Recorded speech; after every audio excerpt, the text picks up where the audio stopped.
Hello, everybody. My apologies for being late. My girlfriend has been feeling a little bit sick, so I went down to go help her out, and that's why I'm late. My apologies. Okay, so um, this is I guess, part one of this whole shindig, where what I'm going to be doing for this series is I am going to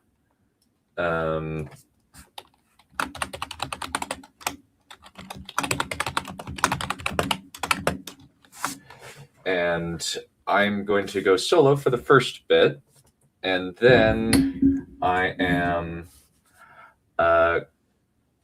or for the first live stream where I just give you my thoughts and talk about what the individual bits and pieces are, and then we are going to have a couple more friends and show up, and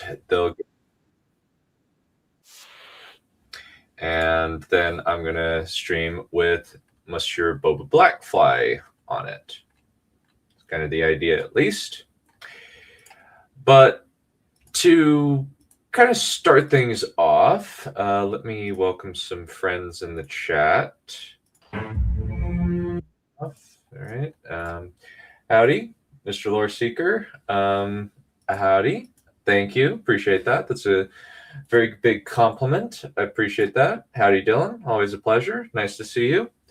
Okay, so this one actually started when I watched the Empyrean Speaks video. And if you haven't seen that, I would honestly highly recommend it. It is unfinished. I will warn you there, but it was a pretty good story, and I really enjoyed it. And to a certain extent, howdy, how's it going? Nice to see you, Fravio.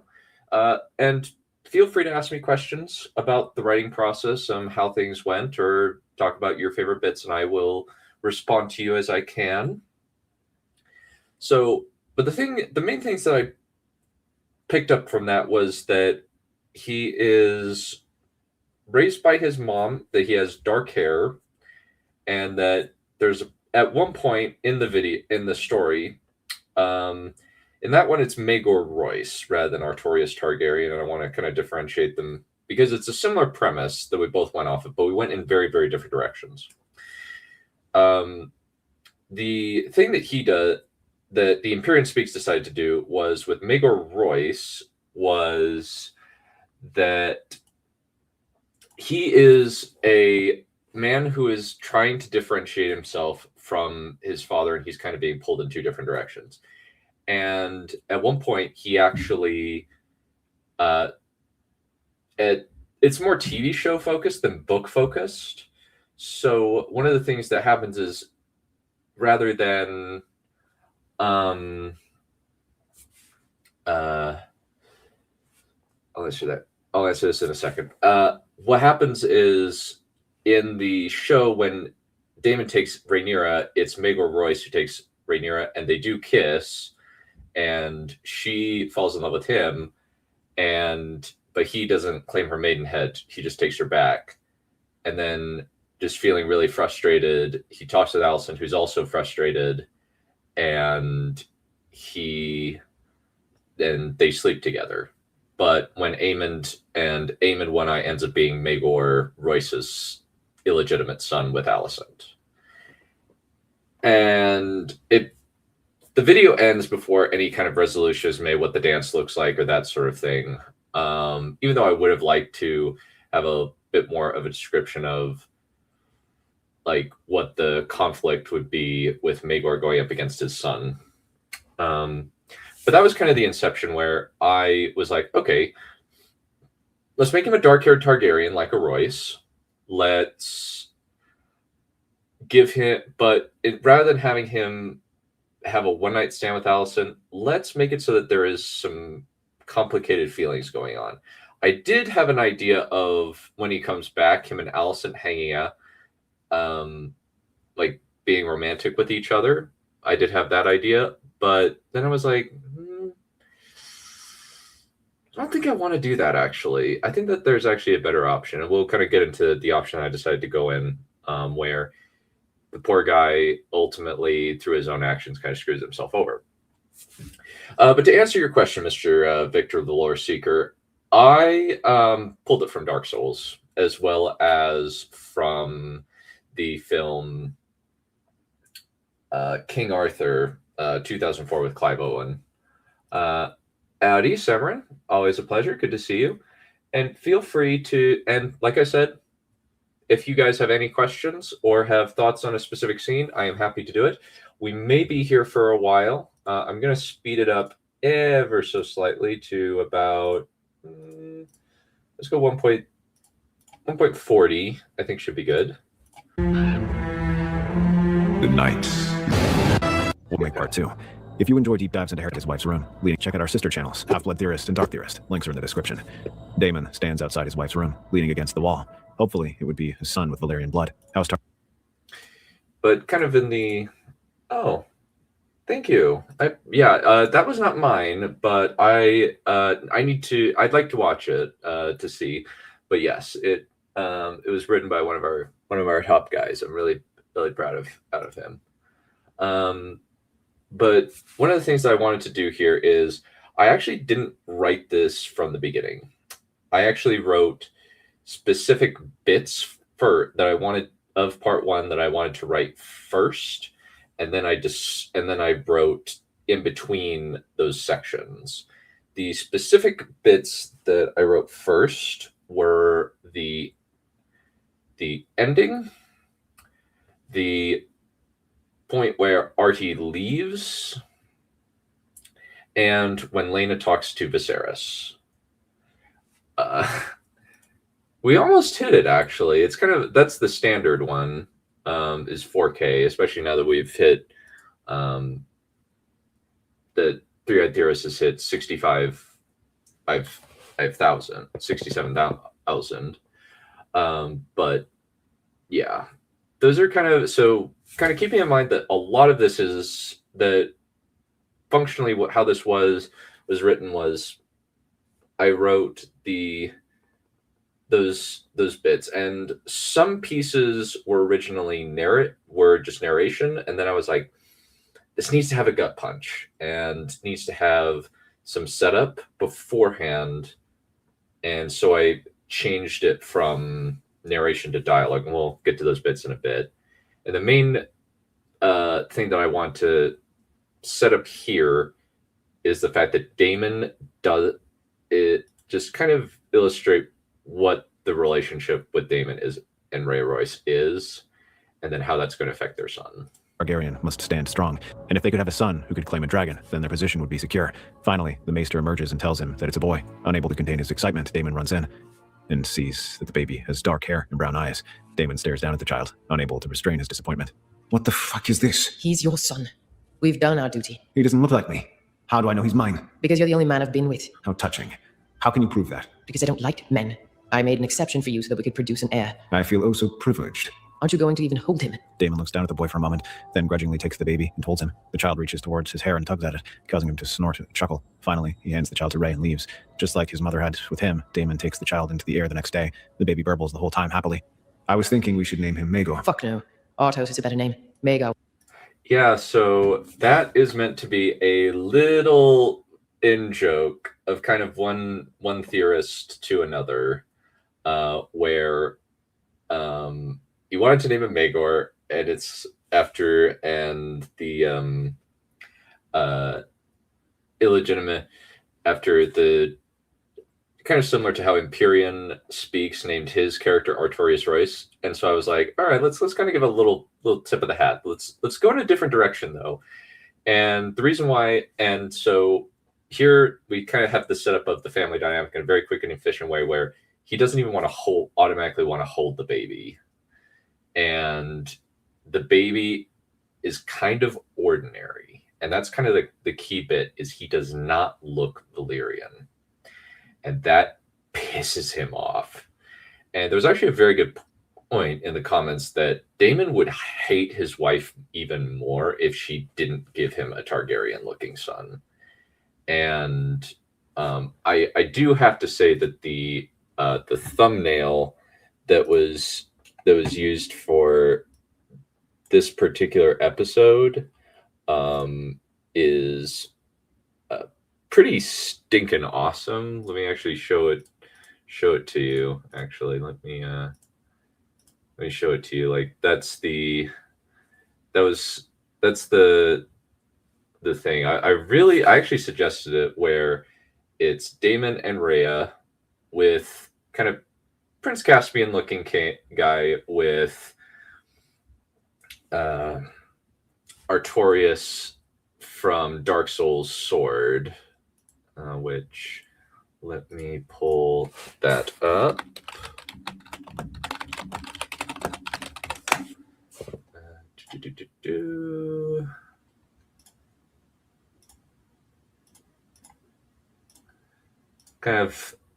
That was kind of the intent, because he's got Lamentation, which is the Valyrian steel sword of House Royce. And I figured, you know what? Let's just do one of my favorite swords. Yes, he is very much obsessive about that. I would concur. He doesn't. Yeah. And that's why he's just pissed and says, "What? Why does he look like that?" And she's like, his immediate thought is, "You cheated. You had to have." She's like, "No, I didn't. I'm a lesbian."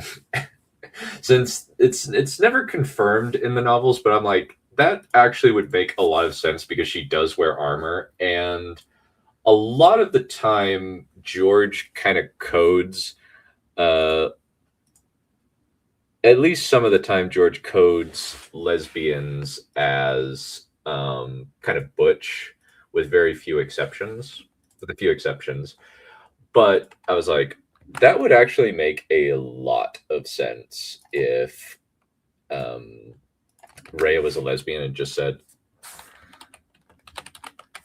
"I don't like men. I made an exception." And she would be like, "No, he is not naming her son Maegor," and just would push back on him, and just really showing in a very clear and efficient manner, even for people who haven't seen the show, no, these two have a very bad relationship. They don't like each other. Kind of illustrating, and kind of in this way, we show don't tell, where it's like they don't like each other. And I just picked the name Artos because Artos is the name of the Falcon Knight in the Conquest of the Andals.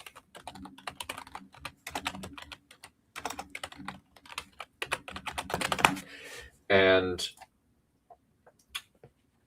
so now we have that conflict, and also a conflict of ideals, where Daemon likes Maegor, and I think that he probably would, because he's kind of trying to be Maegor, even to the point of having two wives. He's in a very similar position. He's got a weak, kind of pathetic brother who's a giant pushover, similar to their dad. Balon the Brave basically was kind of a useless hand. He didn't do anything. He doesn't do anything of note in the novels, aside from claim Vagar, come with his dad during the whole Dornish war deal, and then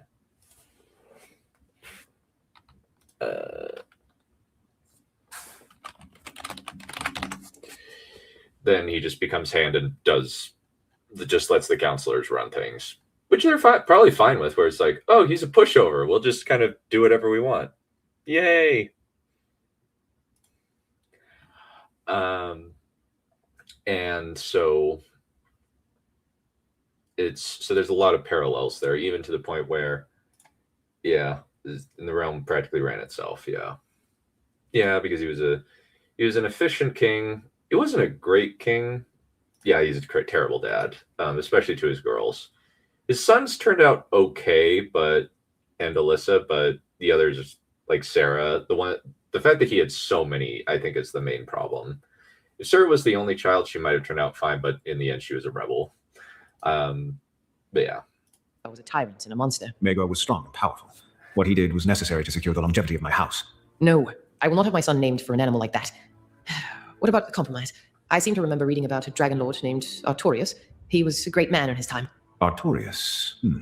Fine. Artorias it is. When Artorias is presented to his great-grandfather, Jaehaerys is pleased beyond words. Viserys and Aemma had decided to wait once Rhea was pregnant, and Aemma ran the risk of having complications due to her youth. When the old king presents the child to Vermithor, the great bronze dragon sniffs at the small hatchling. There was an odd smell about the boy, an earthy smell, but it wasn't a bad one. Vermithor, since my grandsons have claimed the dragon, this boy will one day be your rider. Vermithor tilts his head and nuzzles the babe, causing him to giggle. This was good. His bond shouldn't be afraid of him. Over the next few years, Artorias... Yeah, and this began where Artie meets basically his great companion and most devastating weapon, but also in some ways Vermithor is the thing that enables the worst parts of Artorias. And he's kind of in this, it's just like he is the first male grandson, and I think that Jaehaerys would definitely say, hey, my first grandson, yes, he must claim my dragon. And I didn't necessarily go into it, but theoretically there would be kind of a lot of auspicious stuff around the first boy talking about, hey, could he has the old king's dragon, could he possibly be king? Is that a sign from the gods? I didn't necessarily go into that, but that could have been something I did go into. But let's keep going. He was raised in the Vale, often hearing stories of his heritage. His father stays in King's Landing, avoiding the Vale as much as possible and letting Rhea raise the lad. Often Artorias will look at Lamentation, the Valyrian steel sword of House Royce, hanging above the wall, and his mother will bring it down for him to hold. There are oddities about this child, though. Whenever there's a storm, telling her about the monster he sees made from fire and shadow looming above Roomstone. One evening, Rhea sees the boy running through the rain, trying to grasp at something invisible, yelling about the girl made of wind and water. Curious, Rhea walks out to check on her son. When she asks what he's doing, Artorias tells her that he's chasing the imaginary girl. Rhea frowns and follows his gaze, but there's nothing there. Concerned, she takes him back inside, wondering if the boy might be mad. As he grows up, Artorias will draw pictures of what he sees. He draws 3 figures over and over, a man with a spiked crown made from fire and shadow, and a pair of women, one with a lion's skin around her shoulders and a green skirt seemingly made from stone, and the other with a flowing watery dress, while her hair streamed with lightning and wind. No variations, always those 3. Every night, Artorias dreams of these figures, though the one with the watery skirt and the windy hair was the most friendly to him. The dream that sears itself into his brain is of a dragon atop the mountain of the moon as a storm rages. Daring to reach the dragon, Artorias tries to climb the mountain, but the winds push him back until he sees it, a black horse with a mane of bronze flames. At first, he's scared. Then he runs toward the horse. Without a sound, it runs off. Artorias chases after the beast until finally he grabs onto its mane. Now that he has the horse, Artorias turns him toward the mountain, where the dragon waits and charges. Right before he reaches the top, the dream ends. Only a day later, Rhea gifts him with a black warhorse. Artorias is overjoyed that his dream has come true and names the beast Balerion. All right, so a few things. That crazy guy. When I heard that crazy guy, could you elaborate, please? Just because I like Dark Souls. Yeah, they kind of only. Yeah, because you kind of have. Aegon's pretty good because he starts the road progress. He starts the King's Peace. He basically lays down the law. Amy's is a giant wuss, and then Maegor is crazy. Jaehaerys is mostly, he's a good bureaucrat and a good administrator. Bad dad.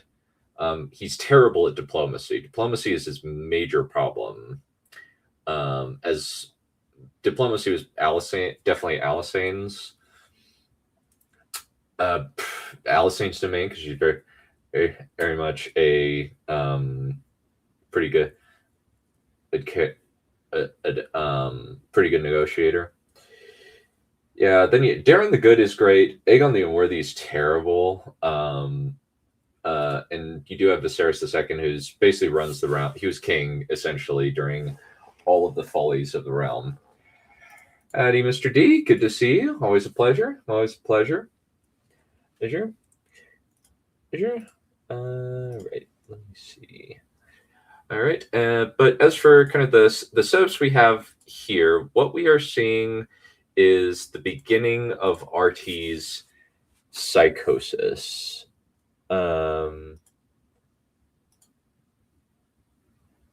And him seeing the Valyrian gods. And he is not sane. Like, this is trying to illustrate that this kid has Targaryen madness. We haven't really done a whole lot of Targaryen madness stuff in this, and I was like, all right, let's explore some stuff here. And one of the things that I wanted to kind of build off of was the film A Beautiful Mind, where the thing that he sees initially is just kind of friends. And the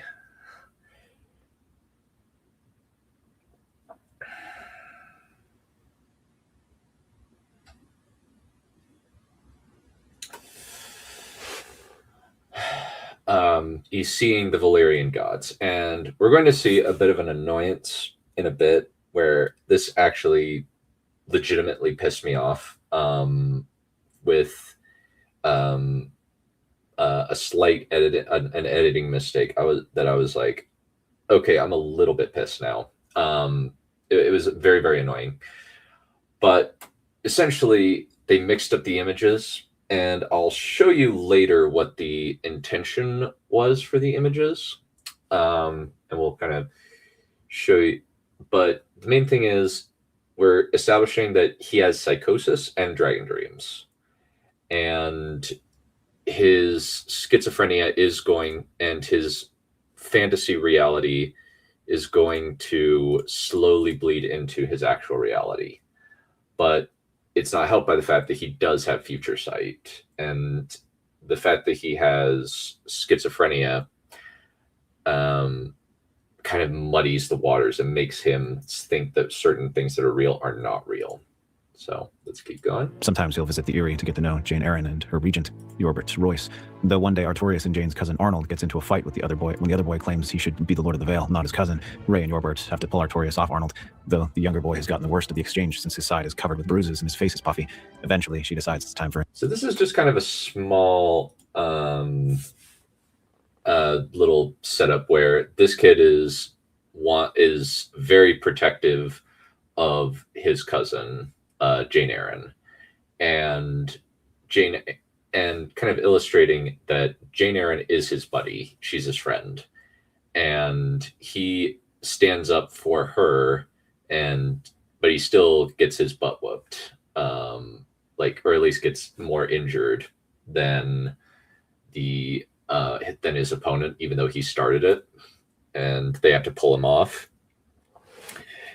So, and this is also going to be paid off in part 2. I'd originally thought to kind of leave it be, but then I was like, I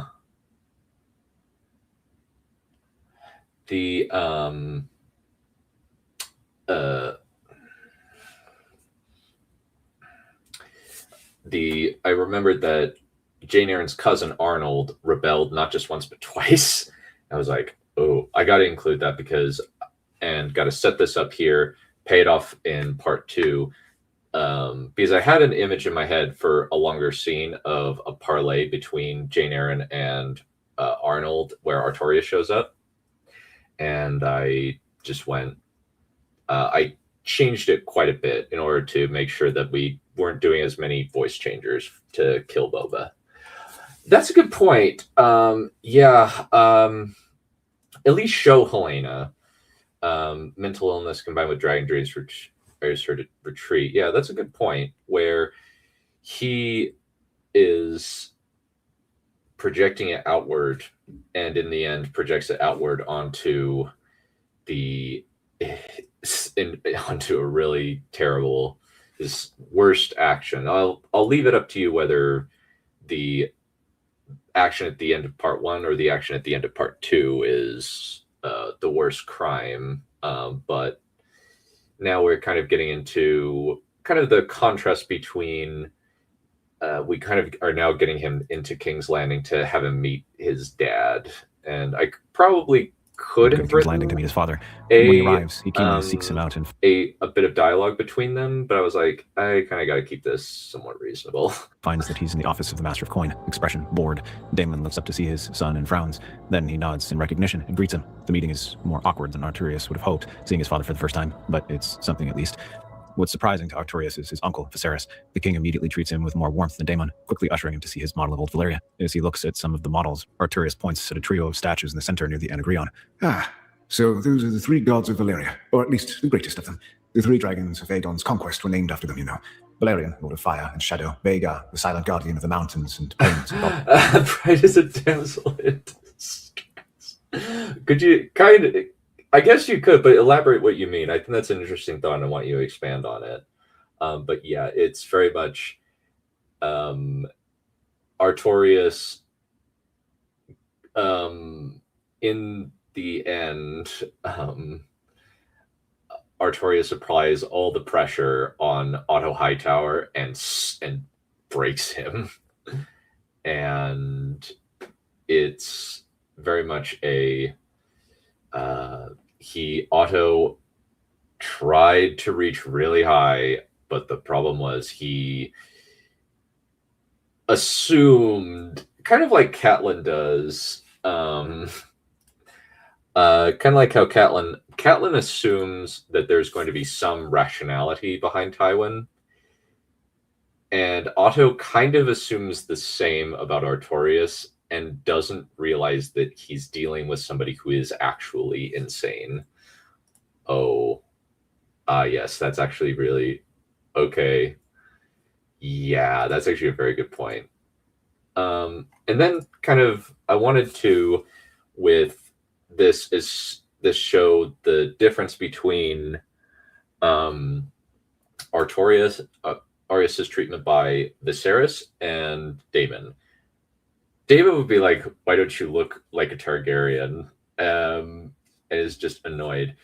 And this, I fully admit I stole this from the comments because I think I will fully credit that it was from the comments. I think it was somewhere. It's the, let's see. Where is it?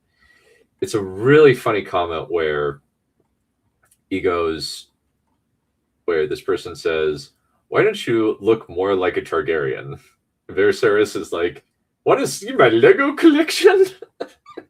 And it's just like, okay, that's great. I love that. And I was just like, that's actually pretty accurate. Another person was like, my nerdy uncle and nephew vibing.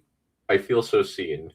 And it's Viserys is just like, hey, nephew, come on, I need to show you something. This is so cool. And I thought that would be a really good contrast where Viserys and then where Viserys is like really welcoming, almost more of a dad figure to Viserys or to Artorias, which makes what happens at the end so much worse, and so much more tragic. And now we're kind of seeing some more context of what Artie is seeing. Goddess of War, and Meraxis, Lady of Storms and Sea, and Goddess of Love. It's really fascinating. The rituals... Viserys cuts off when Artorias produces a set of paintings of each of the gods from a small book in his pack. Carefully, the king looks at the portraits. After the boy hands them over, Viserys devours every minute detail of the artwork. Finally, he asks if he can keep one to use in his models. Artorias smiles, says he would be honored, and asks to learn more about Old Valyria. Well, there are quite a few things, but I think the most intriguing were the blood mages. They would work their craft in the Anagrion, sacrificing beasts, slaves, and captives alike on the altars of Balerion, Vhagar, and Meraxis. Balerion would receive sacrifices when they went to war, as did Vhagar, though she also received them for good harvests.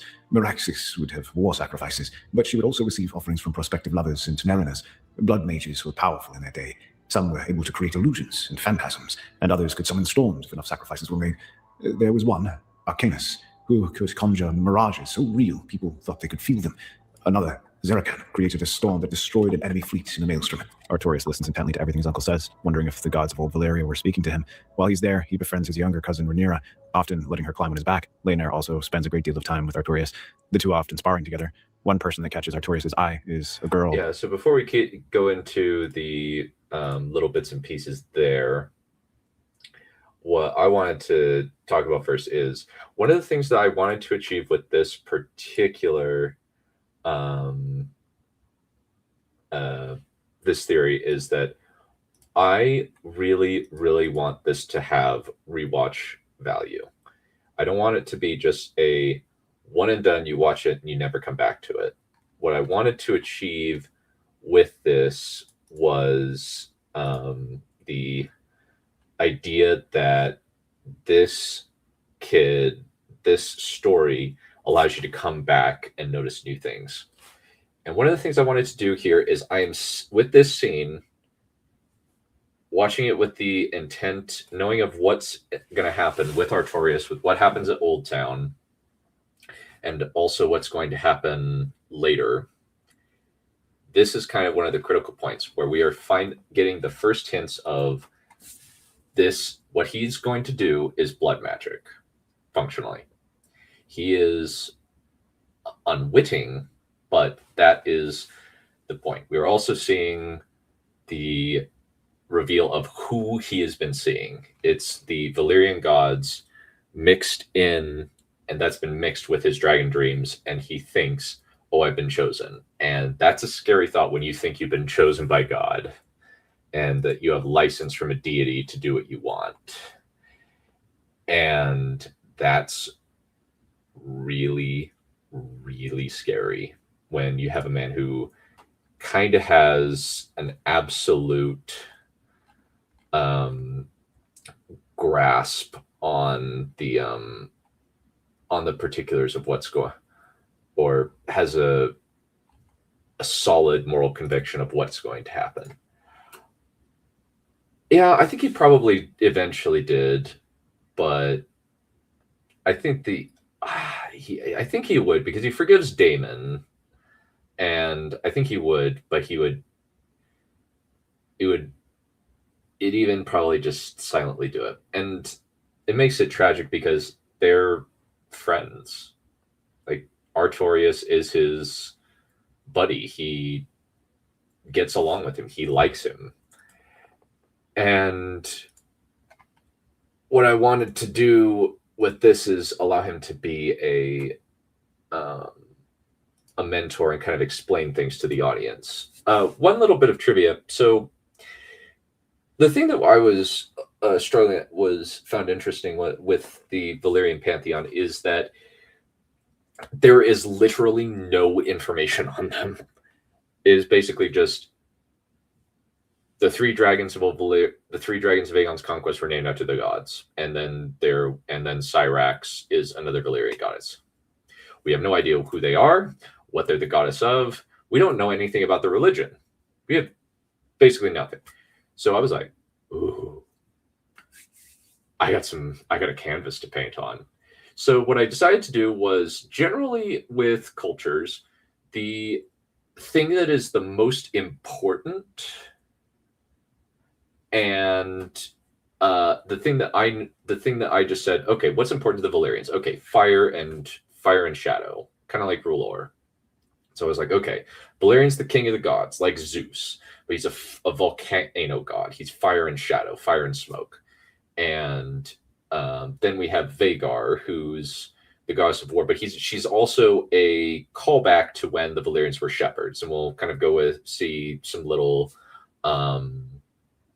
things there that kind of reflect that she is the goddess of the plains. And then we have Meraxes, who's the goddess of love, which I actually took from the story The Lost Emperor, where Jon visits Volantis, and there's a festival going on where they're giving sacrifices, and the sacrifice is Meraxes, and they're like, oh, she's a goddess of love. And I was like, that is actually a pretty good idea, since that would reflect the personality of Rhaenys, where she's kind of this almost Aphrodite-esque figure. And I was like, okay, let's do that as well. And to that, I added the idea that she is of storm and like a storm and ocean goddess, like a weather, like she controls the weather. Because I think that if you were to personify love, it could be either as stormy or like weather related, or it could be ocean related. And I put that into her character, into that design of Meraxes, because I was like, okay, this is a different kind of goddess that we have seen. To a certain extent, let me pull up the Patsu, because I actually saw an image that I thought was pretty baller, honestly. Let me pull that up.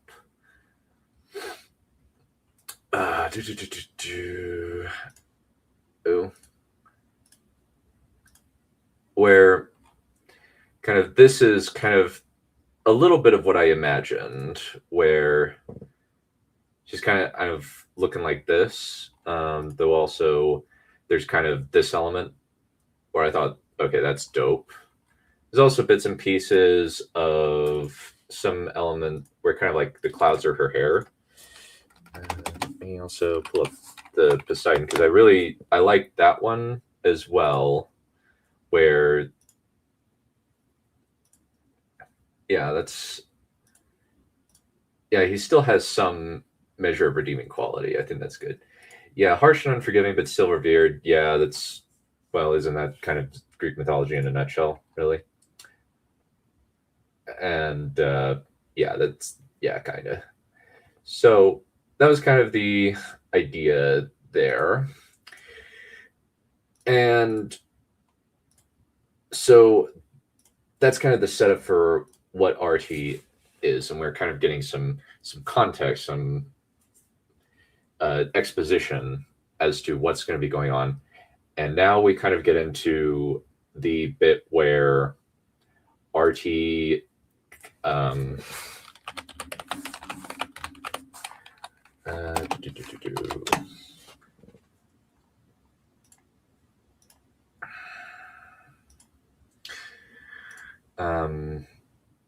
kind of meets the first person that's going to another person that's going to change his life. A little older than him, Alison Hightower. For her part, she likes his artwork and often asks him for paintings. Artorias obliges, and soon she has a portfolio. Daemon intensely dislikes how close his son is getting to the daughter of his bitter enemy, as is the hand of the king regarding his daughter. Both men try to discourage their children, but instead of listening, they simply sneak around. Eventually, Daemon sends his son back to the Vale, hoping that he might find someone more suitable, such as Rhaenyra, once she gets older. On the way back there, Artorias stops by Dragonstone to see Vermithor for himself. The massive bronze dragon raises his head and growls affectionately at Artorias as the young man scratches him under the chin. Before he can climb onto the dragon's back, the dragon keepers escort the boy away. As he does, Vermithor lets out a mournful roar that mirrors Artorias' feelings. And that's kind of the illustration of the bond between these two, where they're basically bonded for life. I also wanted to. There was kind of a debate that I could have, where in a previous theory, Daemon's bastard son Malcaris, which I'm going to probably just keep him as Malcaris Waters for perpetually, and make him an albino, because I think that actually makes him very different and would kind of just ostracize him more, and at least to some good characterization. Because in that one, Malcaris marries Melantha Tyrell, Alison's daughter, with the Lord Tyrell. And people were asking, okay, why would Daemon want to do this? Why wouldn't he discourage it? And I had a couple thoughts. The Artorias has marriage prospects, whereas Malcaris would not. Even as a legitimized bastard, Malcaris would have nothing. And I'll talk more about that when we get to that video. But functionally, with Artorias, he has prospects. He could theoretically marry Rhaenyra, or any other High Lady of the Realm. And Alicent doesn't have any political value. The main reason why he does is he could have a very, very good match. And Alicent is politically unfavorable. Her daughter marrying a bastard is a massive humiliation, but her marrying the son of the Prince of New Lord of Runestone is the would be a major coup, as well as the fact that there's the possibility that he could become prince or become heir to the throne, theoretically, if Viserys has no son. And I didn't really go into that, mainly because I was like, I don't want it to be too much of a wish fulfillment character. I want to, as well as the fact that I think Viserys would choose Rhaenyra over him regardless. Kind of. I actually stole the name Malkaris from Redwall. It's spelled slightly differently, but how it worked was the Malkaris in Redwall is this king of this underground slave kingdom where he's trying to dig and create an underwater or underground realm. And so I was just like, okay, Malkaris, that sounds like an underworld god. And so I was just like, all right, let's just pull that in. Let's just make that at his name. And I figured, okay, that'll work. Artorias, kind of. More elves are named Legolas, Thingol, Fingolfin, Feanor, Maedhros, that sort of thing. Yes. Yeah, it would be an enormous political boon to Otto. But I don't think I think that there would still be an element. There would definitely be an element of Otto is just like, it's Daemon. I can't control him. I can't control him at all. And he would just be so angry. So he would just be like, I can't do this. I can't handle the idea of my rival. Since functionally, Otto is trying to basically conspires against Daemon for years, moving him around. And the problem becomes he doesn't actually have the political restraint to say, okay, fine, let's have Daemon and then maybe assassinate him or something and just let Alicent marry who she wants. Instead, he goes for the different option that we will see later. A few more years pass, and Artorias continues to see the gods of Valyria. Balerion and Vhagar are aloof, but Meraxus often pulls him by the hand and flies him through the clouds. In one of his dreams, Artorias soars through the air atop Vermithor.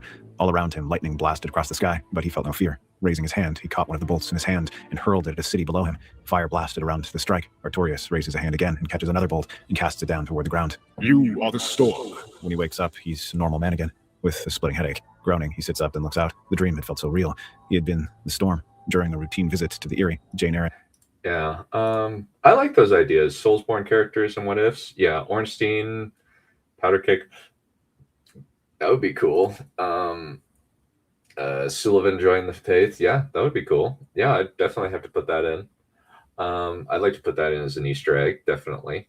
But kind of with this, we're seeing the setup, the little images of Artie casting lightning down, and that's the Dragon Team predicting the very end of not just this part of the theory, this half of the theory, but also the second half.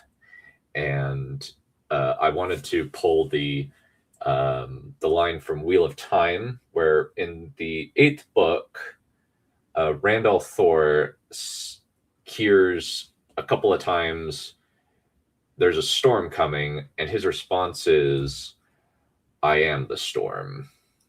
Howdy, how's it going? Nice to see you. Glad to see you joined. Appreciate it. Always a pleasure. And this is kind of the proving of his character right here, where Artie does something incredibly heroic, and that's intended to get the audience on his side and see he's brave, he is a good person, but also he's going to struggle a little bit with this. And comes up to meet him, sobbing. When Artorias asks what's wrong, Jane explains that her dear friend, Jasmine Redford, had been taken by stone crows. I promise I'll get her back, Jane. I vow it. I know how special she is to you. Don't worry. She won't be harmed while I live. Jane embraces him in thanks. Artorias rides the red runestone, grabs Lamentation, straps it to his back, and thunders out into a storm towards where the storm crows often settle. When Rhea finds her son and the sword are missing, she immediately summons her knights and rides after the boy. Artorias slips through the woods and up onto the cliffside. Yeah, so that's a little okay. Yeah, he probably could be. I'd like to include Emperor Orion in something or other. It would be interesting. But this is kind of just a subtle nod where he's like, I know how special she is to you because she's her dear companion, which is George R. R. Martin code for, yeah, they're a long-term lesbian couple. And the show just decided to cut that for whatever reason. I'm kind of surprised. I'm also surprised that they decided to cut Lena and Rhaenyra, which is another pretty common fandom ship. And even just within the book, it's like they say fond and more than fond, which is a very clear, oh no, they were definitely doing stuff on the side. They definitely liked each other. Eyes scanning for fires. Eventually, he sees what he's looking for and sneaks toward the camp. A group of 30 stone crows was around a fire, which illuminated Jessamine, tied to a tree, looking terrified. Carefully, Artorias knocks an arrow into the string and aims it at the fire after tying a bag of pollen to the shaft. When the arrow hits the fire, it sends up a burst of flames. As stone crows look in amazement, Artorias fires shafts into them as fast as he can. Fighting breaks out in the camp as chaos and confusion spreads through their ranks. Once they're distracted, Artorias slips down the mountain and unties Jessamine. Together, the two of them run back to his horse. Shortly after they escape, the remaining stone crows pursue them. Balerion does his best to run, but the rocky terrain ends up being a great obstacle to the warhorse, picking up speed. As the enemy starts to close in, Artorias climbs off the saddle. Jessamine, right. Get back to the bloody gate. Before she can protest, Artorias gives Balerion the command, and the horse gallops away. Shaking with apprehension, Artorias unbuckles Lamentation and sets it to the side, then raises his bow. The Stone Crow's band rushes towards him, clearly hungry for blood. Artorias starts firing, picking them off one by one, until finally he reaches back for an arrow. There's none left. He's used them all up. Swearing, he grabs his sword and gets ready to face the remaining 4 enemies. He manages to slice open the throat of the first with a lucky blow, then take the arm off another. Now they could see he was no easy prey. The remaining pair of Stone Crows probe him. Then one charges with an axe, while the other hangs back. This time, Artorias is beaten back, and the other tribesmen attempt to come in for the kill. As Artorias deflects a strike from the first man's club, the second's axe blade comes at his head. Pain lances across Artorias' face as he flinches backward, managing to escape death with a deep cut across his face from above, his eye to his cheek. Stumbling back, Artorias slashes wildly, managing to kill the Axeman. He has no time to take advantage of the opening, since his club-wielding foe tackles him, and Lamentation flies out of his hand. The two of them roll on the ground, punching and kicking each other. Artorias' vision swims as his enemy bashes his fist into his face, intensifying the already searing agony. Grunting, Artorias kicks his enemy off him and gets to his feet, fists coming up. With a growl, the crow closes with him, and both start pummeling each other, but the wildling has the advantage. Artorias tries to defend, but he can barely see, and his opponent's fist hits his face like a hammer. Artorias is flung to the ground, coughing and gasping.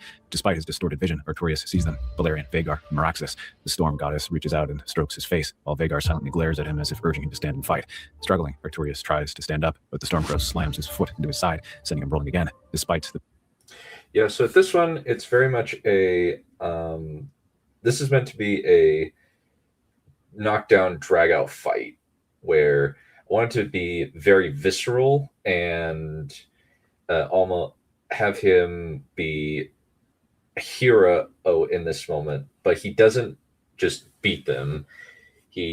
It's a very hard-won fight where he gets a really bad kicking and a very bad injury to his face. And he is able to kind of prove himself in this moment. This is the kind of his save the cat moment, where he is sacrifice or is risking his own life to try to protect a girl that he's not in love with, but he knows his good friend is in love with. And that's kind of to show what kind of person he is. It's also, we see a really brutal fist fight where he's spitting blood. He's getting kicked in the side. He's really getting beat up, and he still keeps on getting up. Pain in his chest, Artorias pushes himself to his feet and spits some blood out of his mouth. You are the storm. Show him who you are. Blood trickling into his eyes and down to his chin. Artorias raises his fists and prepares to fight.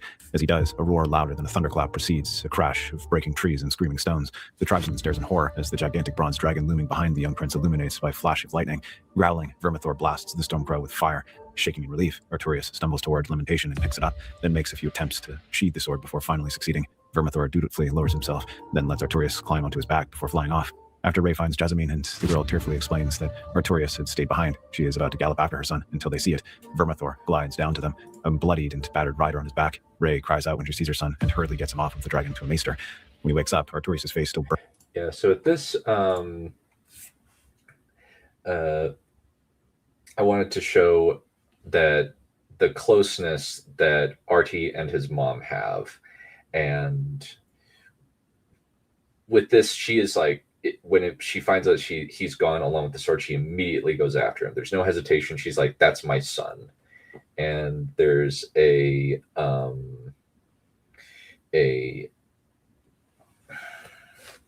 immediate contrast between he's your son, and now that happened at the beginning of the theory, and now we see the contrast where he's my son. We'll also see that later, right before she dies.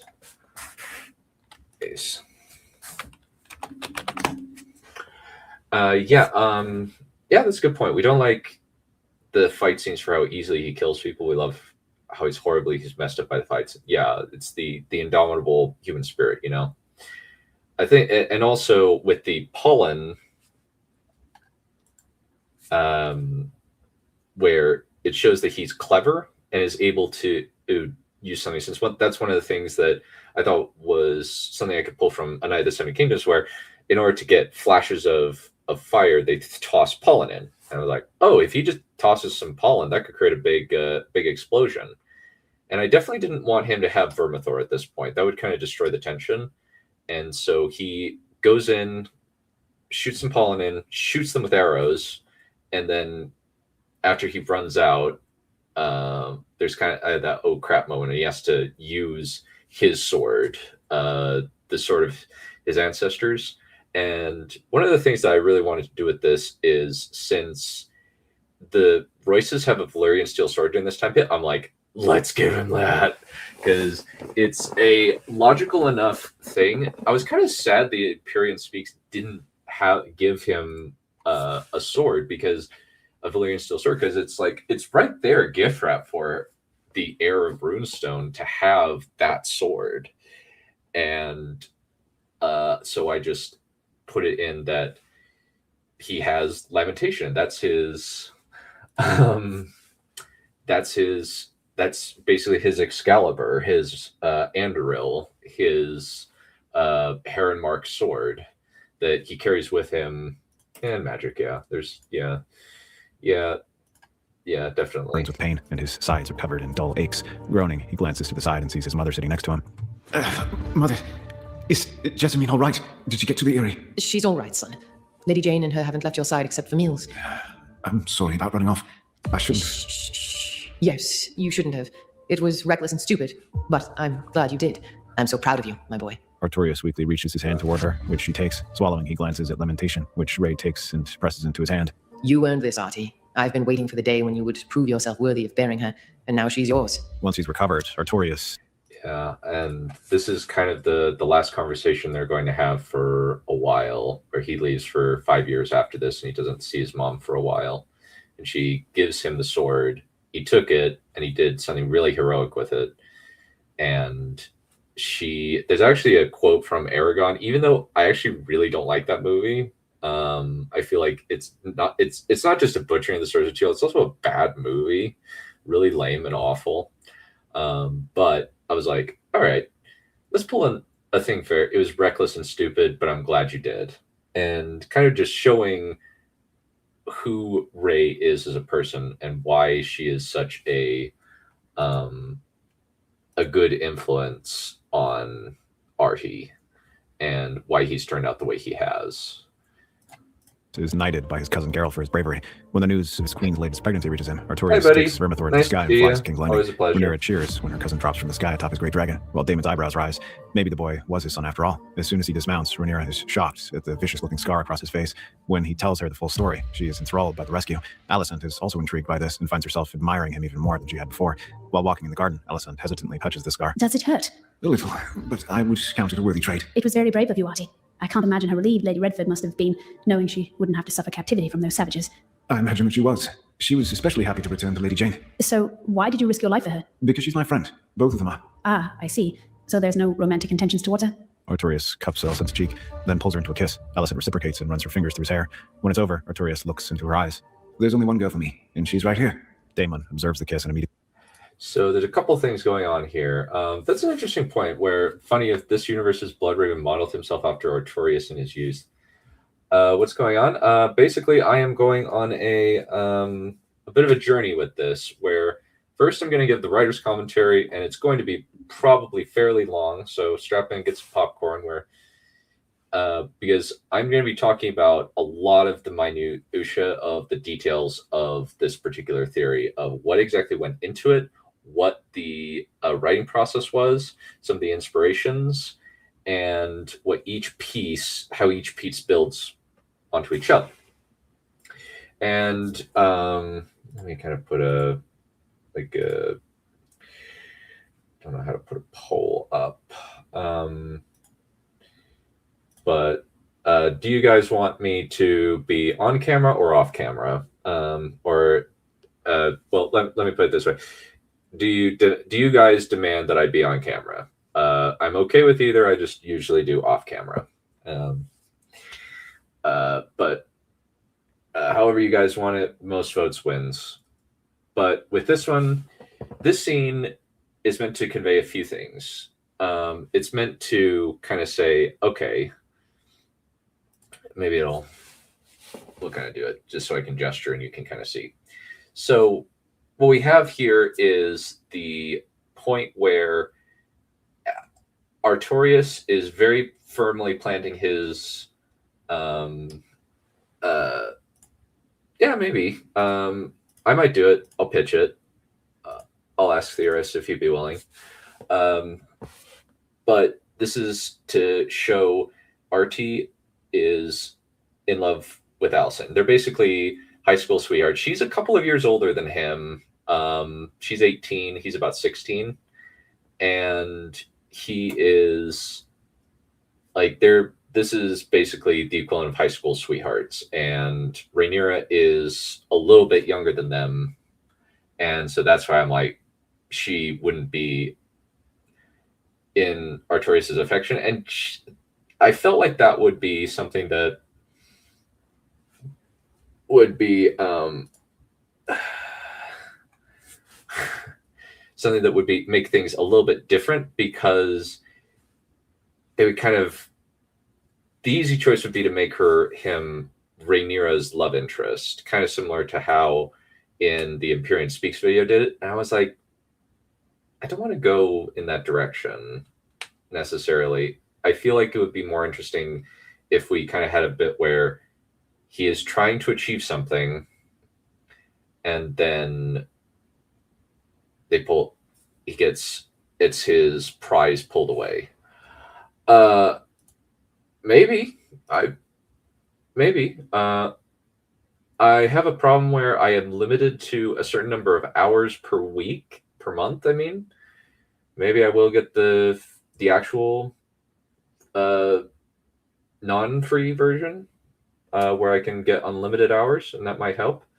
Since I write for about 6 hours at a time, I take a long time per day, and it's not very interesting to watch because of the fact that I am completely silent, or I am listening to other things while I'm writing.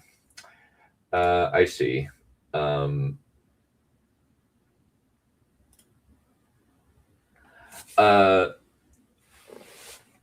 Let me actually see who wrote that. 1 second.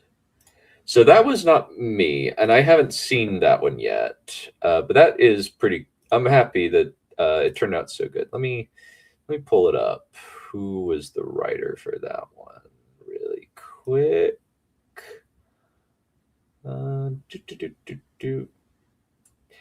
That was Jack Larkin.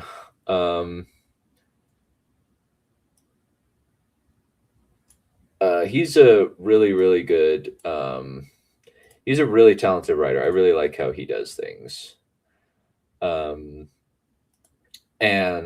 I'm really impressed with how he does things. So, yeah, that was, I don't know, get better.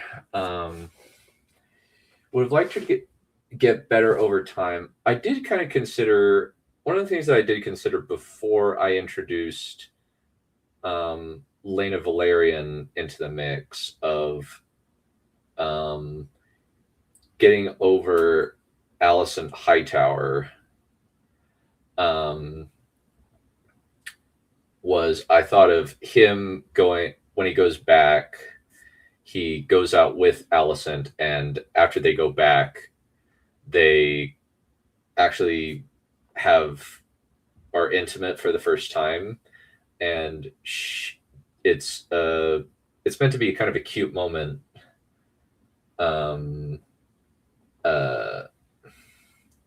Where she's like gets to have a genuine moment of romance, where it's kind of not really romantic with Viserys, but it would be with him. And then I was like, I don't really feel like that would be within his character. I don't think he would do. I don't think that would be a good idea for Artorias to do. It would also be a little bit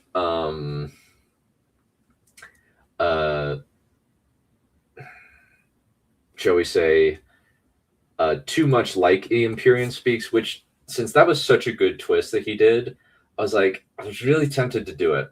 But then I was like, that's such a good twist, I would feel like I would be ripped off. Yeah, it would be a loyal friend even after Artie moves on. Yeah, it would be interesting where she's like, no, I'm not doing this. It would have been interesting to kind of have her just say, no, I'm not doing this. And it would have been kind of typical-ish, but I was like, I kind of wanted to go a different route here. And so, and have Daemon kind of be in this deal. And I probably could have had dialogue here, I guess, but I didn't want to overwork RVO too much, especially when I was like, I kind of want to make sure the word count is down to keep this within one part. And then I kept writing, and I was like, oh crap, I can't do this in one part. This is minimum 16,000 words.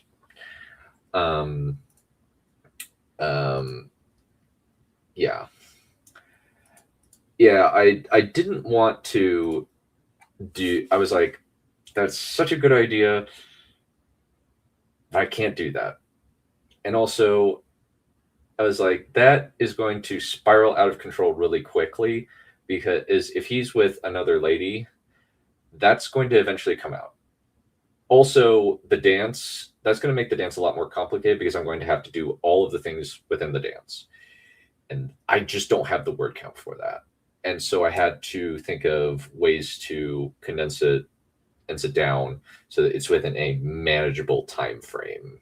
And yeah, we don't get to see the dance dragons, but we get to see something very different that we don't necessarily get to see in other things. And here we kind of see Daemon as the resident cockblocker. Says, no, my son will not marry this completely.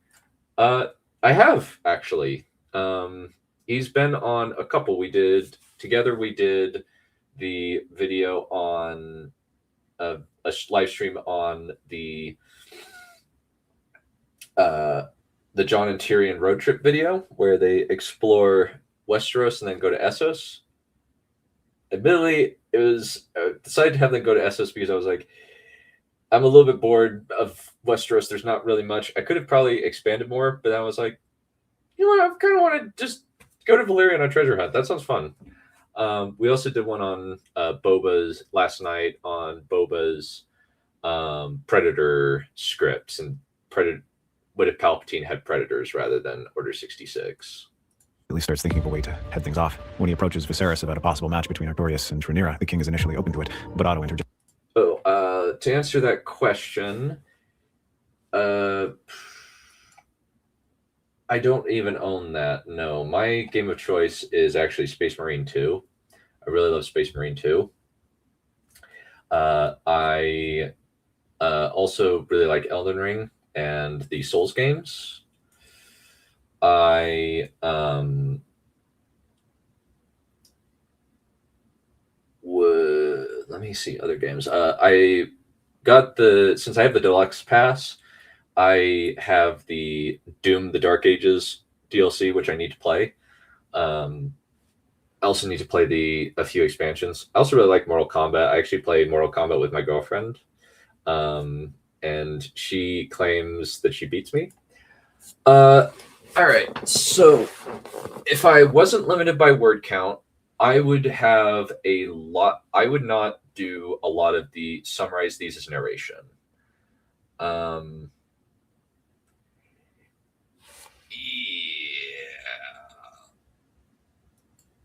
Yeah, I think I did. I kind of fudged the timing a little bit.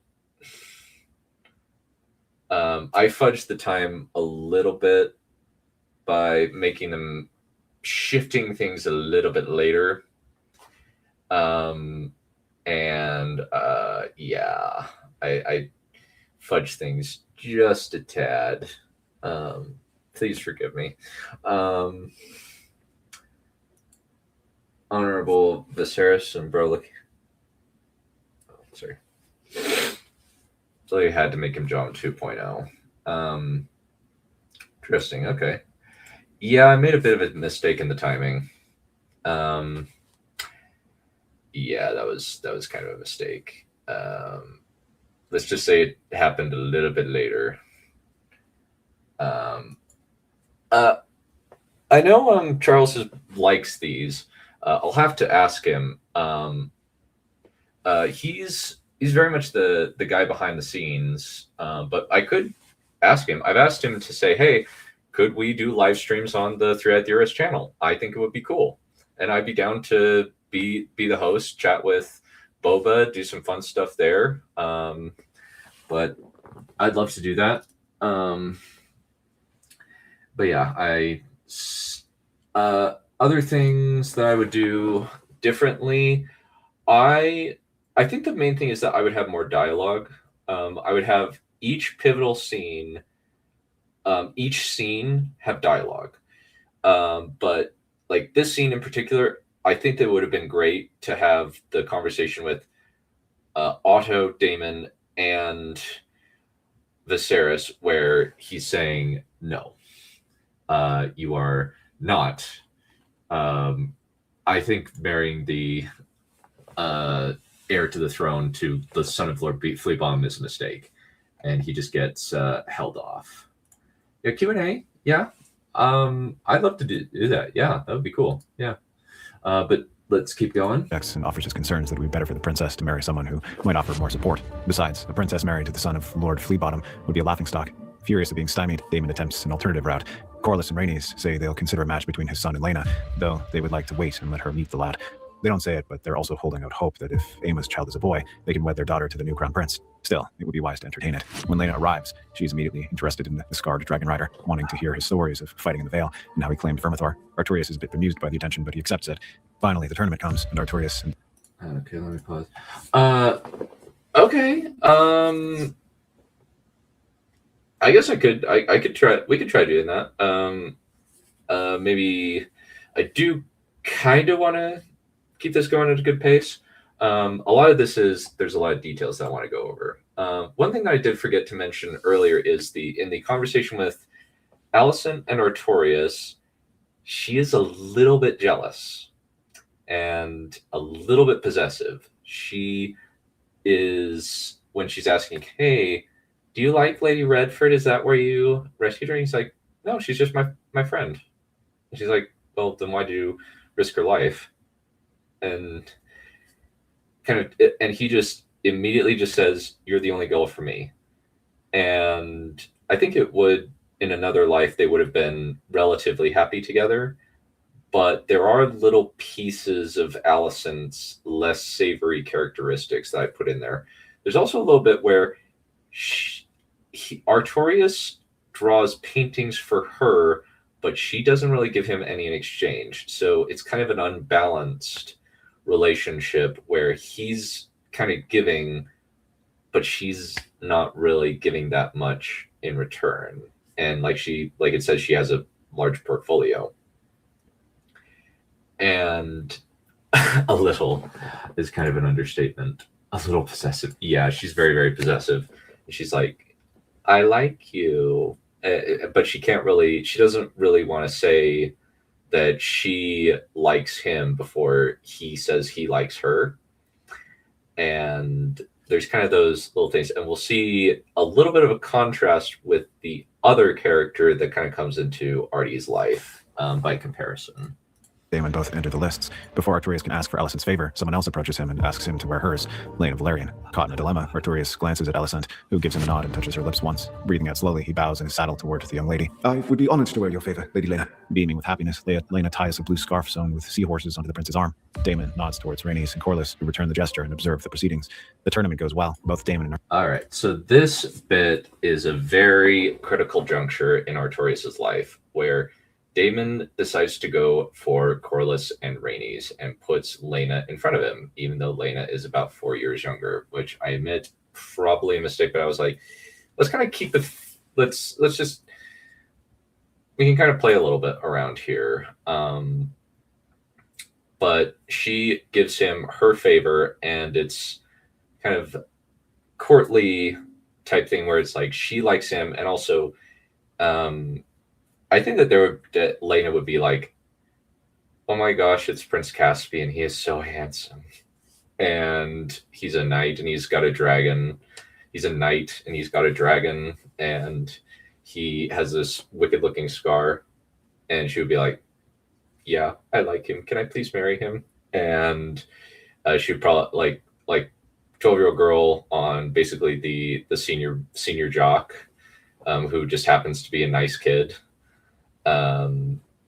And he accepts the favor after his girlfriend says yes, kind of indicating the power dynamic at play, where admittedly, yes, he's kind of like, how do I do this? And she's like, yeah, it's fine. And she just kisses, like just touches her lips to indicate that it's fine. Okay, so she succeeds. I think it would go something along the lines of, Viserys, what have you done? I don't know. I don't know what came over me. You are confined to your chambers. You and the rest. Get out, everyone, out. And then it'd probably be fairly simple. That's kind of how I imagine it. If she succeeds in killing Rhaenyra, this is also the point where Artorias is about to meet his Samwise Gamgee, but let's keep going. Artorias unhorse their opponents until finally Daemon faces off against Criston Cole and is beaten by the knight. Artorias watches the other knight carefully, taking note of his use of a morning star as opposed to a sword when the fight continues on foot. He had clearly seen combat, and that weapon of his gave him an unconventional style. Daemon angrily stalks back to the preparation area, then swears and throws his helmet on the table. You better kill that man, or at least unhorse him. I'll do what must be done, Father. Excellent, excellent. Glad to hear it. Also, when you win, you will name Lena Valerian and not Alicent Hightower, Queen of Love and Beauty. No, why? Because to do otherwise would be an insult to her father, and her mother. They need to be convinced that you're a worthy match for their daughter. So, is this your plan? To just use me for your own ends? That is the way of the world. If you don't, you will incur the ire of the sea snake, and you do not want that. You said you would do what must be done. Put the crown on Lena's head when you win. As the joust begins, Artorias... They're getting different endings. This is a pretty dark ending, I would say. but very few people actually watch the Hot D theories by comparison. I definitely there is a fairly dark ending that's coming with Ned. Ned marrying Sarah Blackfire. That one's pretty dark. There's a lot of bad things that happen as a result of that one. That one's interesting. Yeah, where rather than taking out his eye, he kills him. That's a pretty good one. I like that. It's got some good potential. It means that the Blacks have a significantly higher power amount. That means that Vhagar is now immediately able to be claimed by Rhaena. That's pretty much what happens, at least I imagine. And here we have the critical moment where Artie is being forced into doing something he does not want to do. He's kind of forced into kind of being the... This is kind of the inversion of Rhaegar Targaryen, where Artie puts the... I have to kind of keep this going. I have a limited number of time, and I'm only halfway through, and we're part one. Not necessarily. Not necessarily. We don't know that. Rhaena does in the end claim a dragon. But that's an even bigger power gap. Well, I know, I'm just saying. I'm like, it's harder for me to kind of come up with stuff on the spot. Sorry, 1 second. My girlfriend texted me. But it's actually like I have to kind of be in a bit of a zone when I'm writing dialogue, because I have to be thinking, okay, what are the things? I kind of plan out the dialogue as I'm writing it, and I would need to kind of have the scene in my head. But right now I'm kind of focused on this. So maybe at another time, that would be cool. I would definitely do that. Yeah, I screwed up with that one. That was not...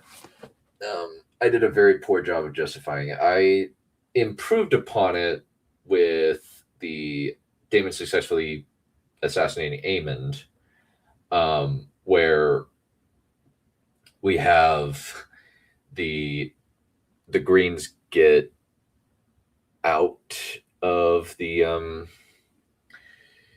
where Daemon just runs.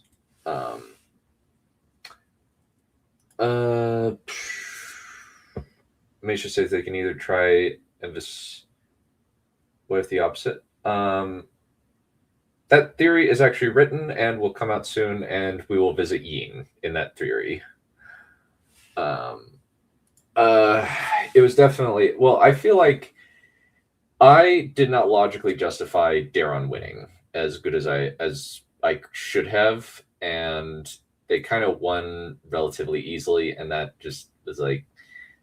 And they didn't get chased, I think, was the other major problem, where they just kind of...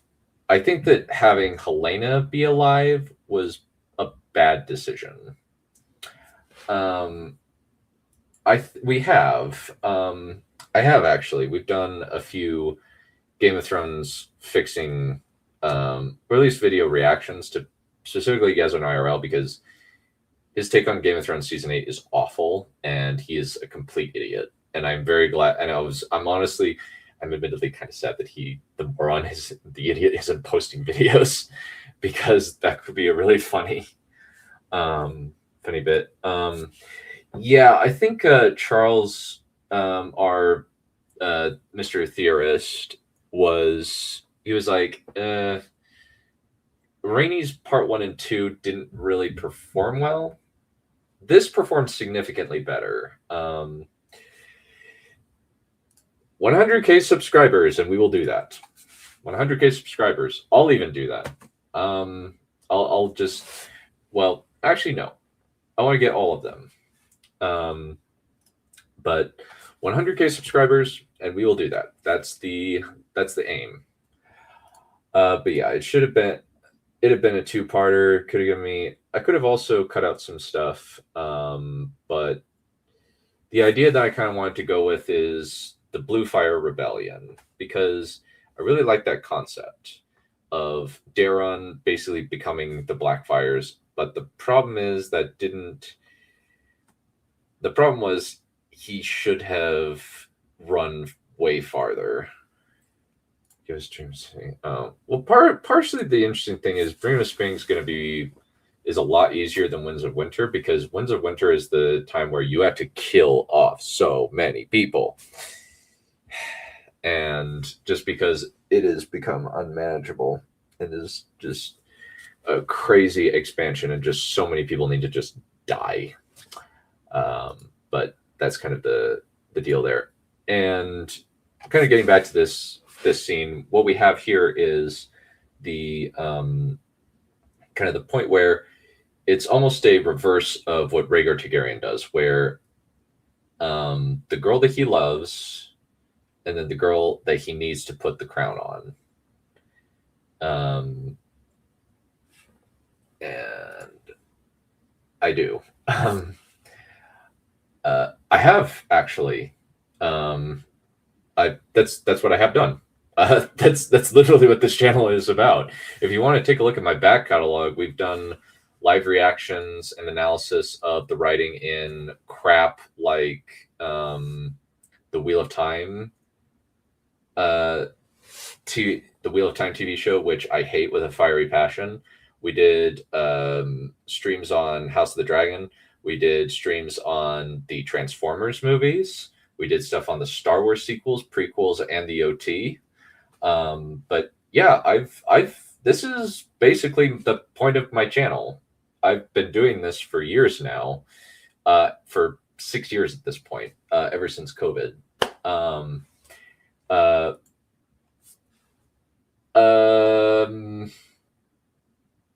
They'll just say, I don't have the editing software. I don't really like doing that. I don't have the editing software. I like kind of doing more freeform stuff. I don't have the, I just don't have, I don't have the editing software or editing skills to do it. I could learn some, but I prefer more kind of freeform type deal where I get to just talk more. I don't really like writing a script. That's not within my wheelhouse. I talk for way too long. But you'll see. But basically, Emma Aaron living makes them go into a haunted house. I'll sit some later on.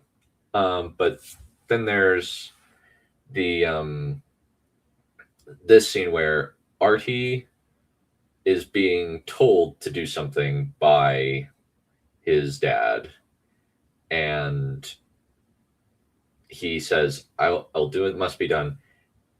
And ultimately, him doing this actually kind of saves his life in a way.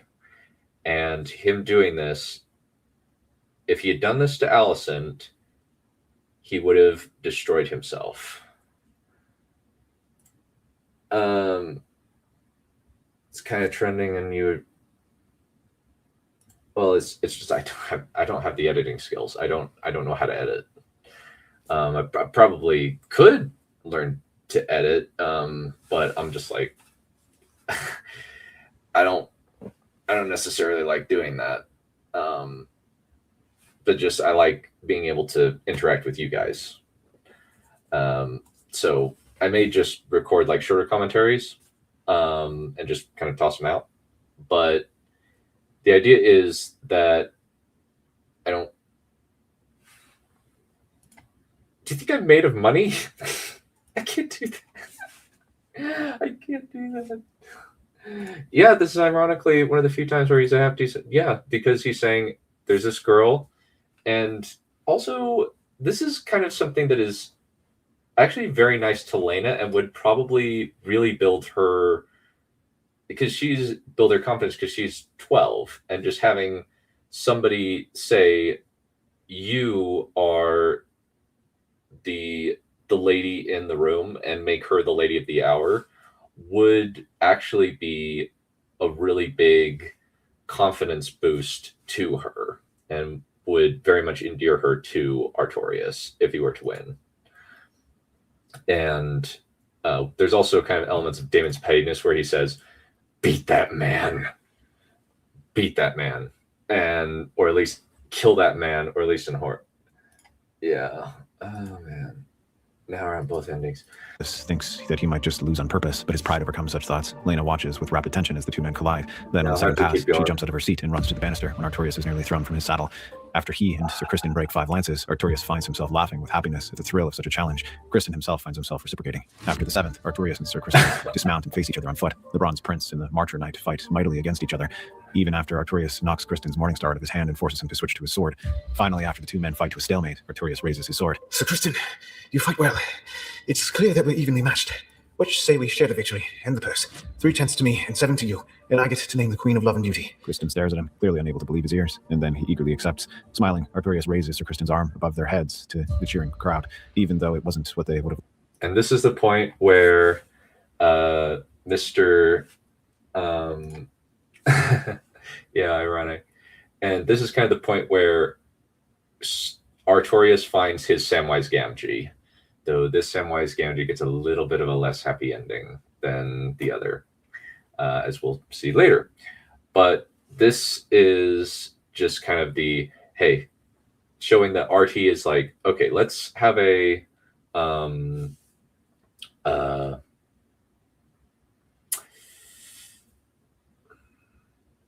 let's make a deal here where you get most of the money and we both share the title, but I just get to name the Queen of Love and Beauty. And when it's kind of clear that they're evenly matched. And the reason why I say did that is because, okay, they break 5 lances on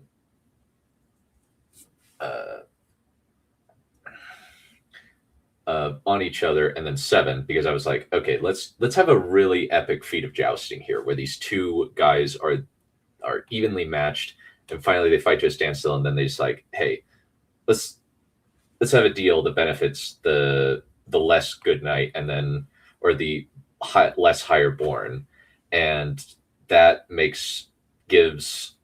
endears Sir Criston to Artie, and so he's like, yeah, sure, you can do that. Yeah, but yeah, that's pretty accurate, and he becomes a much more heroic person without that conflict in there. And I wanted to kind of redeem Criston Cole in the same way that I had redeemed Aegon the Second, where kind of one of the things that shifted my perspective on him was listening to the Critical Maester talk about him. And I was like, and I'll talk about more about that on the What If Laenor Fathered Rhaenyra's Bastards.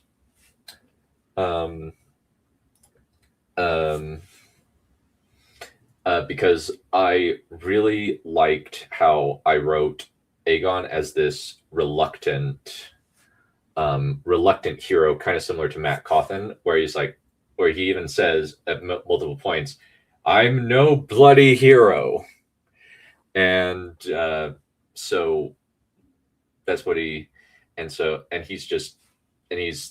the guy that steps up, and he is the heroic one out of the group, and him and Sunfire kind of carry that group, and he's still not like he's not able to fight very well, but he is able to think on his feet and be somewhat clever, and that's how he gets out of situations.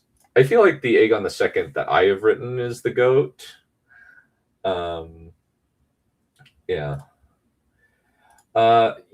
one was fun to write because it's very much a like enemies to lovers, where it's like really a lot of good friction, and then there's just slowly bend, and he's like finally has after they have sex, where it's like, you know what, I actually kind of like her.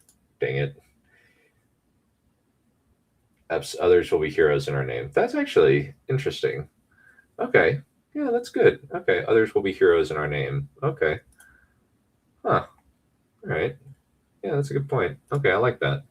wanted, Artorias places the crown on Lena Valerian's head. While her parents do give him approving looks, the adoring look in the girl's eyes made him feel both happy and a bit sick. When the news is announced that neither the queen... Yeah, so this is definitely a moment of he is because you kind of would feel a little bit weird if a 12-year-old was giving you, as Robert Jordan often said, calf eyes. And now we're kind of getting into a little bit more summary where we get the fallout of what happens with Emma Aaron and how that affects Artorias and Lena. Nor her son have survived. Daemon's remark of the heir for a day gets him banished, and Rhaenyra is named heir. Lord Corlys also pivots away from Artorias, wanting to betroth his daughter to the king. What? Okay, send me a link. I'll be interested to at least see it. Sorry about not responding to your message earlier. I apologize. I've just been really busy writing 2 to 3 scripts. But yeah, if you want to send that, I'm intrigued to see it. There probably is some not safe for work art just all over the place. But I guess that they kind of did it. I don't know. We'll see. Artorias takes a walk in the gardens to be alone after hearing about the deaths of his aunt and baby cousin. He finds Lena crying in one of the gardens. For a moment, he considers walking away before she notices. Then she looks up and smiles when she sees him. Knowing that he needs to actually do the right thing and talk with her, Artorias sits down beside her and offers his condolences. It's not fair. It seemed so perfect. I'm very sorry, my lady, but it would appear that it was not meant to be. But it was so wonderful, like something out of a story. Why do I have to marry the king and not you? Artorias tries to hide his relief that he wasn't going to be forced into an unwilling match, and in turn, his shame. She seemed so earnest, and he felt guilty that he couldn't return her feelings. My lady, we must all do our duty. I feel angry at your father for making me waste my effort, but we must accept the fate we're dealt. You're going to have to be very brave. I know you will be a good queen when the time comes. Maybe you could talk to your uncle? It's not my place to counsel the king, my lady. You can call me by my name, please? Lena, then. And you can call me Artie. I don't believe I should or could sway my uncle, especially since my father has fallen out of favor. Please try, Artie. And please take this. You should have a token to take with you.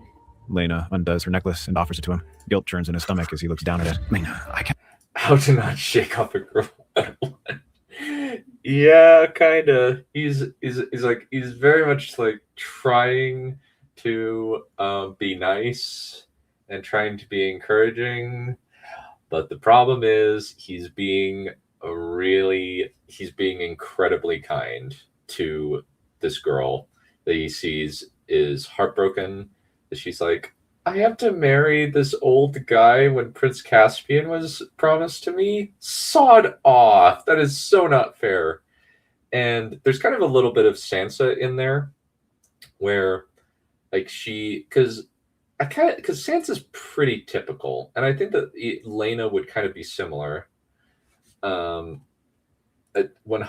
sure. I'm kind of like, I want to judge for myself to see if these are actually based on my idea or just somebody's fan art that they just created. I don't think that it's now get white. What calls you horny?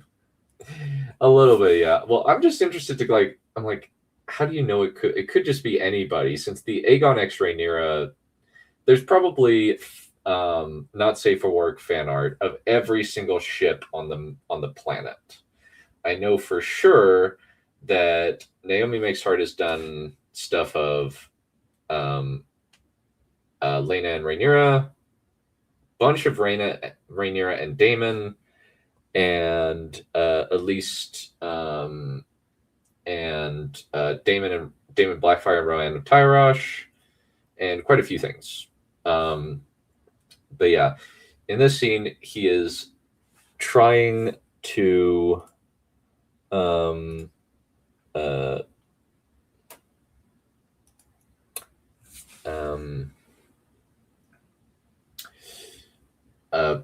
be gentle and say, hey, you got to do your duty. And he's just encouraging her and saying, hey, you got to be brave. And he is not telling her no. But this ends up being very critical to him later on.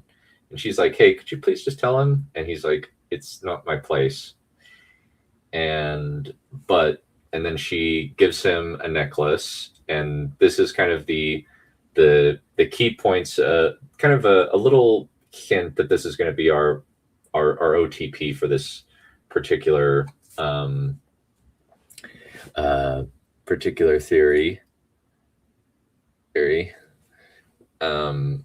And since there's some Aragorn and Arwen coding, though in this case the Arwen character is a lot younger and ends up giving him a necklace. Take this. It's mine to give to whom I choose.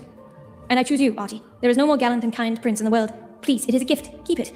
Even if we are not to be together, I want you to have it. Gently, she closes his fingers around his, enclosing the necklace in his hand, not wanting to simply take it without giving something in return. Artorias pulls a ring from his finger with a piece of obsidian that he'd thought to give to his mother, then offers it to her. Beaming, Lena accepts and places it on her finger, then puts her arms around his neck and kisses his scar.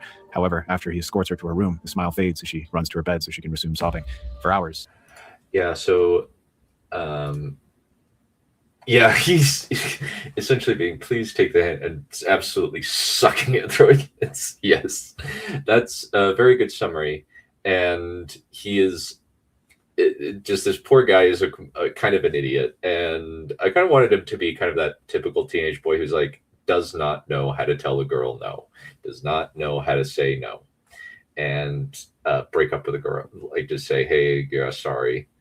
There's also like little bits of things where I pulled a lot of the dialogue from Arwen with a few edits and changes, because I was like, I really want to communicate that these two people are going to be together. He doesn't know it, but he is going to, this is the girl that he's fated to be with. And we're going to get some more hints later. Huh, odd. I don't know why that is. China's frozen. Huh. I haven't done it. It's not on my end. It's not on my end. I haven't done anything. But definitely want to illustrate, because she closes one of the things that I want to have her do is she closes his hand around the necklace in a similar way that Arwen does with Aragorn when Aragorn is trying to give her necklace back in the Two Towers, because I was like, okay, let's kind of do that. Do that there. And then there's also the illustration of the kind of relationship where this is where it is a true give and take relationship, where it's a more mutual partnership, where she gives him her favor and he gives her the crown, and then she gives him her necklace and he gives her a ring. And in particular, it's a ring that he meant to give to his mom, who is who, even more so than Alicent, is the most important person in the world to him. And he gives a ring that he originally intended to give to his mom to Lena Valerian. And there's also those little connotations of giving your mom's ring to the lady you're going to marry. There's kind of some, and also after she puts a brave face on it, and there's also another contrast where there's a little bit of difference between Alicent and what is going on here? Oh, I guess nothing's going on. Weird. That would be interesting. I don't know if it would change much. I think Black Walder would do stuff. It could happen. It would just be Black Walder in the driver's seat. But to kind of illustrate, there's kind of a difference between how Alicent reacts to the scar and how Lena responds to the scar, where Alicent just touches the scar, but Lena actually kisses the scar. And there's that subtle difference between how they react that kind of is showing this is the pairing that Artorias needs more than the one he wants at this point. And also, I think that Lena would still, yeah, there's a line that says she's not into boys, but in reality, it's like she's not into boys. It's not a matter of like she's more interested in flying than romance. It's that she just thinks immature boys are lame. Maybe. just moving a chair. Oh, okay. Artorias wrestles with himself, not knowing what to do. He was free, Yeah. but perhaps no. He promised himself to Alicent. He decides to approach the hand. Prince Artorias. And also, she's very, very, very sad that she still just breaks down and kind of showing that some pathos there, where she's like, I really wanted this, and now I can't have it. Now we kind of see the second critical juncture in Artorias' life. Congratulations on your performance in the tournament. Thank you, Sir Otto. I wanted to. I'm very sorry, lad. But the answer is no. I do not consent to you marrying my daughter. But why? Because she was meant for better things than marrying the son of Lord Freebottom. You may go. Shoulders slumping, Artorias walks out and heads to the gardens to meet with Alicent. So, what did he say? Can we get married? He said no. Alicent puts her hands to her mouth in disappointment. Wanting comfort, Artorias hugs her, and she reciprocates. Sighing, he strokes her hair while she runs her hands down his back as she shakes with emotion. Finally, he pulls away and cups her cheek. I may have an idea. The Stepstones are crawling with pirates who have taken a number of captives and sold them into slavery. Maybe if I can go there and save them, I can ask my uncle for a boon, and he can overrule your father. But what if you don't come back? I couldn't bear it if you died. I don't know any other way. I have to prove myself somehow, and right now this was the best option. I promise I will come back, Alicent. Will you wait for me? Of course I will, Artie. I'll count the days until you return. Satisfied that at least he had her assurances, Artorias kisses her and leaves.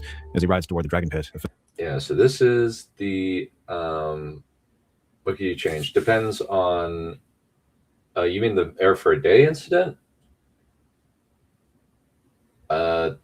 I think that if he just kind of sticks around right keep, I think he just stays, and Otto would try a different method of discrediting him, you know. As far as this bit, I think the editor, when he was reading it, he was like, "Congratulations, no, piss off." And originally, the bit where Alicent asks him, "Can we get married? Can we get married?" That was originally narration, but I was like, I need to illustrate it because the gut punch layer needs to be there. And also the little hints of what happens here also allows the conversation with Rhaenys to kind of come into place, and Artie kind of show that Artie is able to pick up some clues there. He's not great with women, but he at least is able to put together some information from that. And also there's elements of she is making him a promise that she'll wait, and she ends up choosing her duty over her family. She is not willing to buck her family to be with him, whereas Laena, later on we'll see, Laena wants to buck her family to be with him, and there's that dichotomy there, and I really wanted to do it. Yeah, he could be the heir. I don't have access to that. Yeah, you could be there and you would see him. I have attempted to talk with it. I don't have access to talk to them. I can maybe talk to Charles, but the problem is we don't have time to kind of like do the music, and we only have so much we can do. So perhaps, but yeah. Oh my goodness, it's 2 hours already. This is going to take a long time. But that's kind of the thing of one of the things that I wanted to do with this is that Artie feels assured. Like we set up a plan. A lot of the time in these theories, we don't necessarily, we have a plan, go in, and it kind of plays out exactly as they intended. And in this case, I was like, let's do something different. Let's have him have a plan. He executes most of it, but then he fails it right at the last minute, at the critical juncture, right before he can do anything. And he was doomed to fail because of his character. So, and is not because of a character flaw, but because he is a good man. And but also he sucks to talk to women, especially girls, that he's just like, I don't want to break her heart. I feel bad. So And now we see him deciding, okay, I'm going to do something cool, and then he'll have to say yes. And problem is, there are forces outside of his control that are aiming Familiar man rides up to him. make Mr. things Kristen, difficult come to see for me him. off. Leaving so soon, my prince. Surely you would like to stay in the capital. I imagine there is a great deal of advancement to be had here. I'm off on a quest, Sir Kristen. I aim to earn the hand of a beautiful girl. I'm going to the Stepstones to help clear out the Triarchy and prevent them from taking any further captives. A worthy quest indeed. May I accompany you? Really? You wish to accompany me? Of course. You could have easily just claimed the victory for yourself, but you asked to share the personal glory with me. That meant a great deal. I want to fight at your side and see what adventures are in store for you. Artorias smiles and claps the man on the shoulder, then rides to the dragon pit. When he arrives, someone else is waiting. Princess Rhaenys. Artorias winces at the cold contempt in her eyes when she looks at him. Kristen glances at him, then puts some distance between them. Sighing, Artorias walks over to Vermithor as Rhaenys follows him. As she starts preparing his dragon, Rhaenys breaks the silence. You're a coward. Artorias flinches at the rebuke, then stands his ground and keeps adjusting Vermithor's straps. Rhaenys is still glaring at him, and Kristen looks nervous. I just spent an hour comforting my daughter while she wept that Yeah, so there's a couple of things with this one. Well, there's only so much you can really do.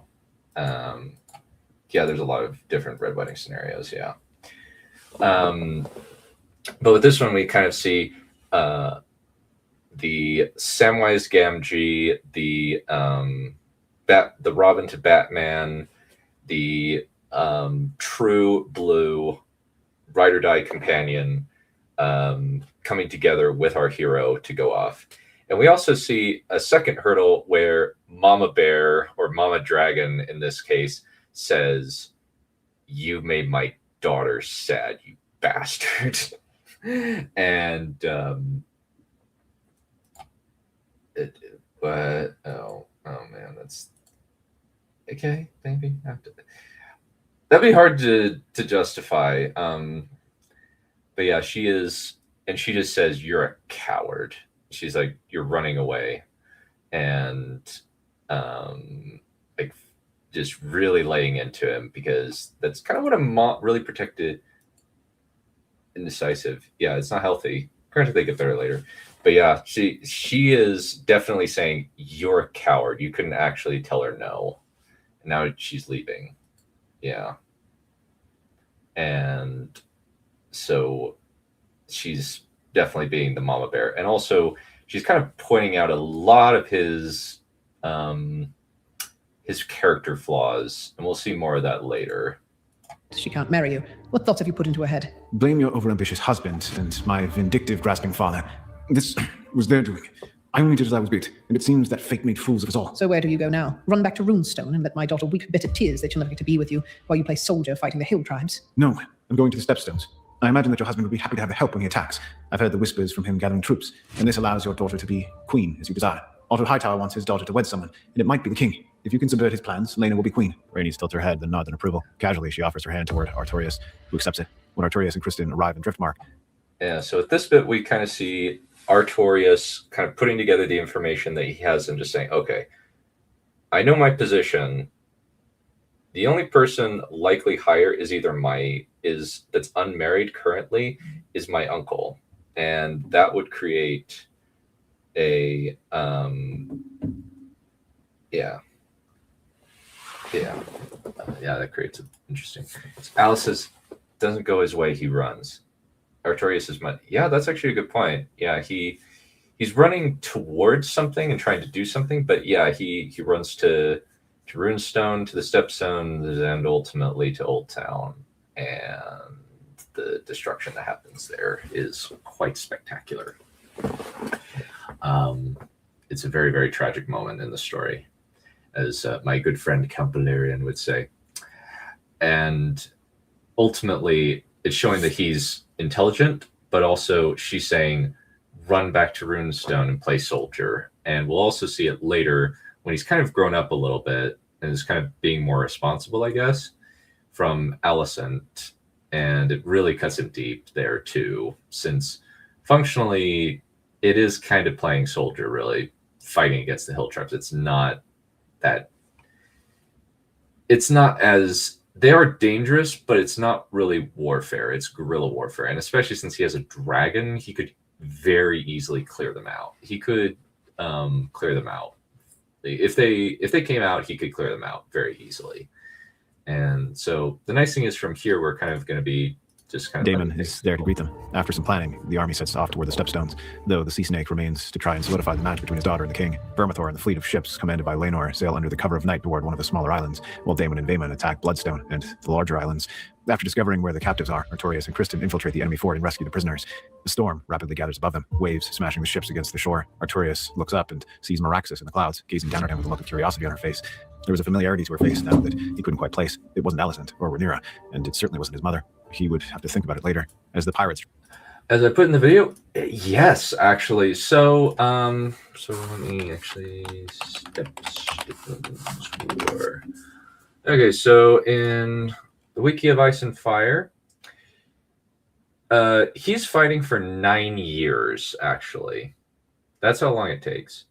So 106, he invades, and despite inferior numbers, they beat the Triarchy for 2 years, and it takes 2 years for them to finally beat it.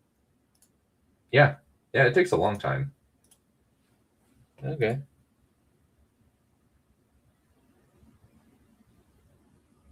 Huh. I don't think that was based on mine. I'm 100% sure that's not based on my work. That is not.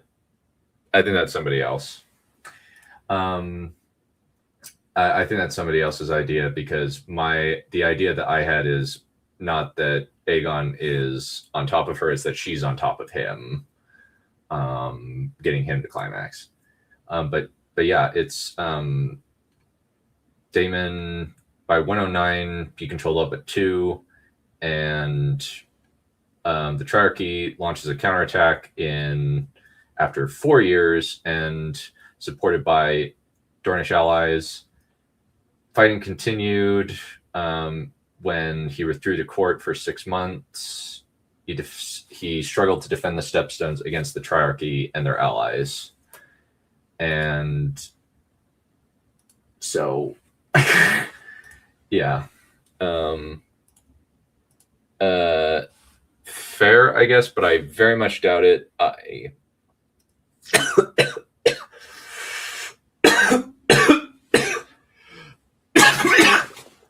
bad. I apologize. I know it's not the full version. I'm like, that's not the Aegon I wrote. Maybe. Okay. I still don't think it's mine. I still don't think that's the same. I still don't think it's there. I still don't really think that's. I think that is somebody else's BDSM fic that they put in. But yeah, the War in the Stepstones takes a long time, and yeah, even with Vermithor, it's a kind of technically small army that's going up against three major powers, and analyze it thoroughly. It's like that. I don't need to analyze it thoroughly. I'm just like, that's not what I wrote. That's just somebody made it up. So yeah. But with this bit, we'll go back where there's kind of a bit where he says it wasn't Alicent or Rhaenyra, and it certainly wasn't his mother. He would have to think about it later, as the pirates. Where we see Meraxis, the goddess of love, looks like somebody, and he can't place her face. And we run down the list. The editor actually, the script editor, he was like, "Does she look like Alicent?" And I was like, "No, she looks like Laena." And I wanted to seed that, but I didn't want to state it outright. Not until part 2. I wanted to kind of leave that open to speculations. I would put it as it's like a 4 out of 5. The only 5 out of 5s that I would give for artwork like that are Naomi makes art, because she has incredible art that's very, very beautiful. So what we have is him. He doesn't know it yet, but Meraxis, the goddess of love, looks like Lena, the girl that he's going to eventually end up with.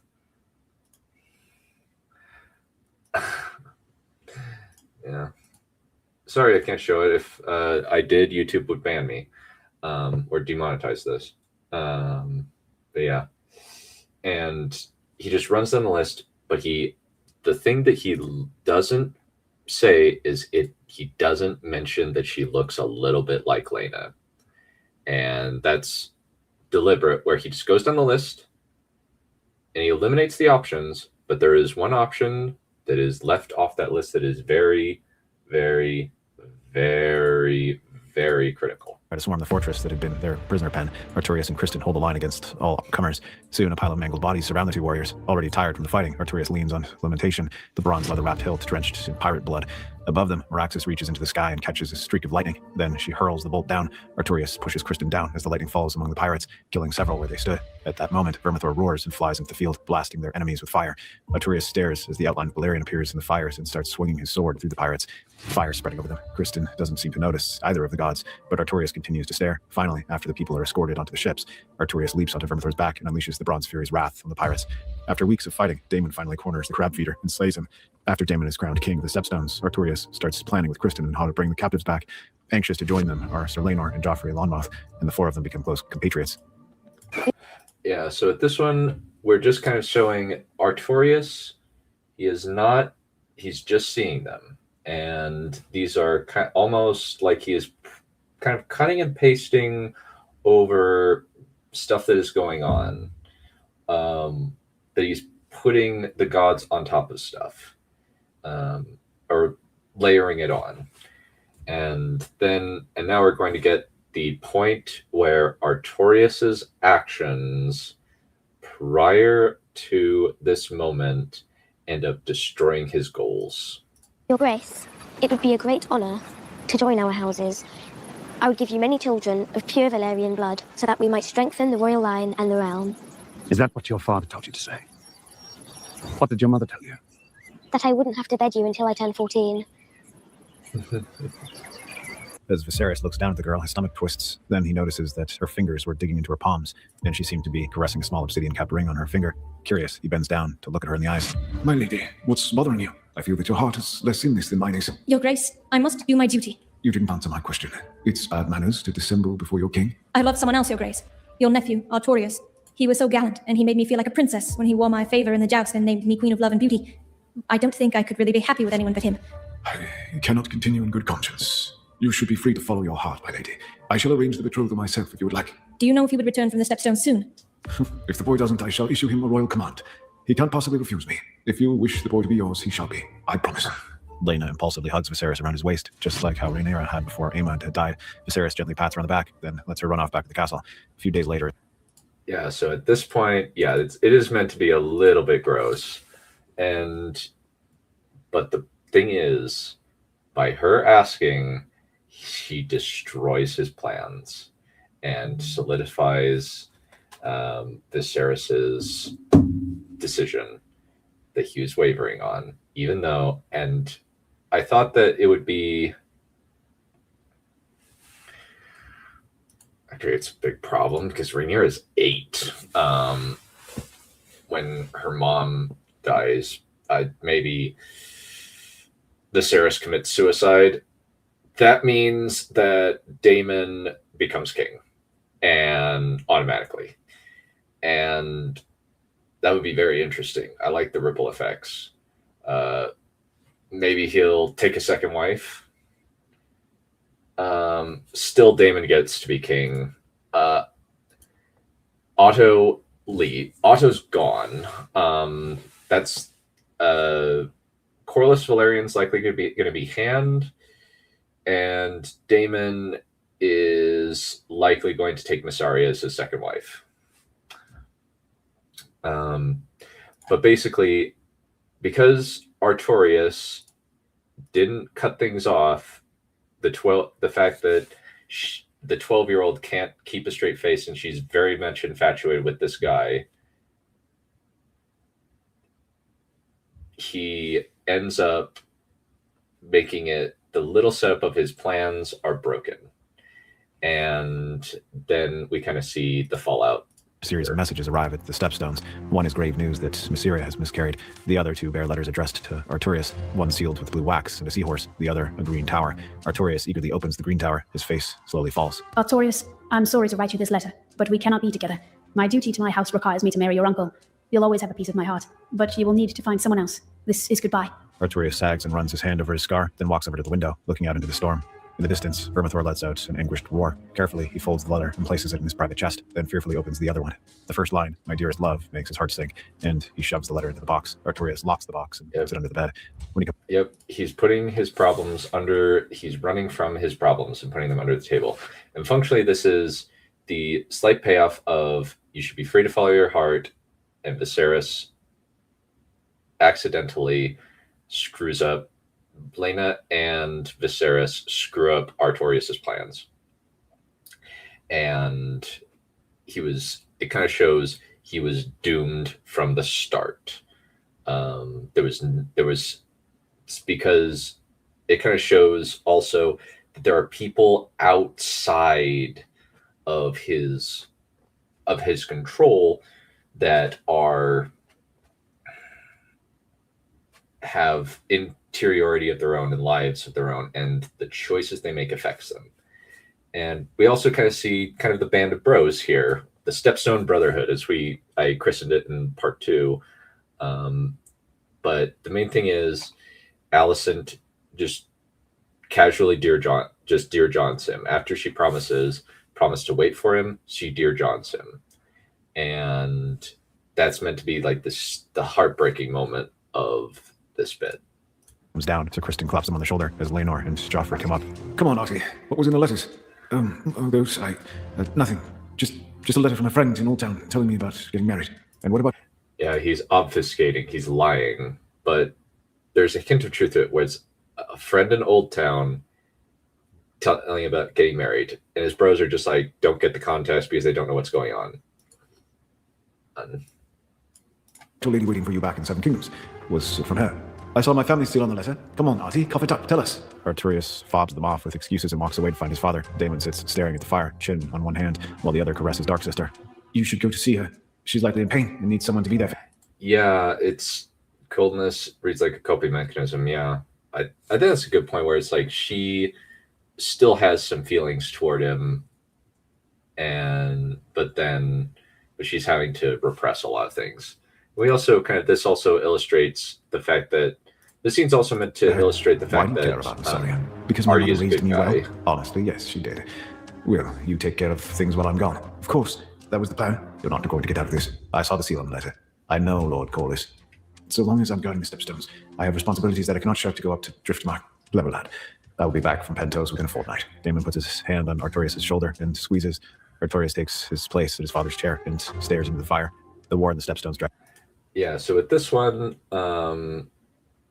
we have Artorias kind of stepping into his father's shoes and taking up his role as the guy who fights in the Stepstones. We also see Daemon go to Pentos to comfort Mysaria.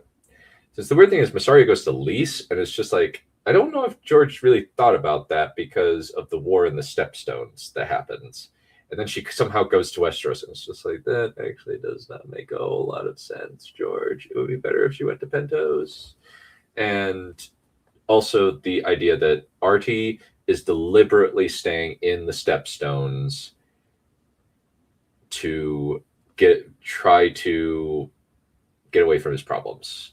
And finally, he gets to see just what happens. On, though the pirates are more careful going against Vermithor and Sea Smoke together. Artorias throws himself into the battle until eventually they achieve something approaching peace. With no excuses, Artorias opens the letter and reads it. My dearest love, the gods have seen fit to clear a path for us to be together. When the king heard about my feelings for you, he said he couldn't go through with it. Not a day goes by that I don't think of you. When the war is over, please come to High Tide. Until then, write to me, Artie. I would know how my gallant prince is faring, and I wish to know if I am in your thoughts as you are in mine. Artorias' free hand clenches. This was because of him. Despite all his efforts, he had been doomed to fail from the moment he accepted Lena Valerian's favor. For a moment, he almost crumples it, but then he puts it back in the box, knowing that he's obliged to. Artorias sends a letter to Driftmark explaining what's going on. The two open correspondence, and Artorias finds he likes receiving letters. There's always a little joke thrown in there that will make him smile. Despite rescuing several captives and fighting the pirates for years, Artorias isn't satisfied, so he and his friends discuss a plan. Yeah, that's a good point. It was originally from Lease to be more lenient, but yeah, it's just kind of like, how would he get her there?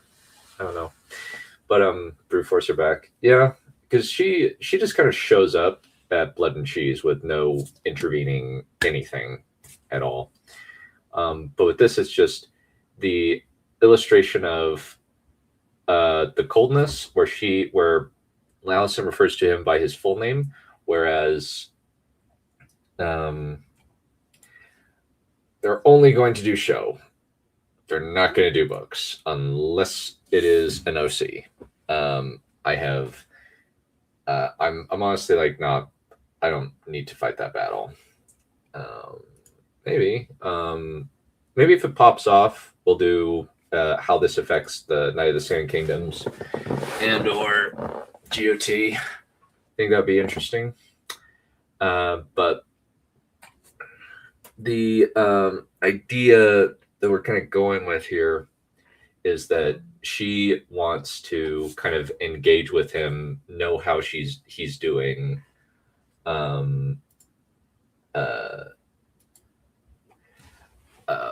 and is genuinely interested in him and wants to engage with him, kind of showing the difference where she's like, I want to know that you're thinking about me like I'm thinking about you.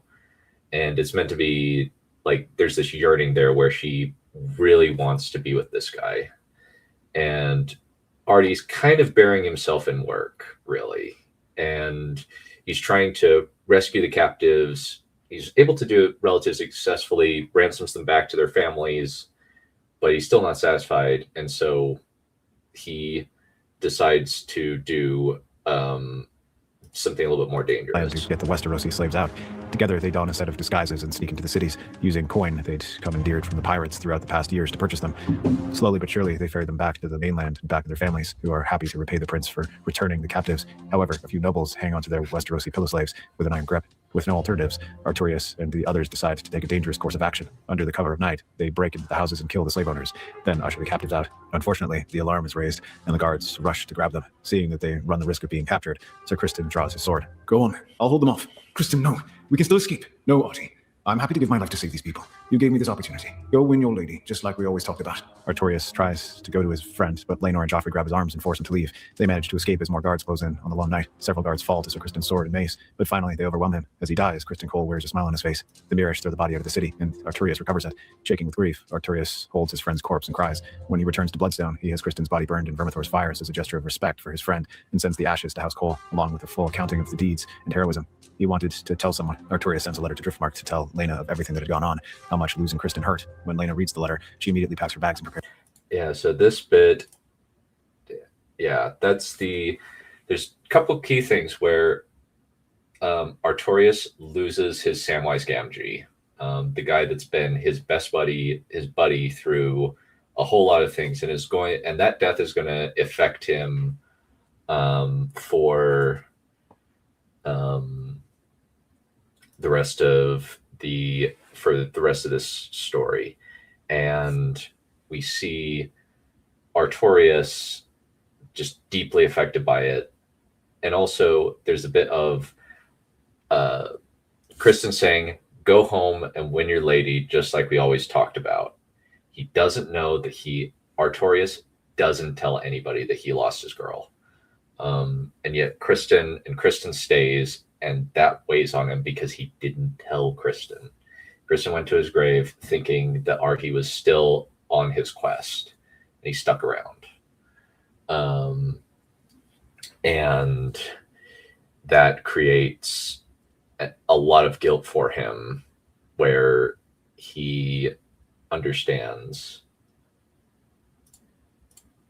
Yeah, kind of. Staying with Lena the whole time. how do I choose? How do I decide? Well, for one thing, I take a look at Targaryen family trees. The harder thing is actually coming up with names for dragons. What I'll do there is I'll often mine in Greek mythology for the most part. For monsters like Typhon, I did name one Excaligon because I was like, that's a cool name. We can mix Excalibur and Caligon the Black. As for Artorias, I was like, okay, let's do kind of a noble knight and a prince, kind of similar to evoke kind of ideas of King Arthur and that sort of thing, as well as Artorias from Dark Souls and Lucius Artorias Castus or Arthur Castus from the movie King Arthur in 2004. There is an upcoming theory where Vhagar gets used in a purely heroic light, but yes, a couple of them, but yeah. Artheris. That might be interesting. I think that works better as a dragon's name than a person's name, but yeah, it works. But yeah. And then we kind of see a bit of what Lena's character is like now that it's been about 5 years. Yeah, pretty much.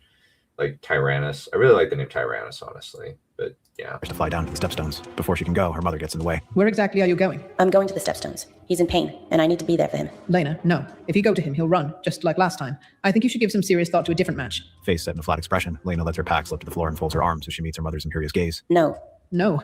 No, I'm going to marry Artorias, and you will not stop me. The boy has been down there avoiding his responsibilities and you for years.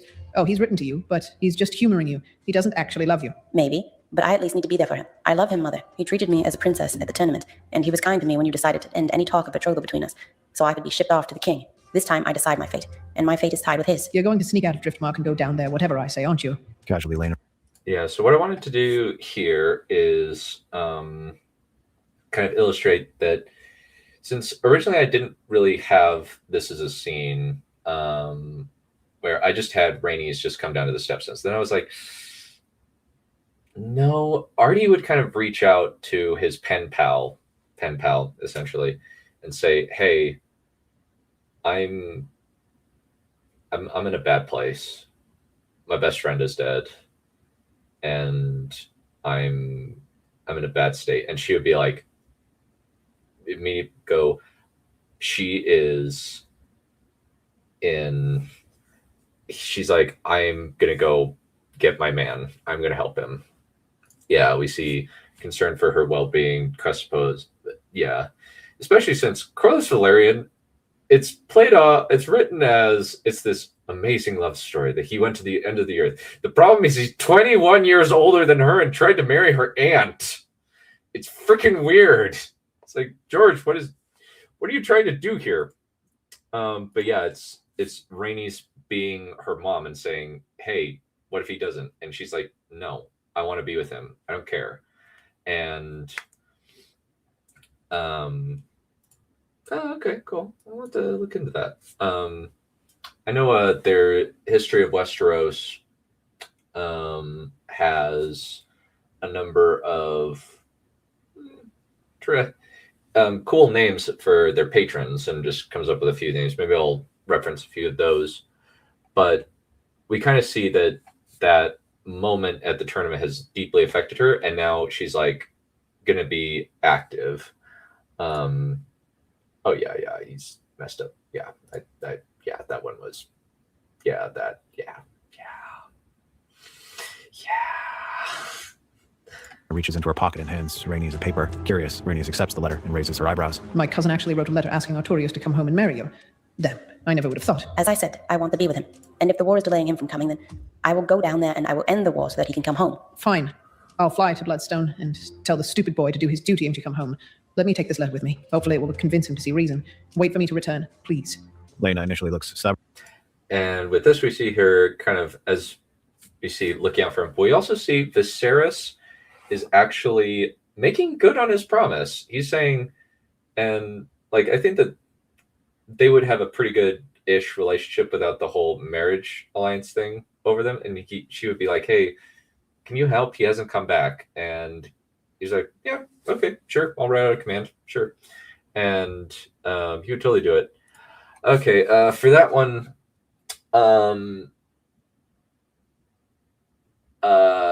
that would change a lot. We would definitely not see a lazy Aegon II.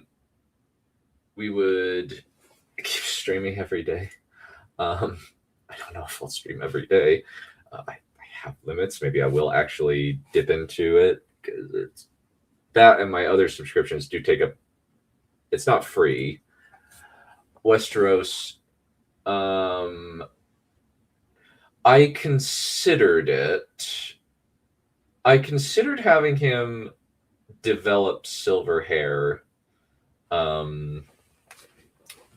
after he destroys Old Town, but I was like, I think that's a little bit too gimmicky. I can kind of get away with the eyes, but I don't think changing the hair would be. I think part of it is I wanted to kind of keep the relatively striking look of him having purple eyes and dark hair, because I like that kind of contrast. I think that's a good contrast to have. There was a correction in the comments that said he should have gray eyes rather than brown eyes, since Waymar Royce has gray eyes, and a lot of First Men families have gray eyes. And I was like, ew. I was just thinking I wanted it to be a regular, like a regular boy, like just a regular kid who's not like super exceptional, because gray eyes are kind of strike. Gray eyes with dark hair is kind of striking. And I was just like, no, let's make him have brown hair and dark hair, brown eyes, because that's kind of the most mundane combination, and that would really piss off Daemon. I kind of considered that. Just Dace then. Yeah, I could say he got silver. Maybe he did, but I think I was like, I was just like, I didn't really have the word count, and I felt like doesn't necessarily totally add to his character, but I think that, yeah, that might be an interesting thing to kind of think about. That's pretty easy to write up being serious. Yeah.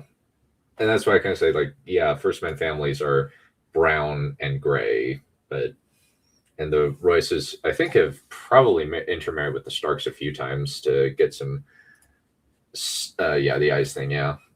And so, yeah, oh man, okay. We got to keep going. All right. Finally, she accepts the compromise. Weeks after Kristen's death, Artorias is sitting against a tree on Bloodstone, holding a bottle of Arbor Gold that he'd been saving, looking out at the ocean. He has lain. Little thing here: Arbor Gold is associated with lies in the books. Every time somebody's drinking Arbor Gold, it's a lie. And in this one, Artie is lying to himself and to his friends. Necklace in his other hand, absently playing with the chain. His scar itched where she kissed it all those years ago. Kristen had died not knowing that Artorias had lost the girl he wanted to marry. He had stayed to help him on his quest, and now he was dead. Closing his eyes, Artorias considers throwing away the necklace or putting it back in the box. Instead, he puts it on and strokes it as he hides it inside his jacket. So this is a critical piece where he is he says he's giving a little bit of ground here. He considers throwing it away, which is just kind of discarding it, shoving it under the rug, putting it in the box. Then he goes with the third option, which is he just accepts it, puts it around his neck, and just hides it under his jacket. Just slow kind of progression toward where he's going to be. And we also have a shift where he doesn't look like Ben Barnes, Prince Caspian. He now looks like Ben Barnes the Darkling, where he is like he's much older, he's more grizzled, and so that's what I kind of wanted to use in order to show the passage of time. And we're almost to the one of the pivotal moments. Nor comes up that I spent a lot of time thinking about and choreographing in my head, and I'm excited to talk about it with you. Shirt slightly open. His friend has a bottle in one hand and Joffrey loudmouth under his arm. Ahoy, Artie. Care for some company? You're going to do it anyway, so why bother refusing? Good man. Anyway, how are you holding up? I see you have a vintage Arbor Gold there, so it must have been successful. What's the point? Kristen's gone. It feels like, other than getting the captives back, this whole thing is pointless. It's going to go on forever, so long as the triarchy stands. Come on. They now live in fear of Artorias Stormbringer and Vermithor, the Bronze Fury. Could we actually get to the point, please? Yes, well, I've been thinking. I'd like us to be brothers in truth, Artie. We've been over this, I know. I'm not leaving until the war's over. Yes, but you haven't agreed yet, so I'm going to keep badgering you. You can't keep putting it off. Please stop. I'm serious. Now is not the time. Not after Kristen. Not now that Kristen is gone. She's been infatuated with you from the moment you put the crown on her head. She couldn't stop talking about how you talked to her and made her feel special. She's a lady now, and if you don't try to snap her up, someone else will. Every time I go back to High Tide, she asks about how you're doing. I'm sorry, but no. I can't leave. Not when my work here isn't done. Kristen wouldn't have wanted you to stay here. Those were his last words. I can't. You're utterly impossible. Yeah, so the lie that he's saying is that he is staying because of the captives. That's not the case. Well, that's kind of like, that's the lie that he's doing. He's staying to run away from his problems. And then he admits that in the second bit. Yeah, it's kind of like, wow, so there's been an unbroken, they just look like this forever? Are you joking? That's not how it works. George. What's wrong with you? They aren't Baratheons. Like, I guess it's just like Baratheons have like super sperm or something, or like super genes or whatever, that just keeps going and going. But yeah, and kind of, so it helps build it, and so it still meant something, yeah. And Kristen ended up dying, saving a bunch of people from slavery in what is the equivalent of the Westeros Underground Railroad. And also we just have Laenor kind of just trying to be Artie's bro, where he's like, hey, dude, like, let's be brothers. Like, marry my sister. She really likes you. And he's like, and he's still got that, even though it's been 5 years, he's got that little association of the little girl in his head. So If Laenor had summoned her, someone else arrives on the stepstones, Rhaenys and her dragon. Laenor eagerly embraces his mother, while Artorias bows, rolling her eyes at the formalities. Rhaenys gives him a hug just as warm as the one she gave her son. For goodness sake, don't do that, nephew. There are no formalities between family. My son has told me that you're being incredibly stubborn about seeing reason. I have no idea what you mean. You're avoiding going home to do your duty. Your father wants you in the capital. He recently gave up his crown to your uncle. I'm just here to take your place. Well, thank you. And that doesn't get you out of the other matter either. The bleakness doesn't become you. My daughter turned down your uncle to marry you, boy. She's been asking about when you came back from the war for years, and she's growing impatient. She almost came down here herself to drag you home by your ear. I convinced her that wouldn't be necessary. Now that I'm here, you have no excuse. Also, there's this. Rhaenys hands Artorias a scroll. Artorias opens it and raises his eyebrows. His uncle was asking him to continue with the betrothal to Laena Valerian. Laenor peeks over his shoulder and starts laughing. Artorias squirms uncomfortably as Laenor keeps on cackling. Closing his fist, Artorias glares at his friend, who doesn't stop coughing, despite the withering gaze. Finally, Artorias turns back to Rhaenys. Really? Are you still hounding me over that? Yes, you're going to have to get over Alicent's bloody high tower at some point. Better sooner than later. I know, but I have to finish my quest. You are beyond. Yeah, so this bit is functionally a dude's prospective mother-in-law telling him to get over himself and date her daughter, which is funny. And she's just picking him apart and just saying, this is your problem. You are a coward. And just systematically is just destroying his illusions. Because she's been around the block, and he's just kind of a young guy who's not necessarily that intelligent as of this point in terms of certain things. And she's just saying, you got to get over her, dude. And I wanted to kind of make her a mentor figure in a way where she's kind of just pushing him to be better in a different way. Like, I didn't want her to moralize to him in the same way that she moralizes on the show, because I really, really don't like how Rhaenys moralizes and says a lot of stuff that kind of are indicative of what the writers feel. And yeah, maybe black hair is eternal. That's true. Well, you know that Oris Baratheon had dark hair, but maybe it's just that, theoretically.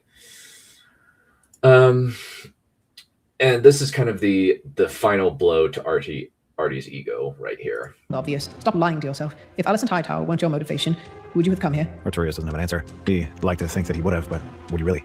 Shame at being unable to answer the question roils inside him. Rhaenys sees his shame and puts her hand on his shoulder. Come home, Artorias. There's a beautiful lady on Driftmark who wants you to be her husband. She's been waiting for you to come to your seemingly non-existent senses for almost 5 years. I've been an idiot. I honestly love the line of, she's been waiting for you to come to your seemingly non-existent sentences for 5 years. Grandnieces. Yeah, he would definitely be like, he's like my boy. I want my boy to be happy. I want my boy to be happy. He's like, I want my geeky little friend and to be with this cute lady. And he would totally just kind of be looking out for his nephew. Yeah, I like that idea. Yeah. Yeah. Yes, you have. But if you're not interested, I suppose my husband could engage her to the Sea Lord's son. Casually, Rhaenys starts. And there's kind of the point where she's like, I guess we could go with another option if you're not interested, and just plays it off.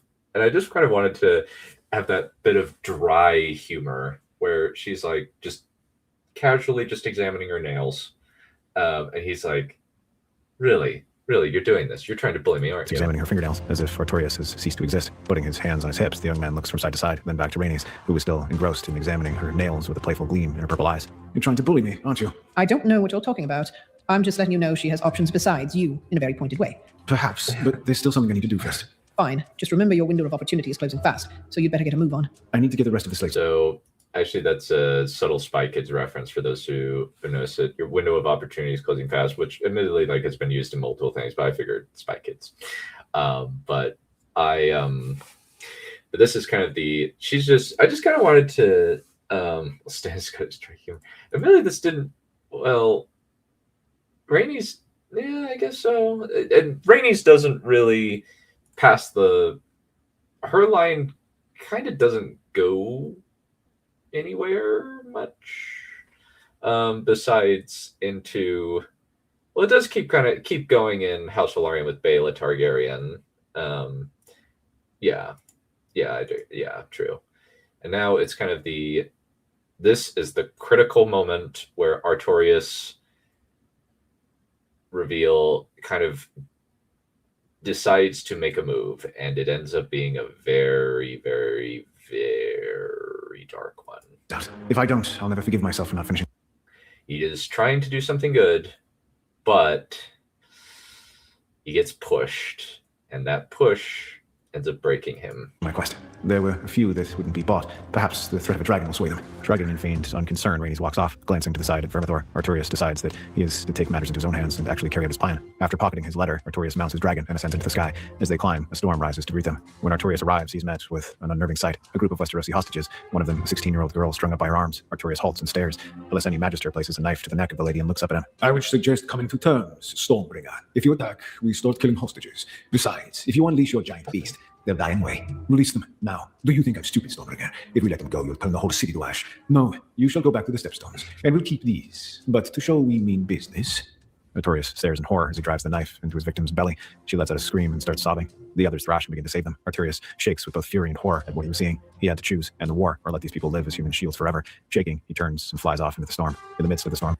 Yeah, so this is originally I just kind of had him over Lys, just kind of looking down at it, and then he just arbitrarily decides to destroy it. They kill Kristen.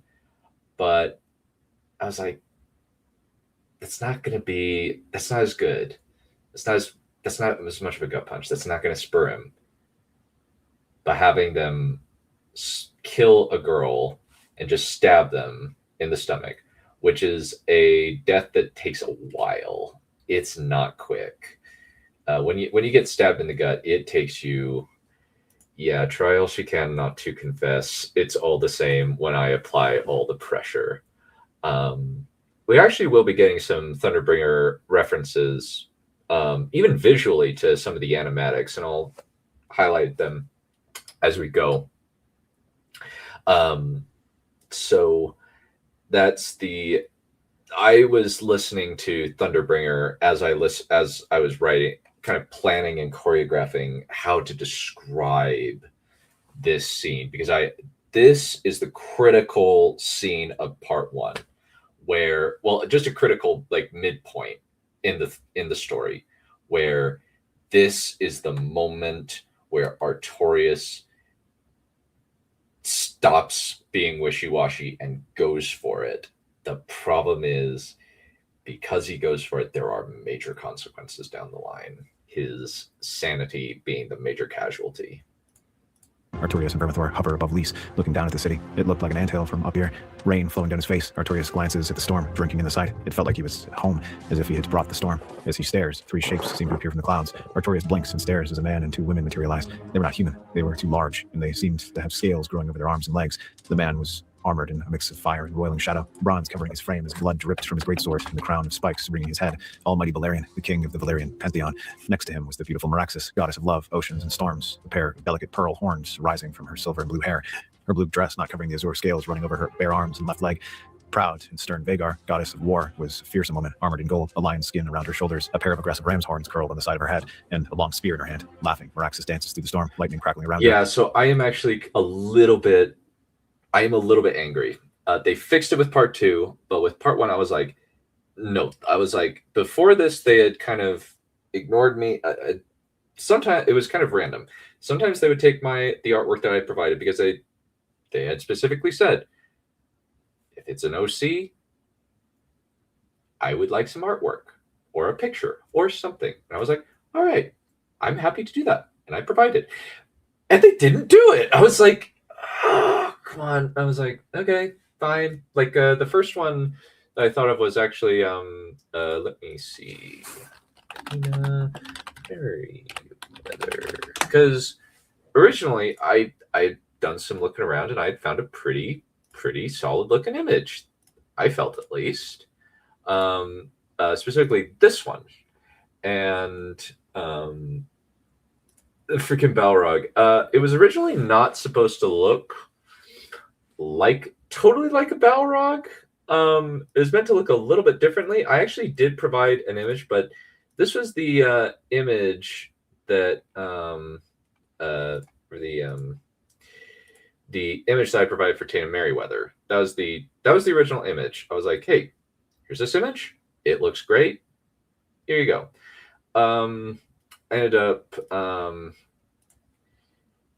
instead they picked this one. I was like, wait, dude, I didn't provide that. What is that? What gives? And later on, I think that was another one somewhere or other. Can't remember. Okay, let's see. There's someone. Fancast. Because I remember, like I put it somewhere. Honestly, it's just let me. Because I found it somewhere. I'll have to do that later. I'm kind of fine with base cities in the world because he's mad. No one truly cares that he killed it. We'll get to it. Yeah. Yeah, I was like, yeah, he just destroyed it, and nobody's kind of affected by it. I was like, I don't know how to really influence that. Yeah, they would be kind of terrified of him, but I think that would be just like, really, you did that? Because I think there would be an element of scariness. But this is actually the image that I was like, here, use this, please, because it looks dope. That looks awesome. And they ended up just kind of going with the demon image. After I'd said, you can use that as well, but please use this one, because it looks dope. It looks so... Yeah, he kills probably more like 1.5 million, actually. Like 1.5 million. Yeah, a lot.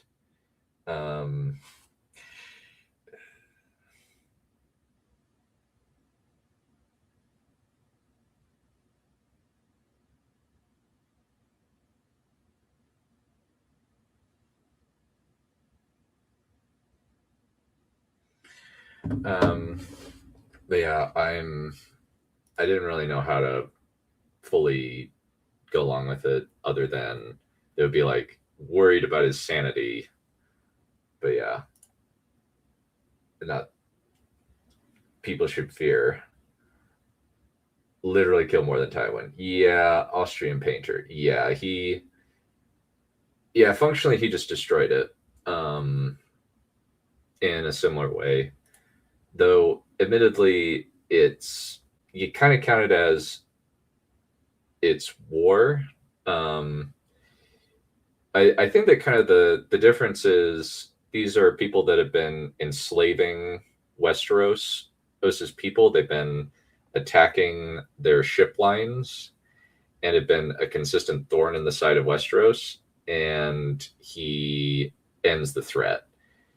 So that's kind of my thought on it, but yeah, they should fear and demonize him. But I think that there's enough of that his friends and family still care about him and still love him. But yeah, that might have been an element that I should have explored a little bit more, that they are legit scared at Barry. And yeah, it's more of a psychosis episode. Yeah, it's a psychotic break.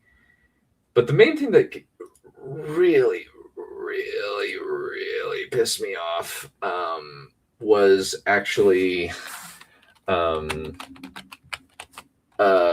because I had specifically asked them to use a specific.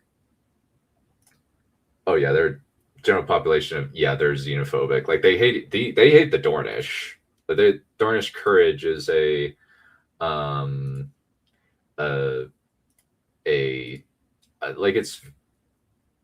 slur. So it was kind of like my annoyance. I had specifically told them, use this image for Meraxes, and specifically said it because it kind of looks a little bit like Lena, and that's kind of the point. It is supposed to look like, that's the point. What they did instead was use. So let me see. Syrax as a human, where they did this one, and I was a little bit annoyed because I was like, I provided this specifically. Like I had ram swords and everything, and the spear, and I was like, yeah, kind of. Yeah, I used to Saga ramp. Yeah, that's a good point. Killed millions. Okay, but they deserved it. Come on. Who likes the Tyroshi, bro? Hello?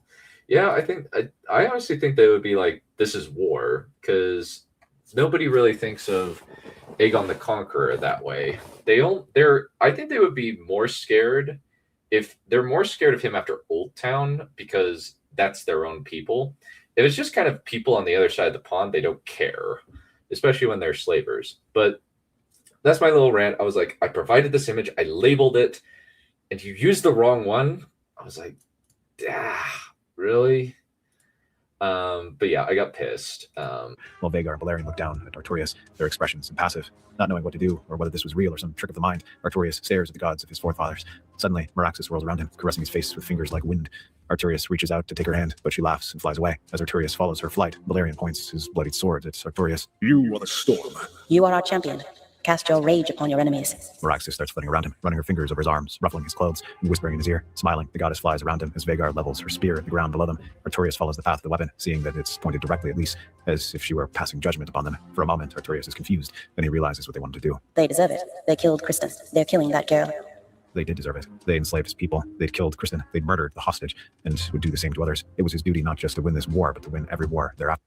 Yeah, so this is an incredibly dark moment where Artorias decides to basically let loose all of his worst impulses in this. And yeah, so he does sound like Lena. One of the things that I made sure to do in the instructions was I wanted to be very clear. They sound alike. And well, one, it makes it easier on Mr. Boba. He just has to add a little bit of distortion effects on it. I was like, they need to sound and look alike.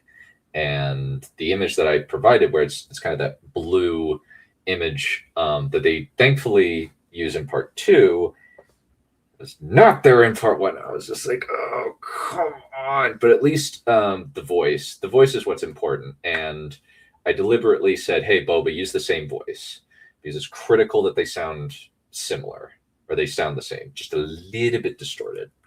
And I was like, oh, come on. Thankfully, they listened to our feedback and improved it for part 2. So, but this is kind of the Ender Wiggin philosophy, which is not a good philosophy. It's the idea of you don't just win this war, you win all the fights to come. And that has a lot of problems. And he ends up going in, and this is kind of the first break. This is where he gets powers to go along with his insanity, because of the idea of sacrifice brings power. And if you kill a lot of people in Dragonfire, you're going to get a lot of magical power. And there's also a subtle Yu-Gi-Oh reference where cast your rage upon them is what the Pharaoh says when he's fighting against Bakura right before the winged dragon of Ra appears to take on his Diabound. That is a really obscure, weird reference, but I was like, it is such a dope line. Yeah, kind of. But he also thinks that when he's hitting Stilson, and he just kicks Stilson over and over and over again, since he had won this fight with Stilson, and so he beats him up and ends up killing him, kind of in an effort to win all the fights. Aegon killed maximum 50. Yeah. Oh yeah. No. That is a. Yeah. Artorias has a much higher kill count than a lot of the Field of Fire. So yeah, that's a good point. The Field of Fire, yeah, even the Field of Fire was actually 4K. He actually doesn't kill that many people on the Field of Fire, all things considered. It's a 4% of that army. But yeah, this is kind of the moment of Thunderbringer, where basically a man, this is kind of a scene that I fully admit that I really enjoy writing, is where a guy who has been restrained by certain codes of conduct for most of the story finally lets loose, and then the consequences come from that. Let's stop talking about probably deserved it. So, well, it's just like, these are slave cities. Like, there were people in the comments that are saying, yeah, most people, yeah, he doesn't really kill that many people. Yeah, he kills Heron Hor, he burns the Dornish over and over and over again, but the Dornish somehow survive because plot armor, you know? Very frustrating, to say the least.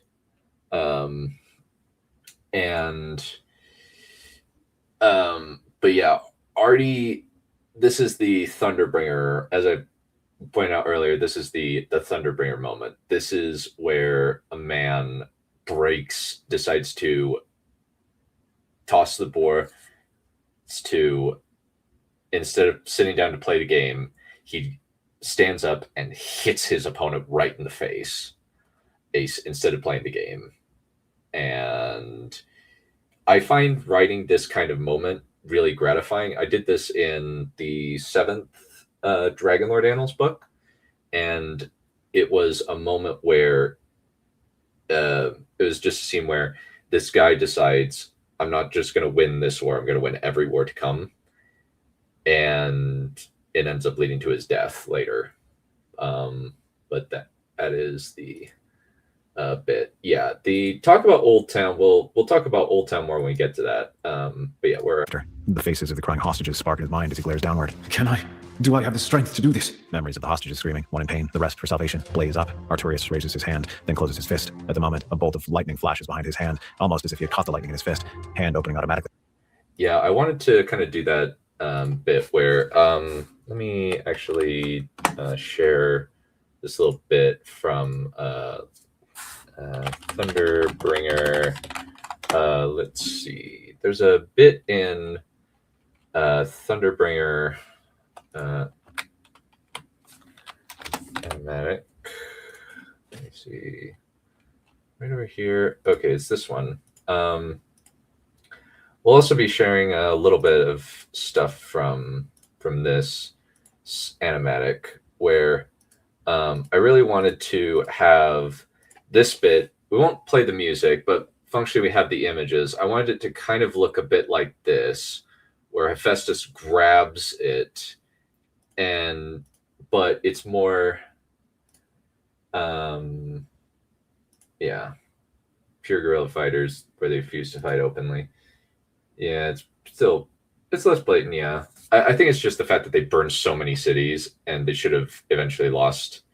They should have just ran out of people, or just said, "We're done. We do not want to fight anymore. We don't care. This is not worth our lives."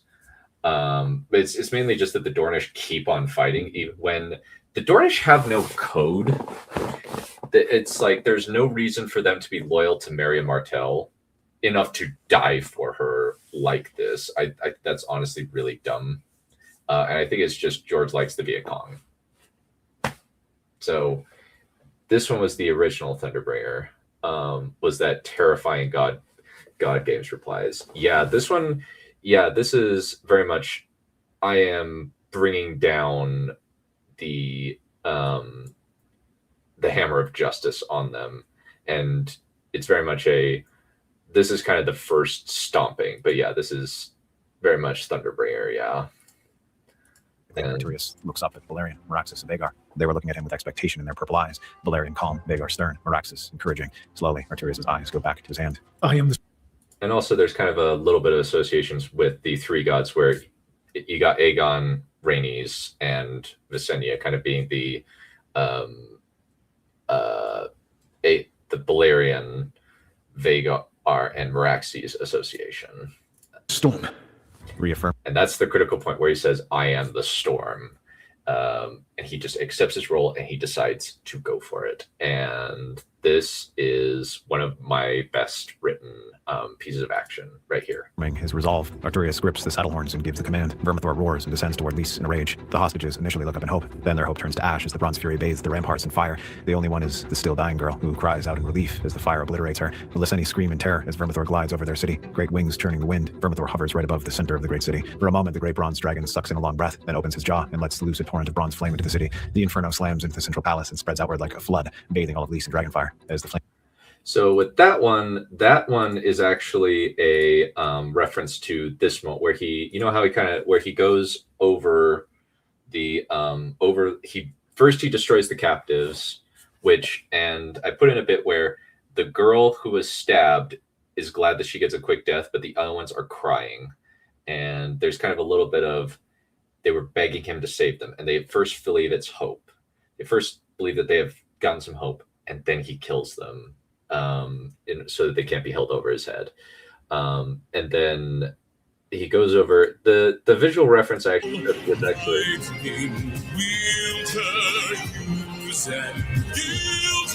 show her what she can't conceal, for true nature will be revealed.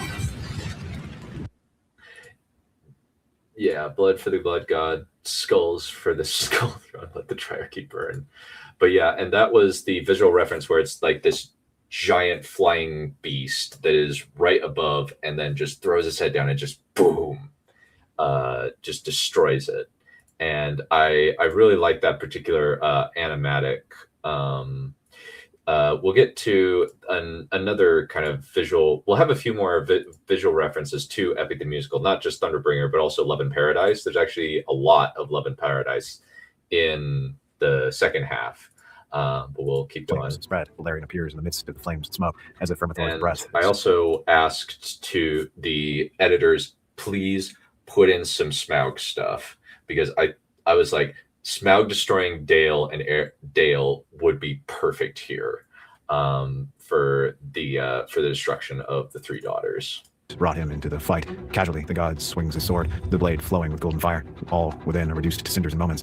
After Artorias erases Lys from the map, Vermithor turns north, and Mir follows soon after. Ballista and other projectiles fly toward him, but Vermithor incinerates the defenders and then carves a path. It of fiery also, destruction I across the feel city. like this is actually one of the best edited sequences because it actually Meraxis kind of hovers above goes him, along then with brings her it. hands together and pulls them apart, a bolt of lightning forming between her palms. Smiling gleefully, Meraxis grasps the bolt and then throws it upward into the clouds. As it strikes, a storm of bolts rain down upon the city. Fire is starting all across Mir. Alongside the storm goddess, Artorias continues to burn the city as Yeah, so with that one, that's actually a visual reference to later on. To this bit of Thunderbringer, also the same piece of music. Well, but basically, it's that he tosses it and then throws it up into the air before it comes down and destroys the ship. That's kind of the visual reference that I wanted to do there for that one. But yeah, keeping going. Lightning falls like rain. Despite the storm raging around him, the bronze fury's flames spread as if through dry kindling. Artorias rings the city in fire. And I really like the images of the Hobbit right there, because I feel like it really illustrates once all of Mir is nothing but scorched earth, destruction that's Vermithor happening. flies into the storm. That's the last of the three daughters. The people of Tyrush attempt to surrender, but Artorias will not be stopped. Vermithor descends on them, blasting from above the center of the city. As he blasts the buildings, Vhagar bursts from the ground and swings his spear, breaking the horses as the spear spreads through Tyrosh. At one point, he looks down and freezes. A group of children was screaming, huddled in fear as the fire rose up around them. Before he can do anything, the building they've pressed against collapses on top of them as Vhagar strides through the building as it is crumbling. Shaking, Artorias looks down at his hands. The sight of the children screaming was etched into his brain as if carved by a fiery brand. Vermithor seems to love it. The great dragon unleashed his fury upon his enemies with an abandon that Artorias had never seen from him. Not wanting to stay, Artorias turns away from the Tyroshi smoking remains, flying north as fast as he can. Shame and horror at what he done. When I was watching it, yeah, why is he killing that? Yeah, he is crazy. There's some sort of pragmatic logic because he basically erases the major power in Essos forever. They're gone.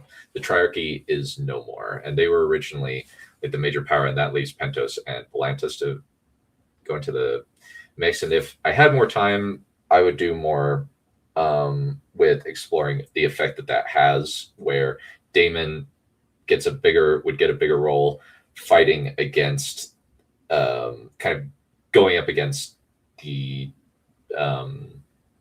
Triarch, the Pentos, and stuff like that. And yeah, when they ask for blood, and it's like kind of the idea is with this, it's like he is overlaying with this. He is not yet blew up my summer passion. He blew up my I totally was there for platonic visits to those very, very nice sex workers. Very, very nice sex workers in Lys. His daughters, that's what you're worried about? The world's greatest play actor. I take credit for that one. That was my joke. I'm proud of that joke, dang it. I get to play act. How marvelous. Really? That's your plan? So, Mr. E, always a pleasure. But now we're kind of seeing all of the destruction here. I was very, very careful. I did not want it to be just seeming like the gods are destroying things. My thought was because he hasn't done the sacrifice yet. He hasn't burned up the cities. He's just overlaying it because of his PTSD and his psychosis and putting the gods onto the destruction. And so here we have, so I was very, very careful to like make it seem as though these are all natural occurrences. Yeah, she's a badass. She's awesome. I love Johanna Lannister Westerling. She is awesome, and I love her, and I would like to include her in more theories. I think she would be great. And they will House of the Dragon will probably ruin her, or not include her, like they cut Nettles, which is going to be a shame. Jason after 59 probably went to, it's like hasn't seen The Rock in years. I can't choose. Well, you could always watch. Well, you just tag along. We're watching this together, and I'm giving my commentary. And also, I wanted to kind of show that Artie he feels enough shame and horror at what he's done that he kind of runs from this as he runs from his other problems. And then he starts to see things more intensely. And he starts seeing the gods more and more often. And at first they're kind of going along with his darkness and with his dark actions, but then it seems as though he manifests them using glamours functionally, or like very sophisticated, powerful illusions. Kind of with the powers that existed, I was like, all right, what powers does Melisandre have? And the reason why I say Melisandre is because Melisandre uses blood magic. So the thought was, okay, what powers does Melisandre have with very minimal sacrifices? She can create enough wind to take Stannis and his whole fleet up to the wall, and she can create illusions. Now let's just take those two powers, give them to Artorias, and then ramp them up with 500,000 people, with 1.5 million people. And so where he can actually telekinetically control the weather, and as well as create massive illusions that seem to affect the world around them. He bursts inside him as he flees deeper into the storm. As he does, Meraxes starts spiraling through the storm with lightning swirling around her, as if to guide him where she wanted him to go. Blinking away the rain, Artorias follows her as she spins around him and caresses his face, eyes filled with both sympathy and pride. Finally, they land on a large beach somewhere near the Kingswood. Artorias sinks to his knees and wraps his arms around himself. Meraxes strokes his scar and then flies into the storm in a flash of lightning. Shaking, he draws lamentation and looks at the blade. Within it, he sees the face of Valerian, fire and shadow wreathing his face, red scales running like tears down his cheeks and arms. Not wanting to see that face, Artorias sheathes the sword and then curls up on the ground. Growling, Vermithor puts his wings over his bond and lets out a low roar of sadness. When he dreams, Artorias is pursued by the screams of the burning men, women, and children he destroyed. And when he runs, he finds more and more, seeing their faces melt away. When he wakes up, he claws at his face, trying to erase the images plaguing him. What have I done? That's our theory. What? And that's kind of the cliffhanger I wanted to leave you off on, where it's a really strong ending that really gets you in for part 2.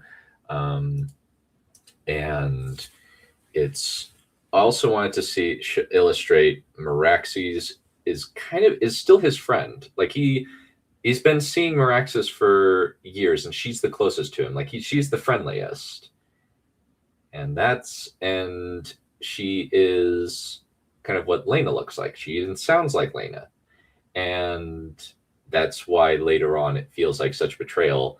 And in the second bit, we see what's its bucket?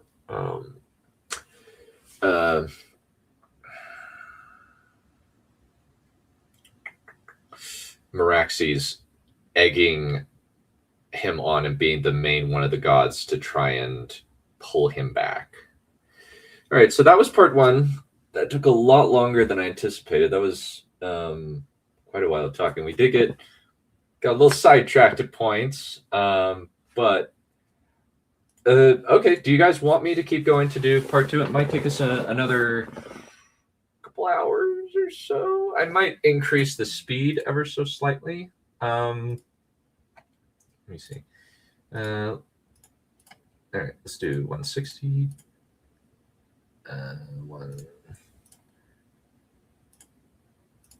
Let's just increase it.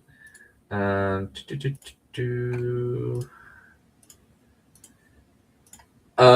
many old gods? Well, I don't believe so. George R. R. Martin is an avowed atheist, and his universe is an atheist universe.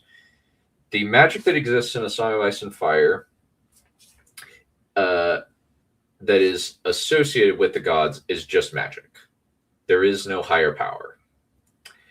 As far as the old gods of Valyria, we know of 4 named ones. And that's it. We don't know what the religion was. We don't know anything. George R. R. Martin, the 7 are kind of a secular religion. They don't really have any real like rites, rituals.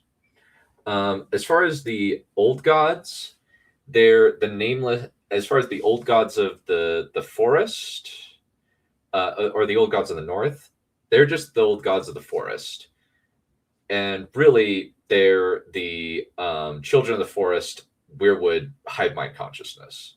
They're not actually gods.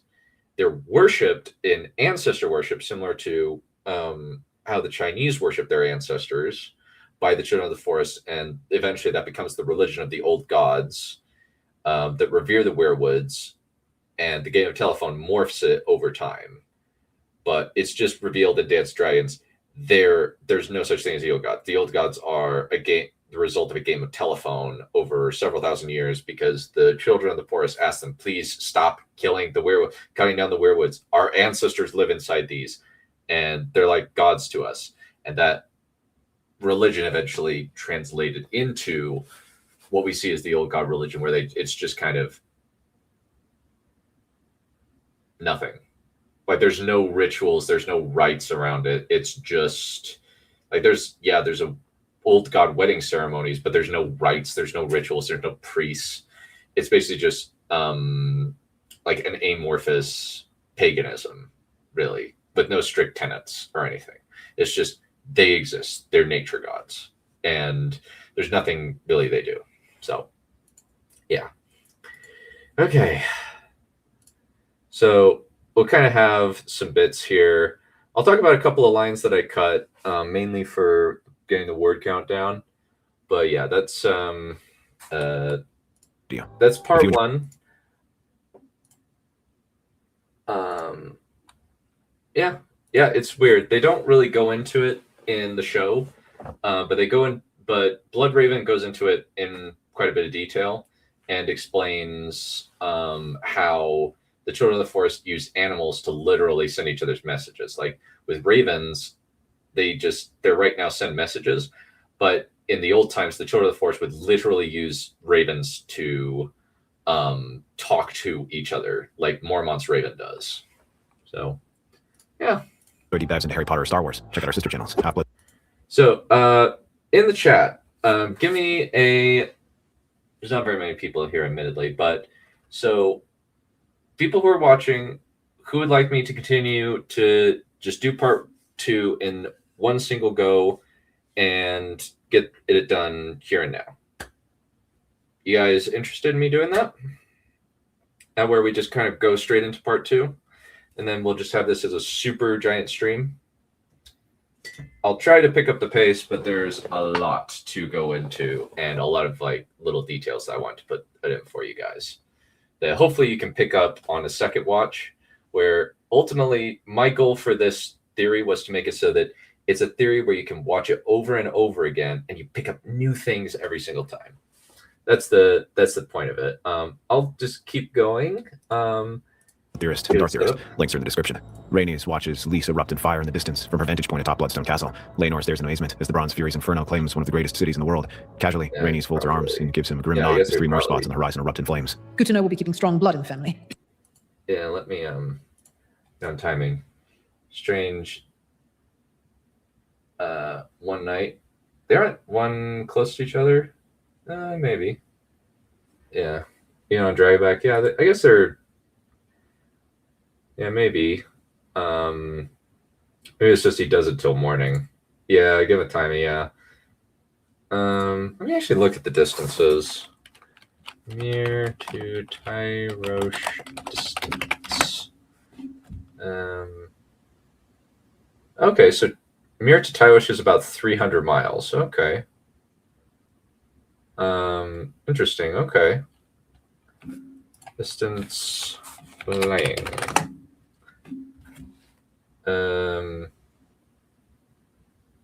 Dragon, couple hours. So, Emily, this is an AI overview. Keep going. Okay. All right. Give me just a second. I need to grab a snack, and I did have lunch before I got here, but I do need a drink because my voice is a little bit weird. But I think that I'll just let this play for a little bit without my commentary, since It should take me about that long to get there. He just destroyed them. Yes, and it's a good thing he did. If he didn't, we'd be fighting them over the stepstones for years. He's proven himself. Hopefully doing this doesn't break him. He's a strong man. I know he can do it. There's a big difference between hard and strong, Leno. Strong endures, but hard breaks. What he just did is enough to break a strong man. You should go to Driftmark. There may be an opportunity for our family coming very soon. We must be ready. With that, she walks toward Meles and leaps onto her dragon to scout the remains. When the storm ends, Artorias pulls himself out of his stupor. He'd beaten the Triarchy, so why did he feel like he lost? He should feel something after avenging Kristen Cole's death at their hands, but all he could see was the hostages screaming as he put them out of their misery. He flies toward King's Landing to give a report to the king. When he arrives, Rhaenyra flies out to greet him, and once they land, she quickly dismounts and runs to him so she can fling her arms around his neck. Artie, you come back. I've missed you. What happened to your eyes? My eyes? What do you mean? They're purple now. Really? Tell me, what's been happening? I wish you could have been there. You might have been able to help. Everyone's talking about me and calling you a whore. Who said that? Tell me. Alice. Yeah. Single night. Maybe I should have just had it to where I guess I should have been maybe been a bit more clear that it takes all night. Maybe. Probably should have done that.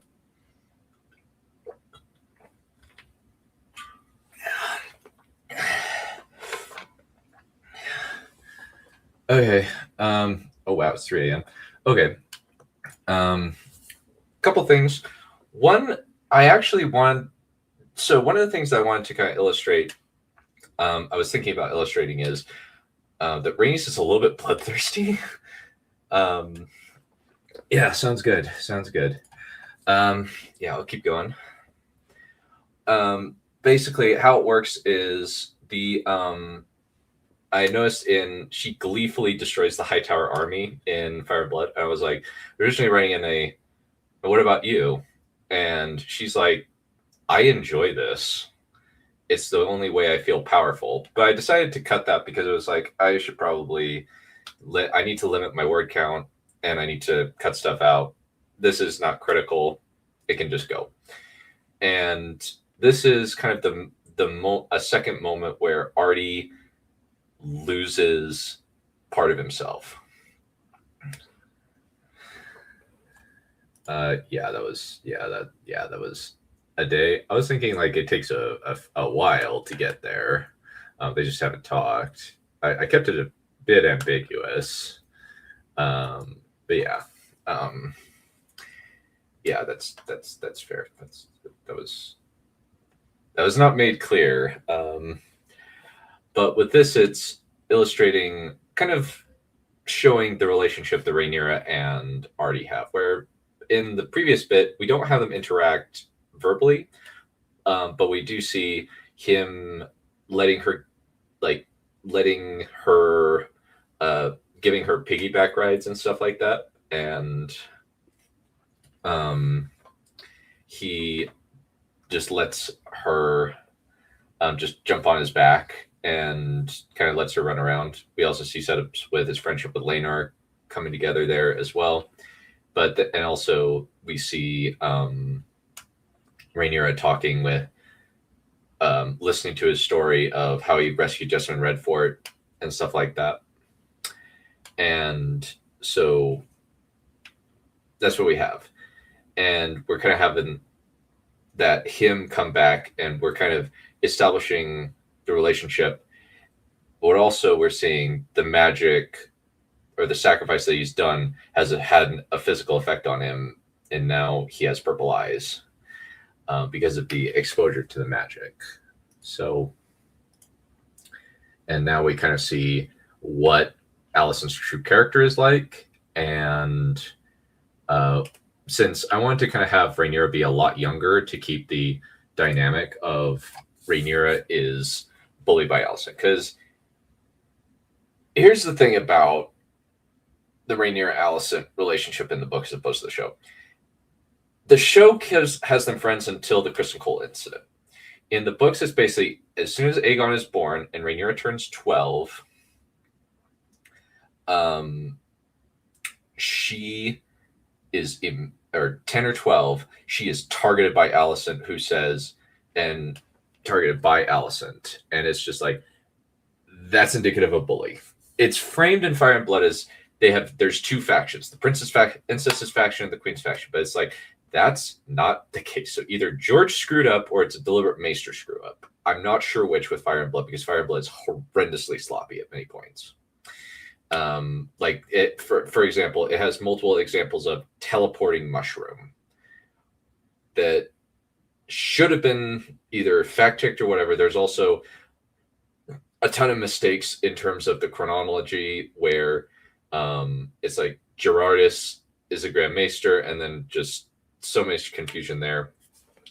Yeah, no worries. Like, well, it's just I try to keep time a little bit ambiguous because even I'm not sure about certain things. Like, I don't know the exact distances. I don't know if George does either. He's not that he doesn't really do that very much, at least with the free cities.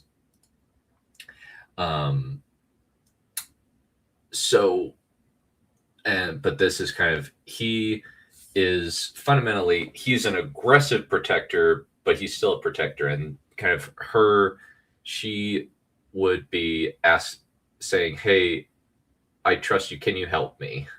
And he would step up to the plate and try to help her as best he could. In bloody Hightower. Artorias stares at his cousin, who starts spilling out everything, slowly at first, then more rapidly. It all started after Aegon was born. Alicent said that Sir Harwin protects the princess, but who protects the princess from Sir Harwin? After that, the gossip started, and now I can't get away from it. Everyone looks at me like I'm a harlot. I've never even kissed the boy. I've never had anything to do with her, yet she tries to ruin my life. I hate her. I hate her. I hate her. Rhaenyra breaks down crying and starts weeping into his shoulder. Artorias wraps his arms around her. Swallowing, he does his best to comfort her while trying to reconcile the girl that he'd been so infatuated with before the Stepstones with the one Rhaenyra was now describing. What had happened? Could he have misjudged Alicent so badly? As soon as he sees his nephew and his new purple eyes, Viserys immediately ushers him to his model of Valyria. Once there, he puts his hand on Artorias' shoulders. Artorias, are you well? I heard about what happened to the Triarchy. Wait, you had brown eyes when I last... Oh, gods, tell me everything. I had to finish my work to come home, Uncle. I ended all the wars to come. Are you still seeing those apparitions? Did they tell you to destroy those cities? It was my own choice, Uncle. They had been threatening our people. They murdered a hostage, a girl no older than Rhaenyra in front of me. I did what was necessary to end the war. I still worry. Remember how I told you about the blood mages of old Valyria? Yes, very clearly. I see that you used my art for the new models. Yes, I did. I like them better than my own. But back to business. Artorias. Yeah, so I laughed so hard at that line. Which one? You have brown eyes. But I just wanted to kind of illustrate some character differences where they're kind of vibing. They're like, they're best buddies. Like, Rhaenyra is kind of reaching out to him like he's her big brother. Oh, I hate her. I hate her. I hate her. That was actually a pull from a book called Science Fair, where like the specific delivery, I had to I made sure to like have varying levels of italics on it to kind of illustrate to Boba that it's like we want to escalate it slowly. In Science Fair, it's just about a kind of awful mean girl tells a joke at the expense of another girl, and she's just like, I hate Sarah Hess. Haley Hess. And I hate her. I hate her. I hate her. And it's just that escalation, and I felt like that was appropriate. And with this, it's just where Rhaenyra's like, wait, you have brown eyes.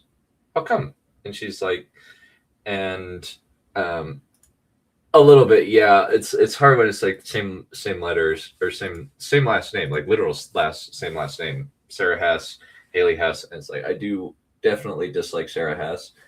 I find her frustrating. Howdy, how's it going? Still going. Might be a while. Oh man. But yeah, there's a lot to go over here. I put a lot of thought into this. But as we see, we have a little bit, we're also having a really subtle setup that Viserys, you decide to make new models using Artorias' art. And Artorias sees specific things. And we'll see that pay off a little bit later. But I wanted to kind of have that little subtle line there. And we also have them kind of just being nerd bros and just kind of illustrating the tragedy of what's to come, especially.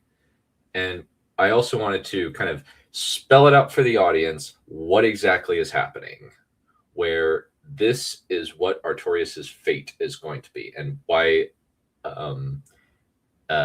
Viserys is really worried. This is important. Many blood mages saw what you claimed to see. I've done no blood magic, Uncle. They went insane, Artorias. It doesn't matter if it was intentional or not. Sacrifice brings power. And with that kind of power, being too close to the gods of Valyria broke their minds. They could not perceive the world for what it was. And some of them warped the perceptions of others with phantasms and illusions combined with the power they wielded. The more sacrifices they offered, the more power they had. If you offered up 3 cities, I can't imagine how much raw power you could wield if you choose. I'm just a man, Uncle. I've been at war for years, lost many friends, and done things. Yeah, so a couple things there. One, I'm just a man, or just a man, is actually a reference to Epic the Musical, where the and we're also seeing it's blood magic. I'm trying to state it very clearly. This is blood magic. This is what is happening. He is insane, and this is what is going on. The blood mages are not real. When does a man become a monster? I think we already got the monster bit, where we definitely got the monster bit, and so we just have a lot of little setups here that are going to pay off later on. We're just seeing him. He hasn't really gotten over. He's now trying to run from his PTSD and using his PTSD as a cloak. Similar way to Denethor using his Greek for Boromir as a cloak.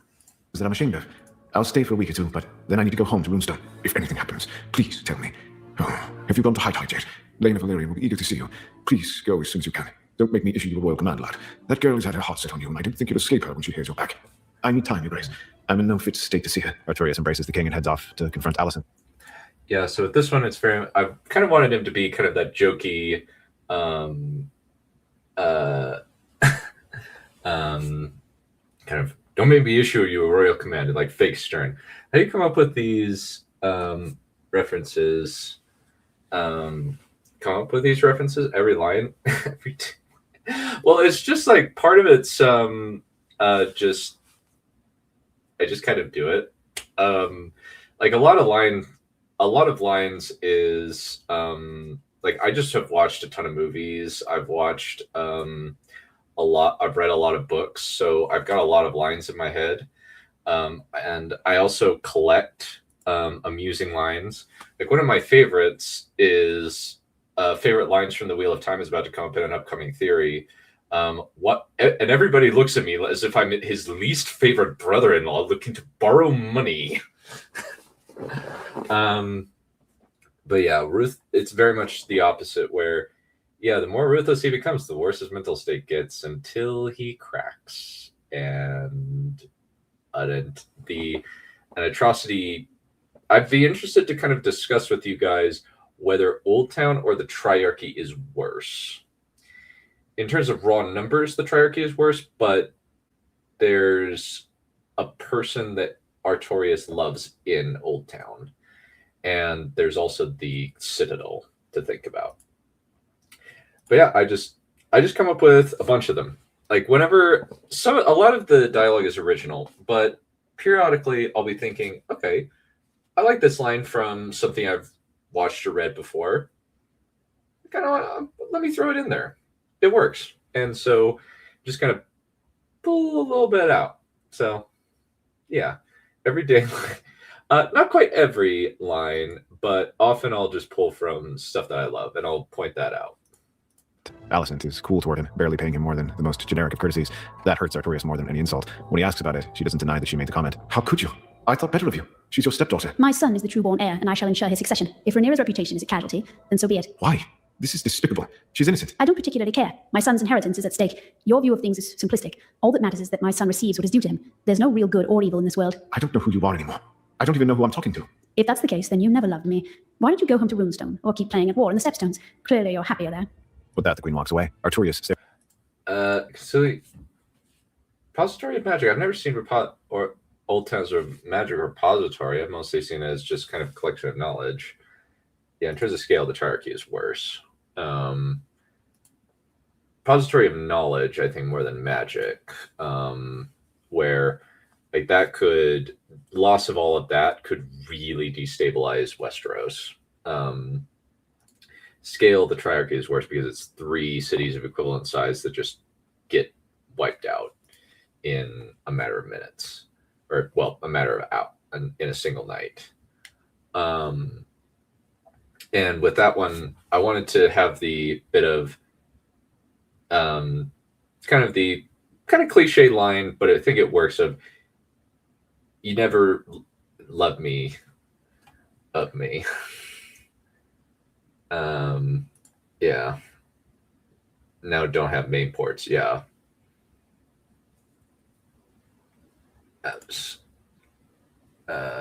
Yeah. Okay. Yeah. Seen a lot of spell books. Yeah, that's true. Okay, I'd forgotten about that. I don't think about Late and High Tower that often. It's also why. Yeah, that's probably why. Yeah, that's a good point. I've done a couple of those. I may do a gaming stream. Maybe I will just bite the bullet and actually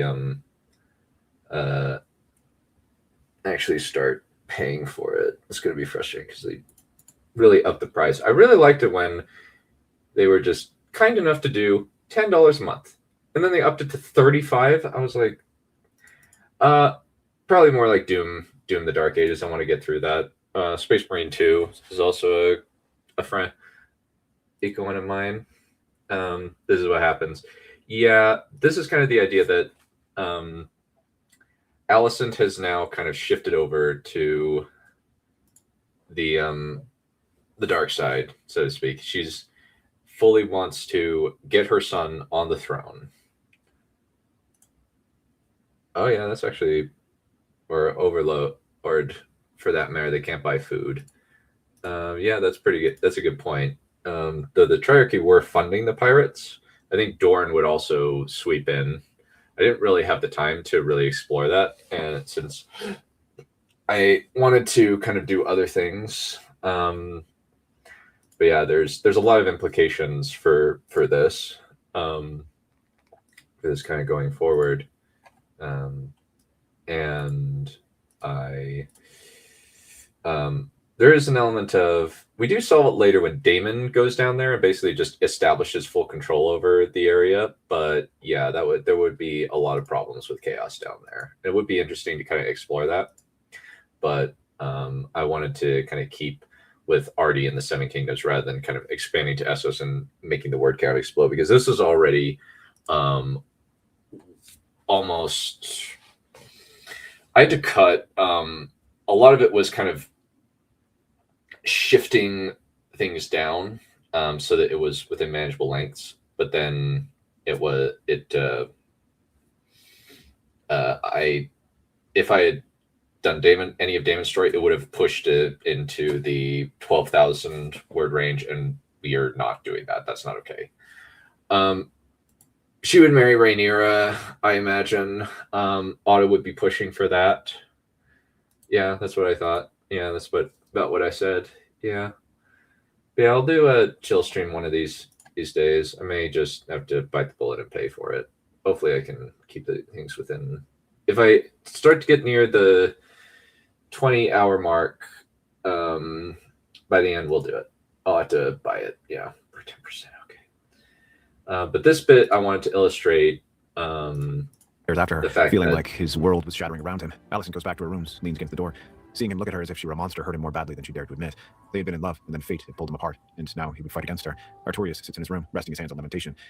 Yeah, what I wanted to illustrate here is that Alicent may be cold, but there's still some love there. There's still some affection. It's a little bit twisted and a little bit toxic, but it's still, she has feelings for him.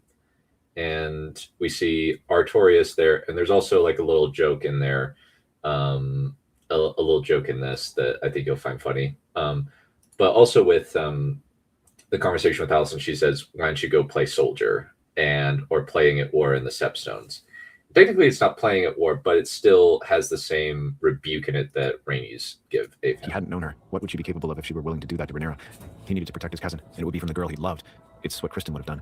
As if to compound his pain, a messenger walks in with... Yeah, so it's not what Kristen would have done. And it's just funny that this changes Kristen, where he's a martyr for this cause. And then we also have the human heart in conflict with itself, where it kind of continues where Artie is really conflicted. He knows he's got to do his duty, but he just avoids his responsibilities and tries to bury himself in his work. In this case, he's conflicted where he has to protect his cousin against the girl he likes. And that creates a good conflict there. And now we kind of get to the second pivotal point where his mom suffers a fall. News that his mother has suffered a fall from her horse and might not live much longer. Without delay, Artorias flies to Vale. When Rhaenys arrives at the capital, she finds that Artorias had gone to the Vale to attend to his mother. Grimacing at the delay, the princess goes to see her cousin. When she passes his model, she pauses and picks up the model of Meraxis. Is this new? I don't remember you having this the last time I visited. Oh, yes. They were based on some drawings that I received from Artorias when he first came to the Red Keep. They were much better than the ones I had, so I decided to use them. Why do you ask? No reason. Just curious. That was a lie. The statue was a near exact copy of Laena as she was now. This could be the perfect means of snatching up the boy. It was imperative that they moved soon. Rhaenyra might choose him and not Laenor. After giving a report, Rhaenys flies to Hightower and tells her daughter to be ready for Artorias' return from the Vale. However, Laena has other ideas. I'm not waiting for him any longer, Mother. I'm going to see him. Laena, be patient. I have sent an invitation to Runestone already. He will come. It is best if you wait for him to come to you. No, I've been waiting for him for years. I don't intend to do so for another moment. He needs me. His mother has passed and he is grieving. You stopped me once from seeing him. That will not happen again. Despite her mother's protests, Laena departs for the Vale in the morning. Artorias lands Vermithor at Runestone and is quickly ushered inside to see his mother. When he comes in, and he takes... It's like, that's what Christian would have done. I mean, you cheeky bugger. Yeah, I felt like it was something that Artie would think about with this one, or Artie would do with this one, even though it's not actually true, sadly. At least the Kristen Cole of the original timeline would definitely not have done that. That's what Kristen would have done. Yeah, I found it, honestly thought that was very, very clever on my part. Mainly because, obviously it's not what Kristen would have done. It's definitely not. But it is kind of amusing to kind of just toss those little jokes in there. Little jokes. Folks, where like if you didn't know, you know. It's always a neat little bit there. And here we also see Laena kind of she was willing to wait and compromise with her mom, but now she's like, I am fed up. I'm gonna go get my man. And the absence of Daemon. Well, no, it wasn't the absence of the Balon's tourney still happened. Daemon's still in at Balon's tourney. That didn't change. What changed is Kristen Cole never went into the Kingsguard and had his cloak soiled. That's the thought that I had, rather than anything to do with Daemon not being there. Like, Daemon still gets beaten by Cole, but Artorias is able to watch the fight and assess and see, okay, this is how this guy fights. All right, let's try to get a good idea of how he fights before we kind of move in. And now we kind of have Artie's second blow, where pretty much the most important person in his life dies. And I will fully admit that there's some shades of Anakin Skywalker with Shmi Skywalker and Lena Valerian kind of being the equivalent of Padme, but it's some slight differences. For one thing, I feel like this was a little bit better than written in the romance of the prequels, because the romance of the prequels is really, really freaking bad. I'm sorry, George Lucas. Not sorry at the same time. The freaking movie's so frustrating. But yeah, this is the second real bit. And one thing that I want to illustrate is each person has a reaction to Artie's new purple eyes, but each reaction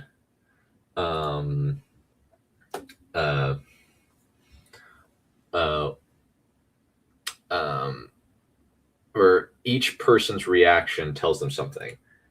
Yeah, that's kind of my thought with it. Yeah, the Cole and Artie was the final. Yeah, that was the idea. Well, I think it's semifinal too.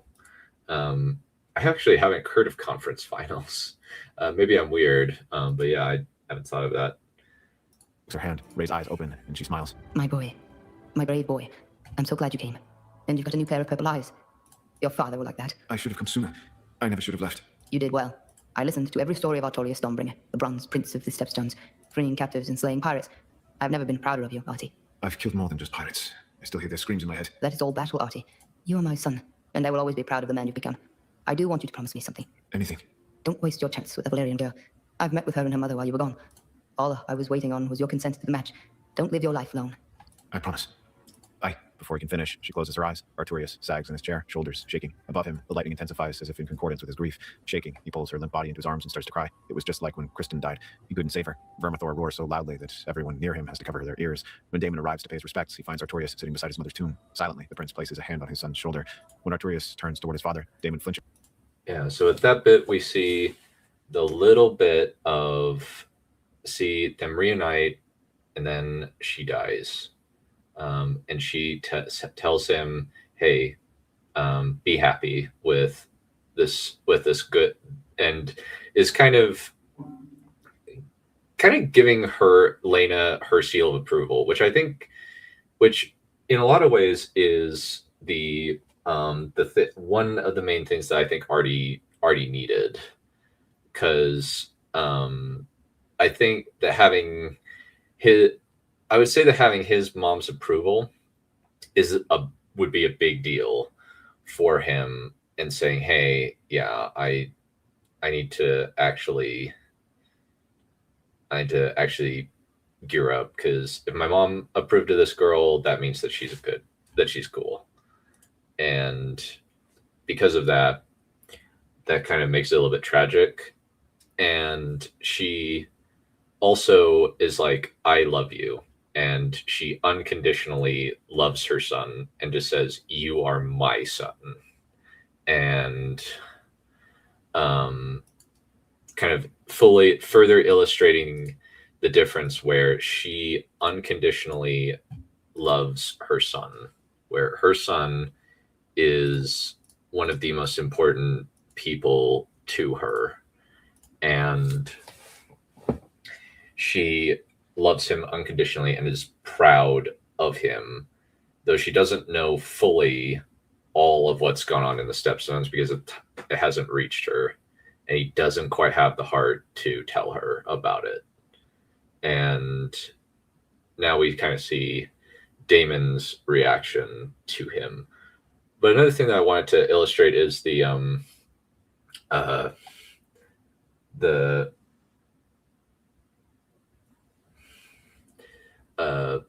she says, "You have a new pair of purple eyes. Your father will like that." And there's that element of, how to put it, she how to put it,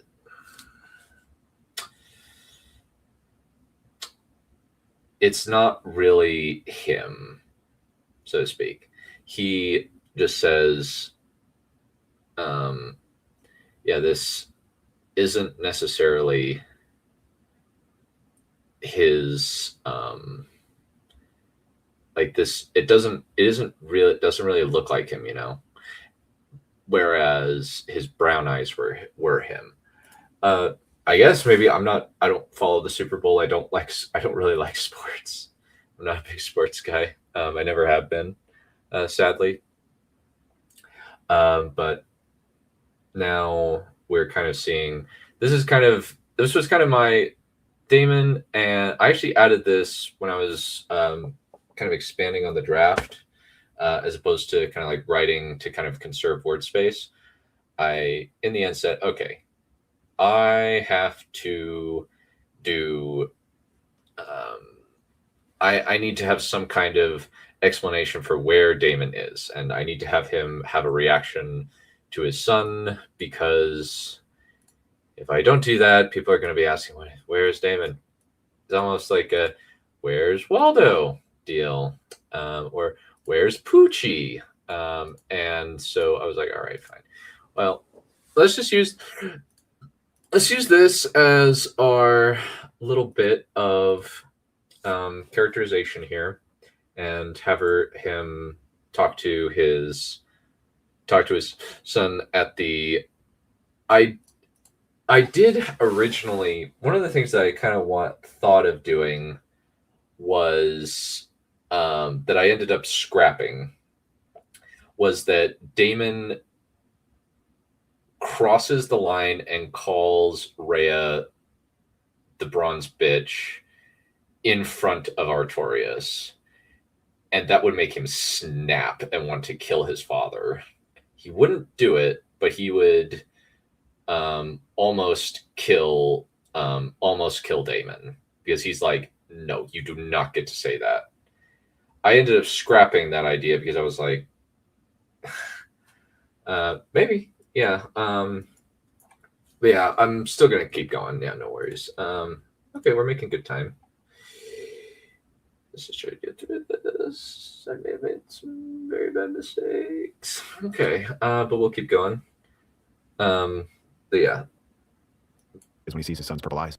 But originally that was the plan, where Daemon was, yeah, if I'm pretty good at responding to people in chat, I try to, but I originally had this idea in mind where Daemon actually calls at the funeral, calls her his bronze bitch, and I just couldn't fit that into the story, maintain the word count, and also a whole bunch of other things. So I was like, okay, let's not do that. Let's kind of keep it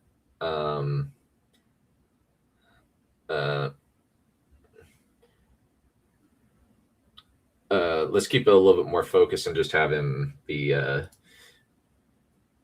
kind of just be focused on the purple eyes, or at least like trying to comfort his son. It's the first time he's an actual like dad in this. What happened to you?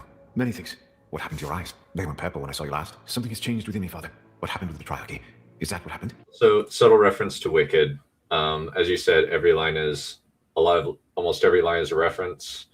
That one was "Something has changed within me." That's specifically the line from Defying Gravity, and specifically like I think the second or third song line. But yeah, and so I just threw that in. I burned them all. Lys, Mir, and Tyrash Arash. Holy fuck. I didn't think you had it in you. Not after she raised you. You were never ruthless like that. I've changed. I can see that. Now what? I imagine that without the three daughters, the stepstones will open for someone like you. The whole area is now under your control. Daemon raises his eyebrows, then nods and walks away. Artorias is about to depart when the maester runs in, carrying a letter from the Eyrie. Lady Jane was requesting aid against her cousin, who was gathering support to usurp her. Artorias doesn't hesitate. He had to distract himself, and dealing with his old enemy was a good cause. Cloak flapping around him, Artorias climbs onto Vermithor and ascends. As he does, a storm starts to gather over the Vale. Arnold Aaron hears the sound of the dragon before he sees the bronze fury flying toward him. Vermithor lands atop. So this is kind of paying off a setup in part one. I originally had a different scene where it's kind of like a little bit later. He decides to come in to help Lady Jane, and he convinces her to she allows him basically free reign to do as he wants. And there's like a parlay, and in the end, as a demonstration, he destroys like the hill tribes, or like destroys the mountains around the hill tribes. And I ended up just going with this, where it's just he meets them in front of the Bloody Gate and says, "No, this far and no further." And so that's kind of what I put in there. I thought that would be, ended up doing this instead. Yeah, I thought it was kind of appropriate, where he kind of just becomes a little bit more Targaryen, and kind of the idea that magical radiation, there's some measure of magical radiation that's going on here that is going to affect him. Yeah, I'd like to do that maybe with Jon Snow. That might be cool. If say we do a he survived, because I think that'd be cool. And this bit is just kind of a setup. I originally wasn't going to do this, and then I realized, okay, since I've got part two, and I don't have to worry about like part one and stuff, I can just do my part two. What I decided to do was, I was like, all right, let's take the bit from part one where he gets into a fight with Arnold Aaron, and him saying, I'm going to usurp the veil, and deciding to try it because honestly, Arnold Aaron is one of the dumbest idiots in the whole of the Seven Kingdoms because he tries not once, not twice, but 3 times to do it, and it's like, dude, are you mentally deficient or something? And yeah, he ends up doing that, and it's just like, dude, are you touched? Are you touched or something? Are you completely mad? Are you completely insane? And ultimately, I just thought, okay, let's have Artie involved in this because I think that would be really fun to have Artie involved. And I like, honestly, just like one of the things that George actually does that's interesting is he gives people nicknames like Bran, for Brandon, Joff for Joffrey, Jace for Jaceris, that sort of thing. And I thought everybody would kind of call him Artie, and it's just kind of adorable that they just kind of call his friends and family call him Artie of all things. But now back to business. This is kind of the point where we pay off that fight at the beginning of part one, where he fights with Arnold Aaron. It is just in Fire and Blood, yes. I think it might also be in the World of Ice and Fire. Let me check. Arnold Aaron. All right, so he is I think they might have at one point done a little plot cul-de-sac deal. So in his youth, he served as a quiet runestone. Oh, okay, so he could have fought. Actually, never mind. He twice arose to claim her. Yeah, it's from Fire and Blood. It's during the Lycine Spring and end of the Regency. Dying of the Dragons. Second Uprising was sometime after his second uprising was sometime before the Dance with Dragons, and he was in prison in the Sky Cells. So the idea is that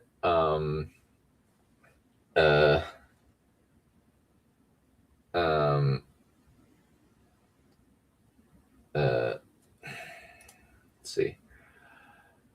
But yeah, he is in Fire and Blood. He actually is like legit a character in it.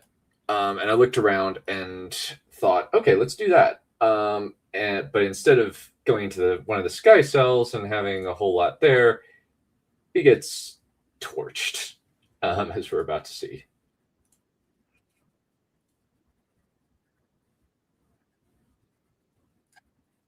Oh, oops, 1 second. Let me share my screen. It's a good cause. Cloak the dragon before he sees the bronze fury flying toward him. Vermithor lands atop the bloody gate. Bellowing out his challenge, the dragon glares down at his prospective victims with a hungry expression. Arnold, it's over. I've come back to the Vale, and you will not usurp Lady Jane from her rightful seat. Artorias, I should have known you'd side with my cousin. She is not fit to rule. She should allow the rule to pass to me. Surely you see my cause is just. Did you really think you could just steal the Vale while I was gone? Or that you would have held it if you had taken it? The Vale never faced Dragonfire during the conquest, or during the Faith Militant Uprising.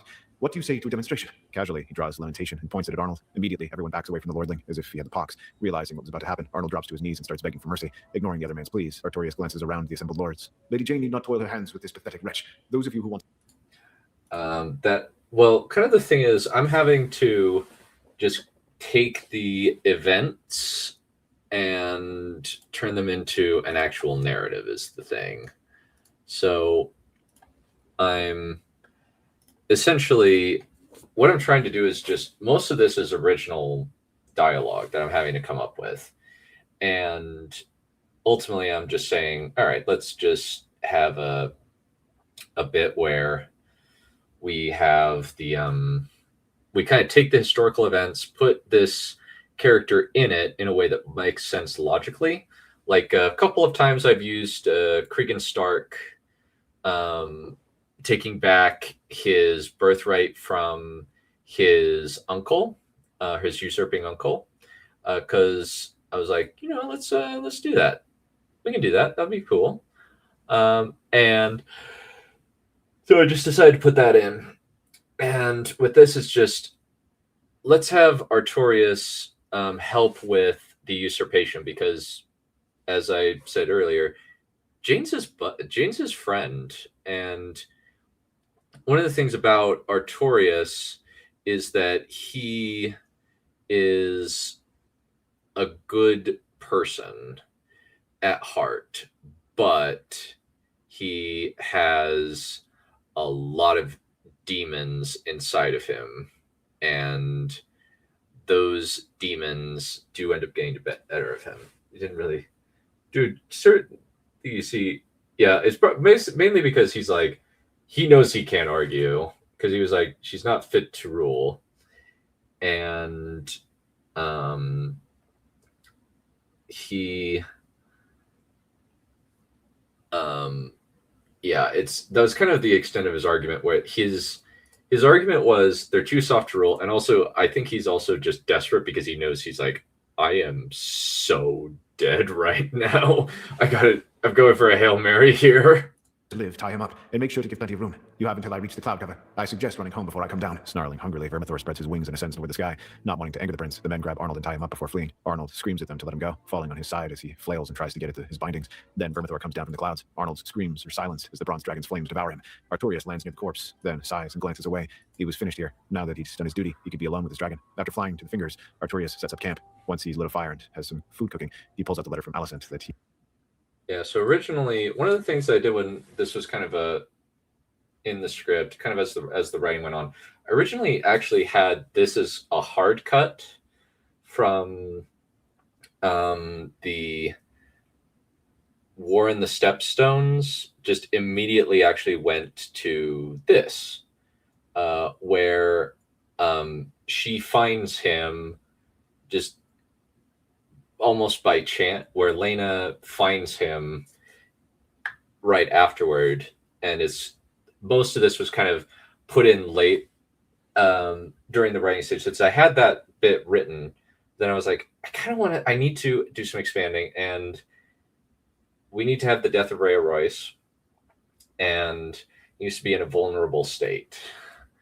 And so I was like, all right, let's kind of expand some stuff here. Let's get things going a little bit and add some more stuff in here to kind of fill in the gaps, And so now we kind of have another bit where finally he takes the letter that he got from Alicent, and he makes a decision. Saved from all those years ago, unable to lie to himself any longer, he tosses the letter into the fire. When Artorias goes to sleep on the beach, he dreams of walking through a forest speckled with large pools. Suddenly, he sees a familiar form gliding over and through the water as if she were weightless. Meraxis floats over him, her lilac eyes full of concern as he drops to his knees. Gracefully, she glides over to him, her delicate horns catching the ice dragon constellation inside of their curves as she looks down at him. Wanting some comfort, Artorias extends his hands toward her. Smiling warmly, Meraxis bends down and lets him break down on her shoulder as she puts her arms around him. I'm so sorry, my dear one. You're safe now, Artorias. Safe with me. Rest, my champion. Why can't I hear anything but their screams? Why can't I So save them? if you notice, there's actually a subtle difference. I actually asked Boba to use a different voice, since I was like, can we use a different voice? I didn't specify what voice, but I just kind of said, okay, there's a Lena Valerian voice in this particular theory. Could you please use that? And he did. And I felt like that one was a little bit, I think that one works just a tad better. And it just kind of gives a little bit more opportunity for character range. Otherwise, it's just kind of a little bit high and nasally, the original was. And I was like, I don't know if that's going to convey the breadth of emotion that is going to be really needed in this particular theory here. And so that's why I asked him, hey, could you adjust the voice.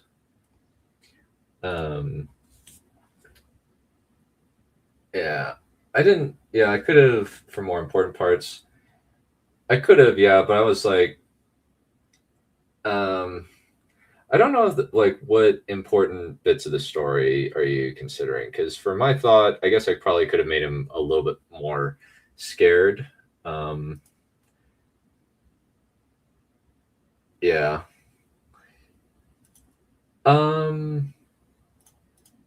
Yeah. Yeah. And so he wouldn't think that that's her voice because she had a kid voice. Yeah. So there was a lot of behind the scenes technical stuff that I'm just like, all right, we gotta maintain the illusion here. I want to like not just have a like I want to have some little bits and pieces that will really stand out to the audience, you know? And so that's kind of what my thought was. Kristen, my mother. Because the storm consumes all my champion. But fear not, I'm here. Stay with me. Smiling, Meraxes lifts his face and puts her lips on his. Artorias kisses her back. Abruptly, the dream ends and Artorias is left alone on the beach. Shaking, he looks up at the evening sky and then sits up. As he sits up, Artorias watches the moon play along the water, then glances toward the crunching sand. As soon as he does, Artorias pauses and stares. It was as if he were seeing Meraxes in the flesh walking toward him. Artorias blinks and bows. Meraxes? Goddess, how are you here? Oh, that's a courteous welcome. No, I'm no goddess. Just flesh and blood like everyone else. As far as how I got here, I got lucky. I apologize, my lady. I have seen her in my dreams, and you are her very image in face and form. I almost can't believe you're real. Who are you? Do you not know me? She raises a hand, displaying a ring set with a carved obsidian stone. Everything clicked into place. Meraxes had been Lena Valerian the whole time, at least what she would become, rather than the young girl he remembered all those years ago. Gracefully, Lena walks over to him and takes his hand. Well, I just mean like I wasn't. For me, I was just like I wanted to pay that bit off, and I was just like, okay, I've got some words here, and I was like, originally I had some leftovers, but I probably could have cut it. I was just kind of thinking, all right, that kind of, as well as kind of set up that Artie has stood up for Lady Jane, and she would be like very, very firm friends with him, and also sets up that why she is okay with him coming to Runestone after what happens with Old Town. So there's some function, but I guess it could have been summed up in a line, I suppose. There's also kind of a cliche line of "Do you not know me?" Kind of the I guess what happens with two separated people. I think that she was just flying over. She was flying over and saw Vermithor. That's kind of my thought process because he's hard to miss.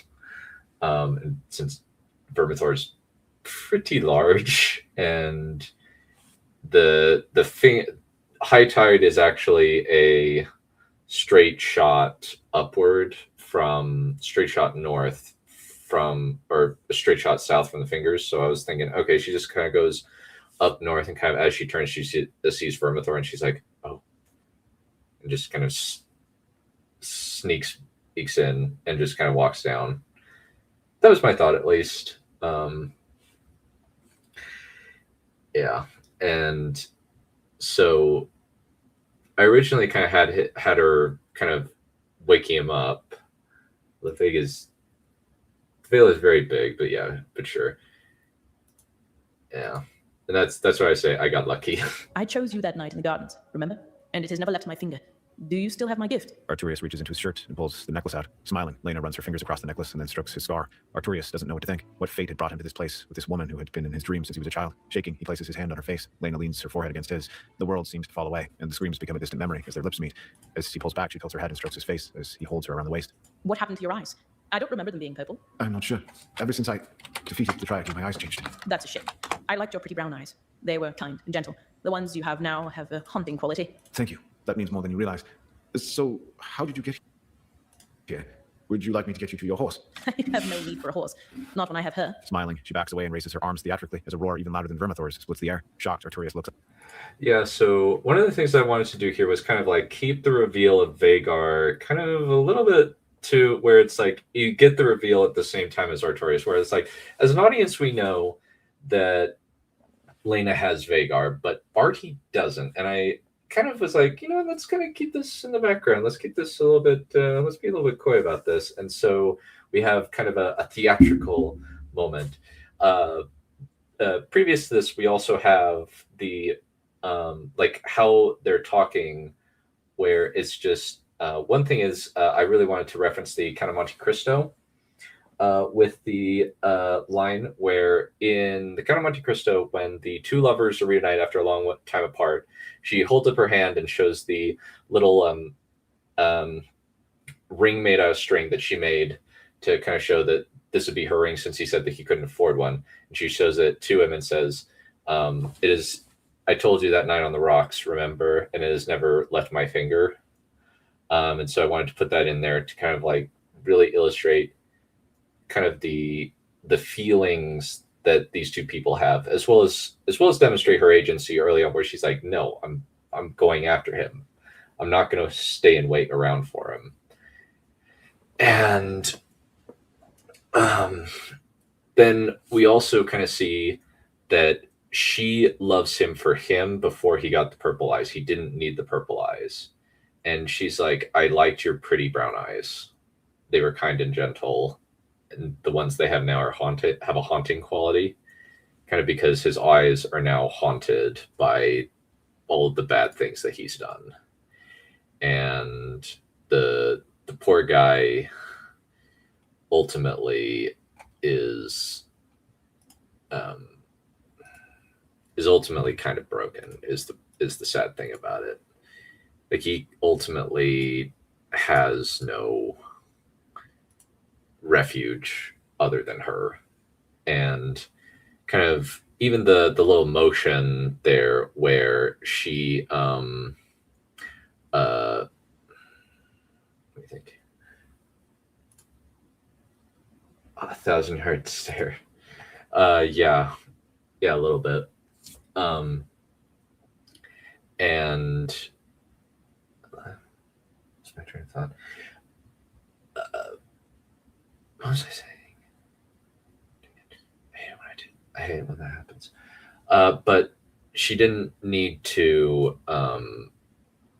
He didn't need to change for her. She loved him for him.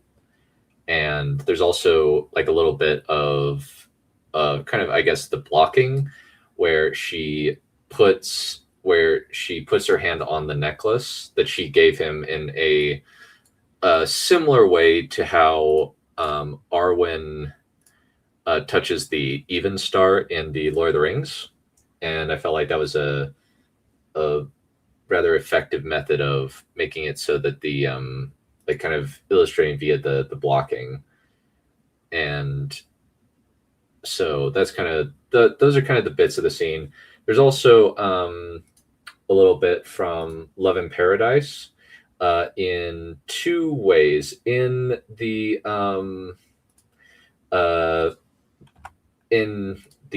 when Calypso reveals herself, there's a couple of animatics that react like this, and I'll kind of. Goddess, you're adorable. Bow down now to the immortal Calypso, here to entertain. But fear not, I bring no pain. Yeah, and so that was kind of the what I was thinking for the blocking, as far as the like kind of how like she's just kind of just backs up and spreads her arms. There's also kind of that. There's also kind of a thing of goddess in there, same as what Odysseus says. There's also in this, she also does it, and it makes a similar motion, but Goddess, you're adorable. Bow down now to the immortal Calypso, here to entertain. But fear not, and so like I just kind of wanted to use that little bit of blocking there, because I felt like, okay, that's a good bit of blocking I can use, where kind of in Epic, that's where Calypso reveals her power, and this is where Lena reveals her power, and they kind of make a similar kind of spreading of the arms, theatrical motion. And I just thought, oh, let me do that because that's cool. I want to do that. And so that's kind of how I came up with that particular bit. And there's also another small reference to it that you'll hear later. Up to see Vhagar herself descend from the sky to land behind Lena.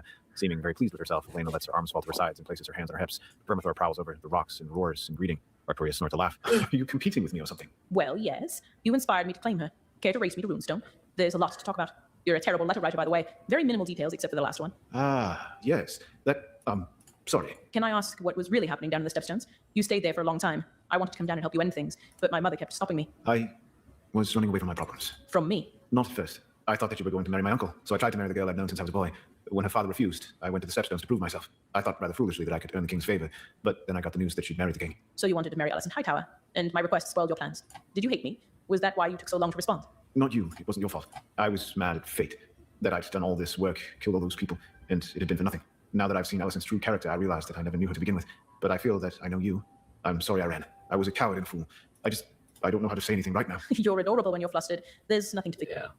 So this kind of you're adorable, and one of the things, I guess, kind of a side note, I actually, even though it's pretty bad and there's a lot of not great things about it, I actually kind of like I'm always silently rooting for Calypso and Odysseus to work out, even though I know it's not really going to. Because I just kind of, I don't know. It's just I have a lot of sympathy for Calypso, even though she's definitely kind of a villain and she does bad things to Odysseus. I just kind of was like, you know what? Let's kind of pull in a little bit of Odysseus and Calypso here, where kind of both the imagery and the lines, at least from Love in Paradise, because I was like, you know what? Let's kind of pull that in, because there's an element of like, this is kind of like just kind of, if he wasn't married, this would actually be a kind of cute relationship, and you would actually probably like it, probably get along well with Calypso. It's just that he just happened to be married to his Penelope, and it ended up not working out too well. But I decided to put in a little bit in pieces of that. Ironically, let me see. There's a let me find it. Love in Paradise animatic, where Calypso actually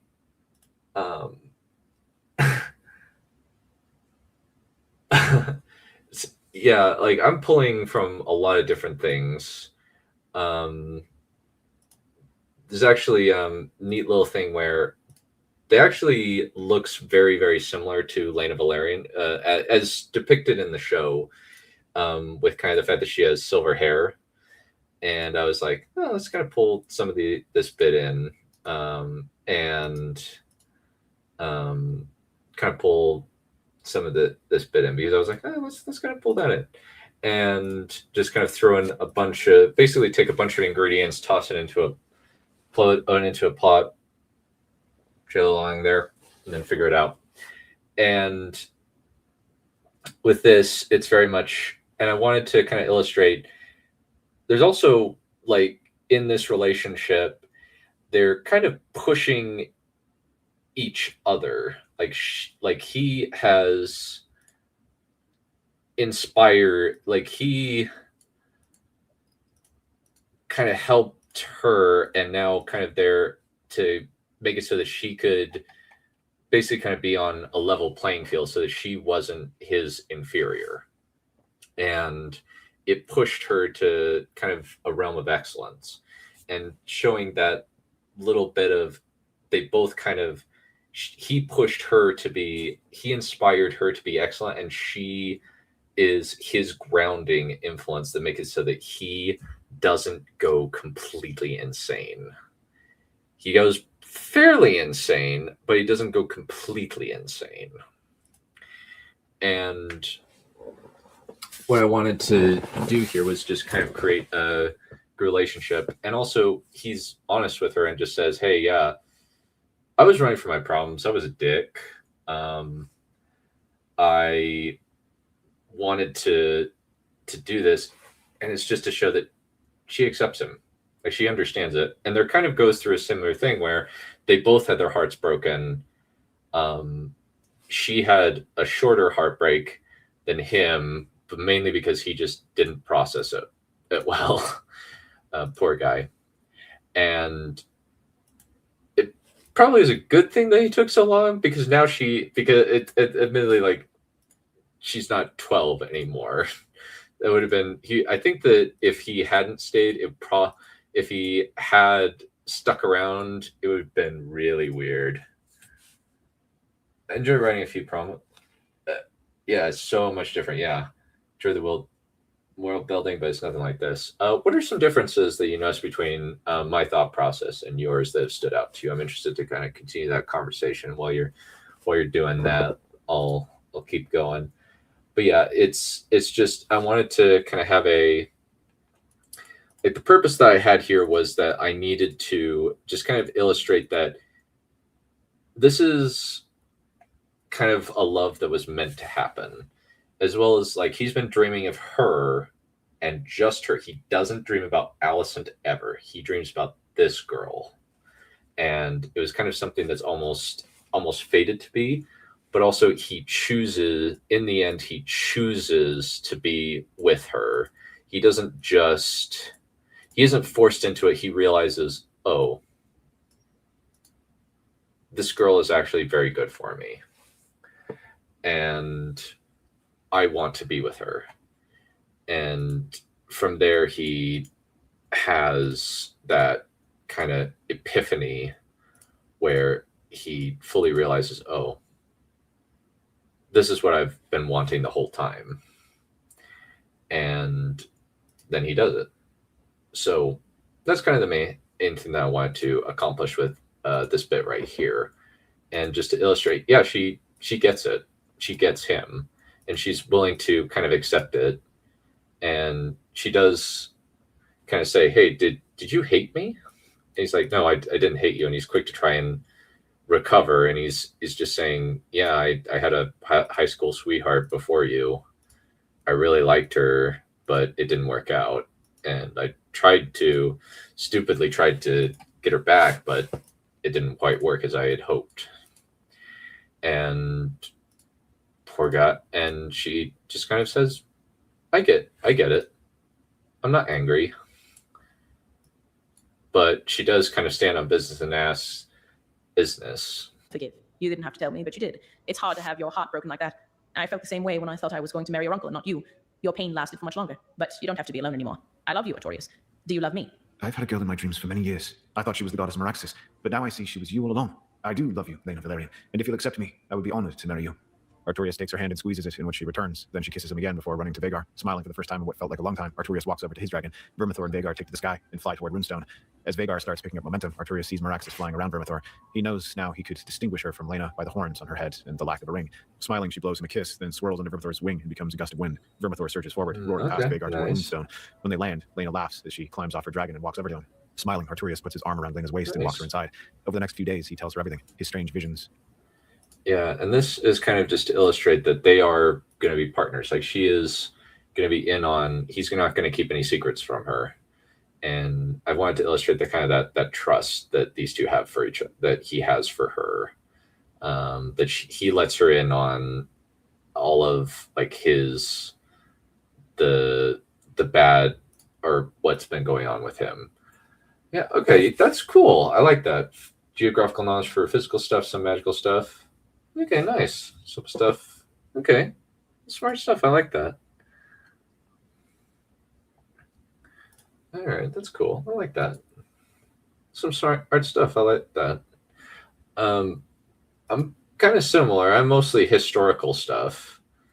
That's a lot of what I like like doing, because I like even like little obscure stuff in history, like or stuff that just nobody talks about, like what's this bucket? The siege of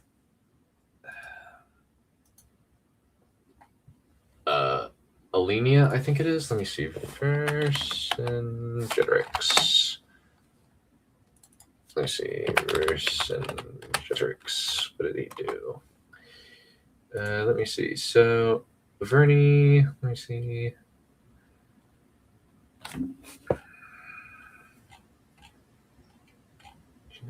Okay, the Siege of Alesia. Okay, I got that right. Yes, that makes me feel good. Yeah, I got it right. The Siege of Alesia, where Caesar created a pair of walls around the city in order to prevent any attacks. How he saw the gods of old Valeria even when waking, and what Viserys had said about blood mages who'd gone. And we also see a little bit where Meraxus talks to him, and or at least Meraxus is like blowing a kiss at him, and we kind of see how he's able to differentiate Lena from her with specifically the horns and the ring. And the ring is going to be very important, and I make sure at multiple points in this story to draw attention to that and just say, this is going to be really careful. It's kind of the Jeff Eckhoff's gun deal, where you gotta make sure that you're drawing the attention of the audience to that one little thing.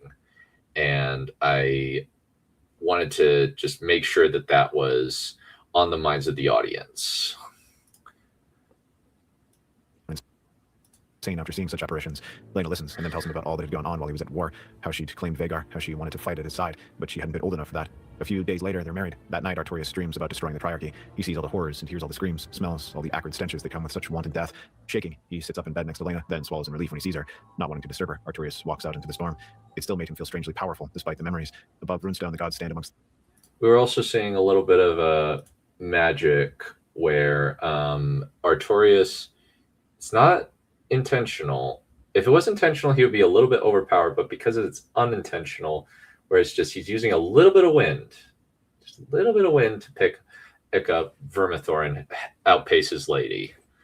It's a little bit of a cheat, but he doesn't necessarily know that he's doing it. So, okay, like more about war. Okay, even though very nihilistic. Okay, that makes sense. Okay.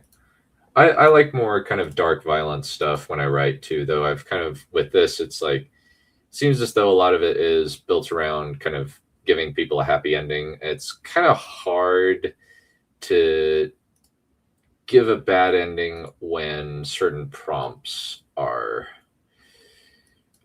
placed in front of me. That's kind of the one little bit of annoyance. The clouds, eyes fixed on him. When Lena rolls over and feels around for him, she finds that he's not there. Curious, she opens her eyes and sees him standing in the rain. What's wrong, Artie? Are you all right? No, I dreamed about the Triarchy. I can still hear their screams, and I see them, the gods, all the time now. So you think you might be going insane? I hope not. They're so real to me. I keep hearing them, seeing them. Sometimes I feel them. What if you were chosen by the real gods of old Valeria? I felt that way, but now I'm not sure. I worry that I'll lose everything, lose us, become insensible. If the gods of old Valeria try taking my husband from me, I'll fight them. Me and Vhagar both. I've worked too hard to make you mine, and I'm not going to lose you. Now, will you come in out of the rain? I just want you to hold me till I fall asleep in your arms. And could you carry me? That was really sweet and romantic. Smiling, Artorias picks her up and carries her to bed. After setting her down, he wraps his arms around Lena so she can snuggle up with him. When they go to sleep, Artorias has his hand on hers, fingers caressing her ring. When it's discovered she's pregnant.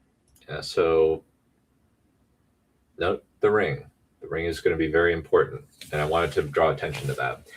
But this, I wanted to have a little bit of a setup where we have her saying, "Hey, I love you, and I will fight for you. I'll even fight the gods of old Valeria if they try taking you from me." And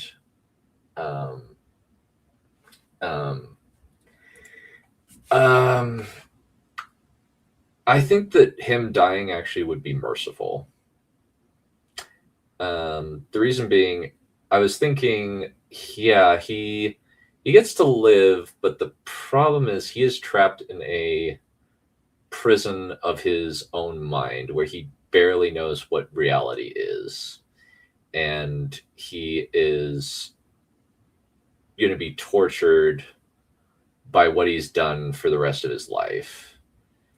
If he dies, he's released from that pain. He gets to go home to his mom and Kristen. If he lives, he has to suffer. And yeah, he has his wife, but in a sense, yeah, he killed millions. But the thing is, Rhaenyra is not really like Stannis in that way. She would be like, yeah, I ordered him to do this. There's not really going to be punishment from Rhaenyra because she's like, he killed my most hated rival and secured my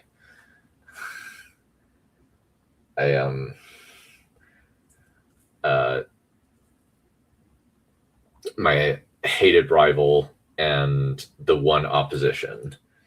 Should have died. I think that in a retributive justice, yeah, for killing millions, I think the problem is, I was like, if he just dies, that there's also kind of the question of how is he going to die? Are they going to assassinate him? Is Daemon going to come after him on Caraxes? Is Aegon going to try killing him with Sunfire? It's like, there isn't really a way to kill him, because the only people who would have the capability of killing this man are his friends and family who love him and would never do that. Stannis the Manus is actually a giant hypocrite who is massively overhyped in many ways. But I think that if he could use Artorias, he would at least make use of him. I don't think so. If he could make use of him, he would use him in the similar way to how he doesn't punish the Stormlords who sided with Renly and came over to him, whereas he does punish Davos. He doesn't punish them because they have a use. Yeah. And so that was kind of my thought process with this, is just, there is no way. Yeah. I don't like Stannis that much. Yeah, I know. Okay, cool. Yeah, I didn't know this. Sometimes there are just these like pretty crazy Stannis the Manus fans. The nice thing is there's not as much going on here, but the last bit is where it kind of pops off and where it gets really, really solid. But now it's just kind of little things where it's kind of just illustrating what's going on to kind of get to the next dialogue scene and kind of the ending at Old Town, which is the climax of this whole thing. And then we have the long denouement of Artorias being trapped in his own mind and slowly healing, but still he's not fully there. I think I was chatting with the editor, and he was like, this is heartbreaking because Artie knows full well at the end, and we'll talk about this more at the end, that he is one dead Laena away from burning the whole world. And he knows it. And he is scared of his future. Yeah, I wanted to kind of illustrate, very much humanize Alicent in that moment, even though she's been a pretty bad person up to this point. There's still an element of she is about to be killed by the man she loves. And that's horrifying, and especially since it's Dragonfire, which is probably one of the worst ways to die. There's going to be an element of she's just going to be completely broken by by this, and there's just a really sad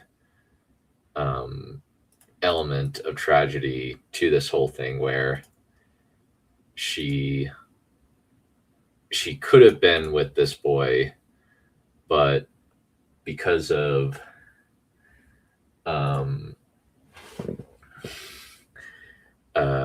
because of her dad just completely screwed it up.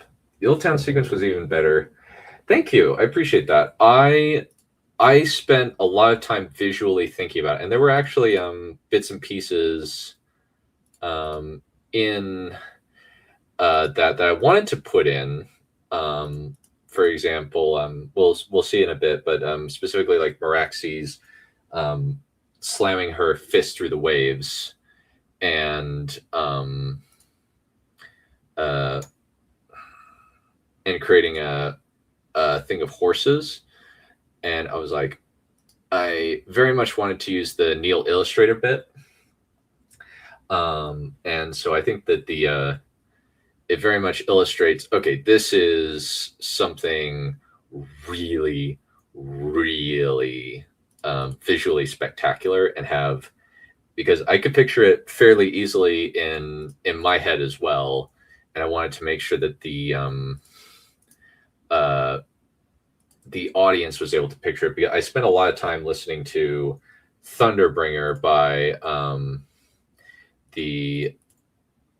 from Epic the Musical, where I wanted to make sure that I had the whole thing very clearly choreographed, and put how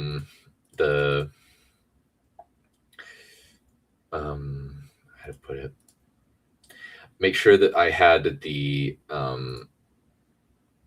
visuals done in such a way that anybody could easily picture it, and be extremely detailed as well. That was one of the big things of that. We'll get to that in a sec, but those are kind of the big things that I wanted to kind of hit on with that. Artorias is overjoyed. When it's a pair of twins, a dark-haired boy and a silver-haired girl, Artorias is even happier. Then when he holds his son, Artorias feels a level of joy he hadn't thought possible. So what are you going to name him? Jaehaerys? Aegon? No, Kristen. His name is Kristen. I owe my friend that much. I think that's a good name. And what about Rhea for go? After your mother and mine. Yeah, so I didn't notice.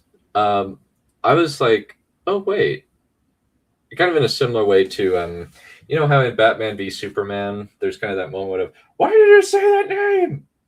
Because Martha Wayne, Martha Kent, and it's like, yeah, it's dumb. But I was like, you know what? That would actually be kind of cool, where like Lena her mom has been the person looking out for her the most throughout this whole thing. And Artie's mom is the person that has shaped his life and made him into the better aspects of his personality.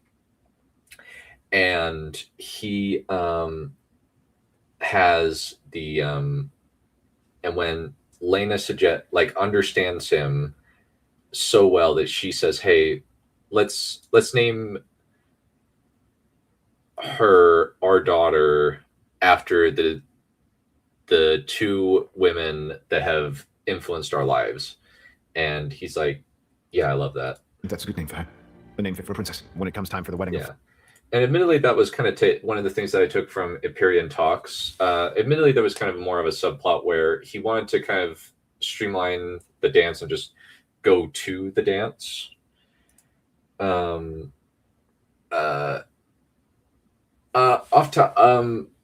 was thinking he's just kind of beating it. I guess I think helicopter actually sounds about right. Or he's just kind of gliding. He's just kind of gliding there. Like he's just kind of, the wind is just kind of keeping him aloft, where he's just not even moving really. But he's just hanging there, and he's just talking with him. Because I don't think he could really land on the high tower. He's just kind of gliding there. Yeah, flying like a helicopter. Yeah, that's kind of how I pictured it. Lena and Rhaenyra. Lena. There's also kind of there's actually a bit of cut dialogue where Artie asks, did they plan this? when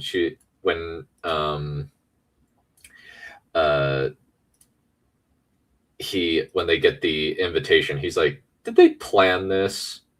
He's like, and she's like, yes, it did. And so I went, but I was like, yeah, that's not pivotal. I can just remove it. Doesn't matter. This doesn't really have a point in the narrative. I can just get rid of it. So that's what I did. And I feel like that made it was a better choice. Okay, I guess, yeah, that could be interesting. That could be interesting. Okay, maybe not. Yeah, maybe. Okay.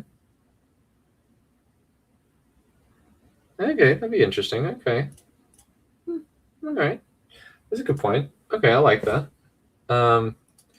It's pretty giant though. Big old boy.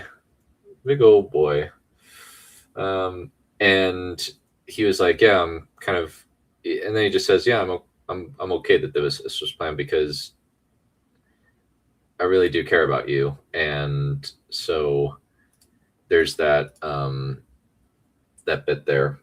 But I ended up cutting it because I was like, this doesn't really serve a purpose. I don't need to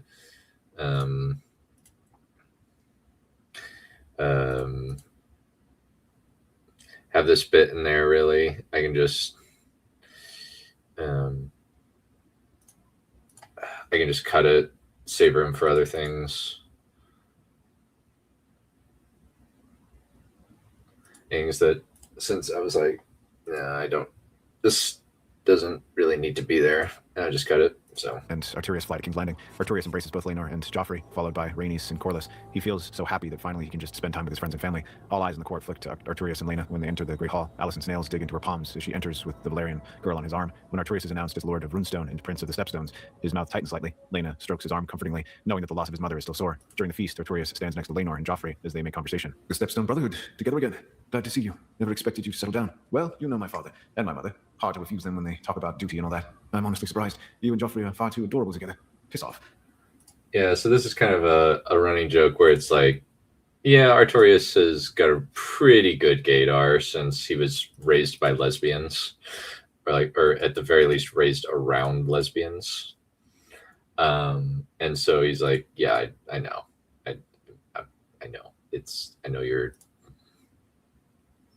I know you're gay. And he's like, and Laenor's like, piss off. Also, thank you. And just kind of illustrate kind of that ribbing that friends give each other when they've got a really good rapport, you know.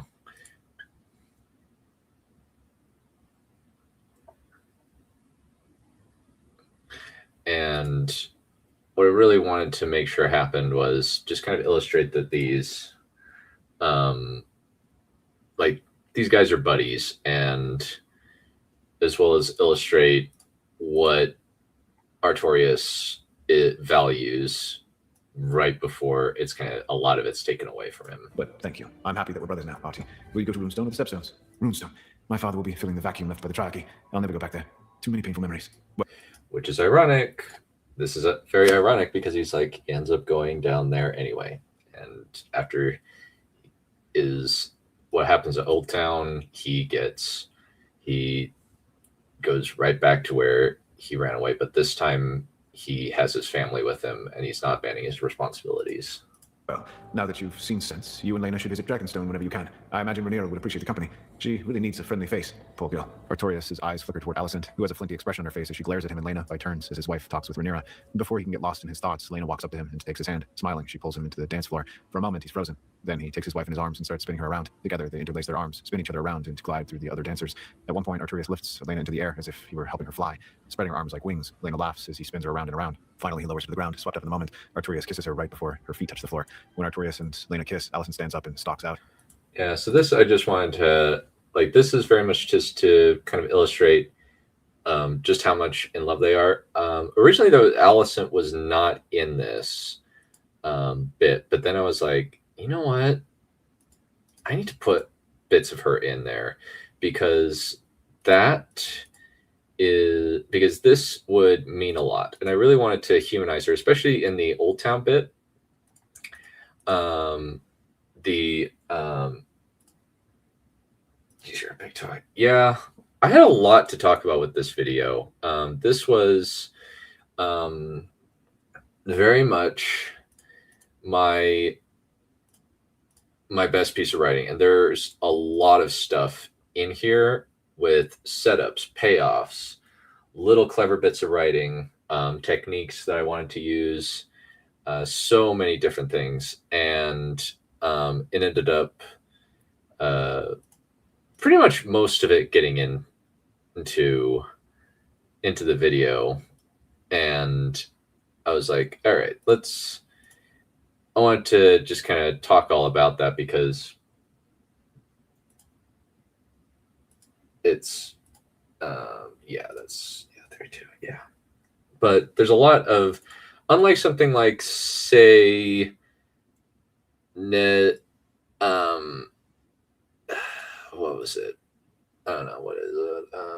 Stannis at the Blackwater, or Stannis winning at the Blackwater, or Robert marrying. I'm like, there's very little for me to talk about there. There's a lot for me to talk about because I packed in a lot of detail, and I'm eventually going to actually do a full book, kind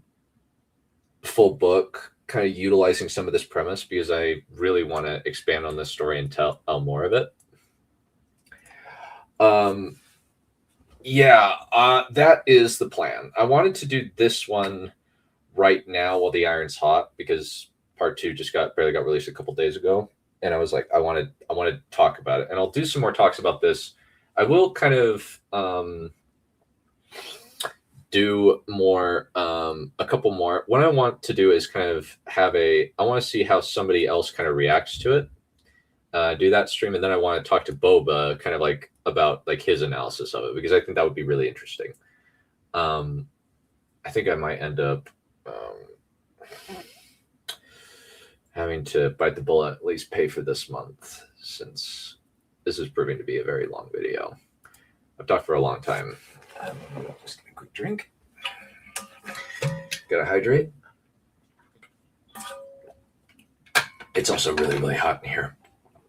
This was actually a little bit that I added in later when it was kind of clear that, okay, I have a 2 parts. I now have a little bit more room to breathe. Let's kind of put in some more characterization for Alicent, where she's having to watch her high school boyfriend basically move on in front of her.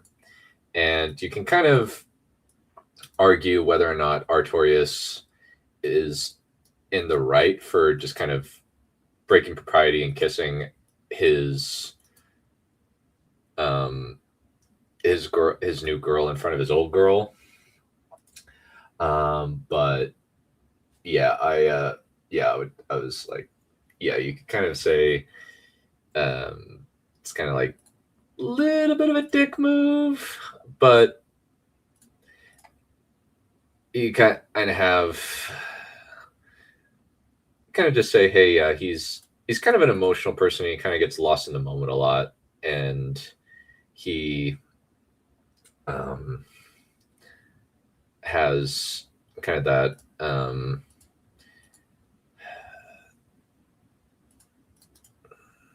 I guess just feeling of, you know what,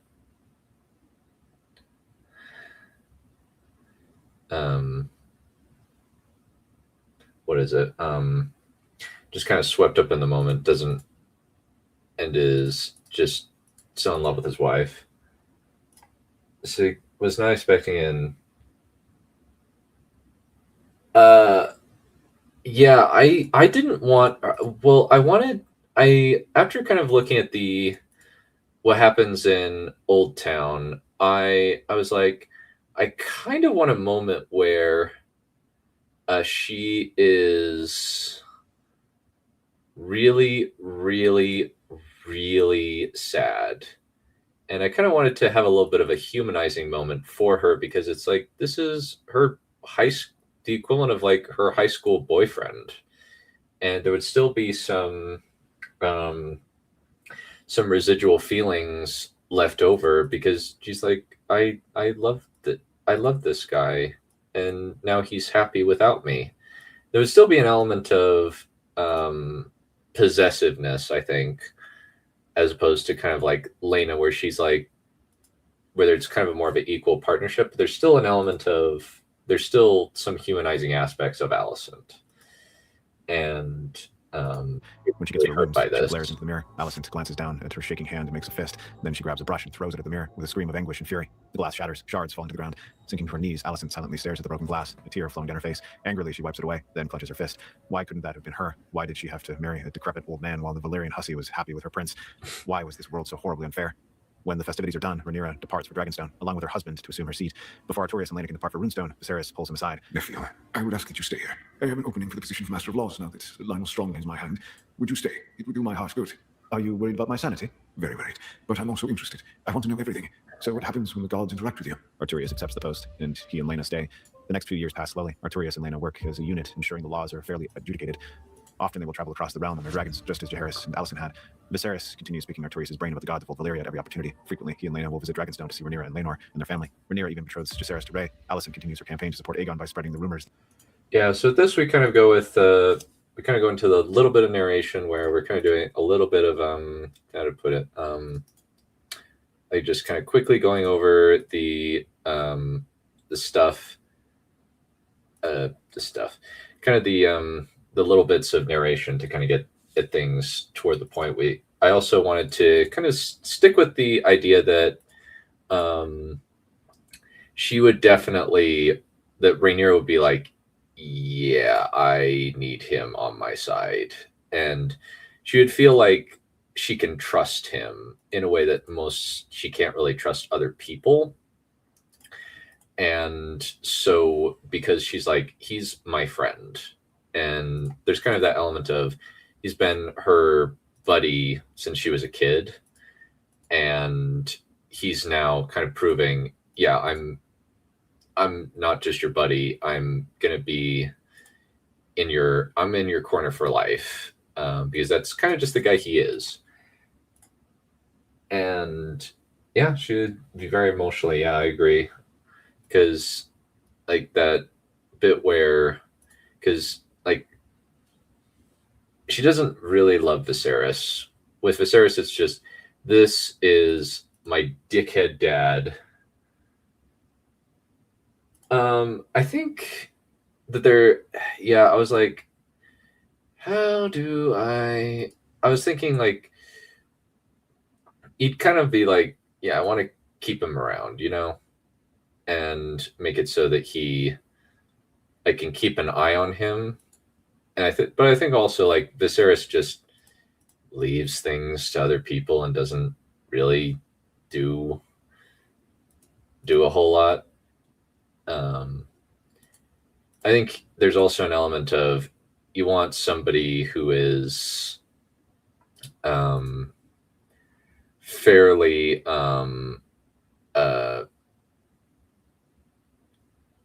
intimidating, at least as Master of Laws. And I was just kind of wondering, how else am I going to keep him there? Keep him in, since I was thinking, I don't think that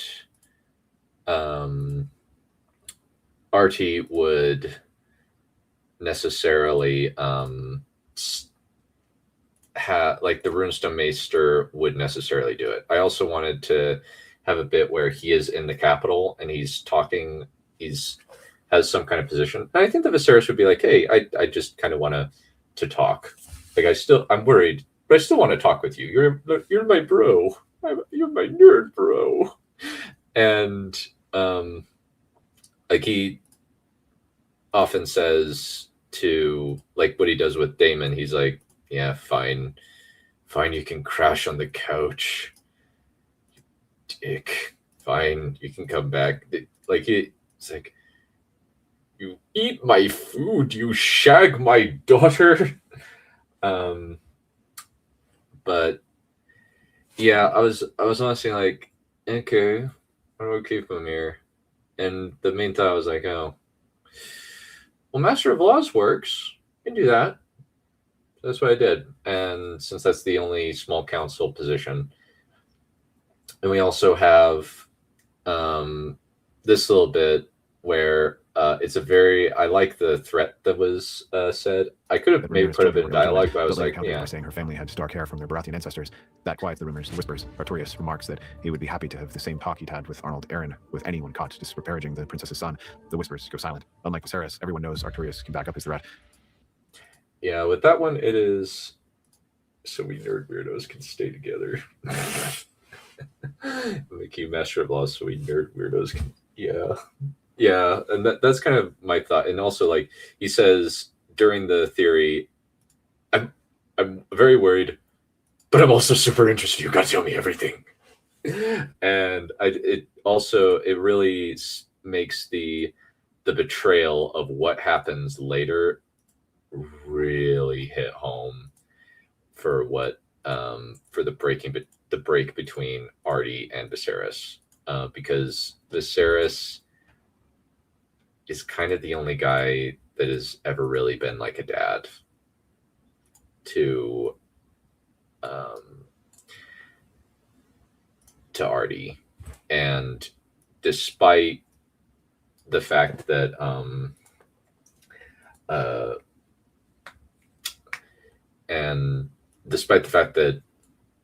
Viserys married Artie's girlfriend, there was kind of a bit where they were like, hey, you should put a bit where Artie reacts to Alicent's kids. And I was like, oh, shoot, I should do that. But I didn't have... I probably could have taken out the Arnold Arryn bit. And I guess I could have just said the same talk that he'd had with the Triarchy, which would have made things very terrifying for people. Because it's just, that is a wild threat to make. Where it's just like, oh, crap. This guy means business. And he can back it up. And unlike in the original timeline where people are kind of like, Viserys is softy. He's not going to do it. This would be like, no, this guy's actually like terrifying. He's not going to mess around. After Artorias makes the remark, Alicent flees to Old Town to discuss the matter with her father. Otto steeples his fingers and carefully considers the issue as Alicent lays it out. A man who could level 3 cities in a single night without hesitation, who is a dangerous adversary. Vhagar or Vermithor must be made available if they were to prevail. There was also the possible benefit that after Viserys' death, Alicent could rekindle her relationship with Artorias and bring him into the fold if his wife were to die. Otto decides. So that one was a little bit of like kind of an add-in later, because I was like, that actually would be something that Otto would clinically consider. Now that Artorias has this reputation as this ruthless dude who's willing to do some pretty rough stuff, he has a giant dragon, and the fact that he's allied himself with Rhaenyra, maybe it's not such a bad idea that after Viserys dies, maybe she can like worm her way in, since that's one of the theories is that Viserys actually claimed Alicent's maidenhead, and that's why he married her in a similar fashion to how Robb Stark married Jane Westerling. Unproven, but I think it's an interesting enough deal. It would be best to poison Laena and sends a message to Grand Maester Mellos. When Laena becomes pregnant again, it's a hard birth. Artorias holds his wife as she shivers, while Rhaenyra rocks their newborn daughter in her arms. When the Grand Maester is about to give her a potion, Meraxes appears next to Artorias and starts whispering in his ear. He is false. Look at the vial. Something is wrong. That's no remedy. Artorias reacts instantly, grabbing Mellos' hand before he can give it to Laena. Winds rise through the room, and lightning flashes across the already stormy sky. Rhaenyra and the Grand Maester gasp, but Artorias ignores them. What is in that vial?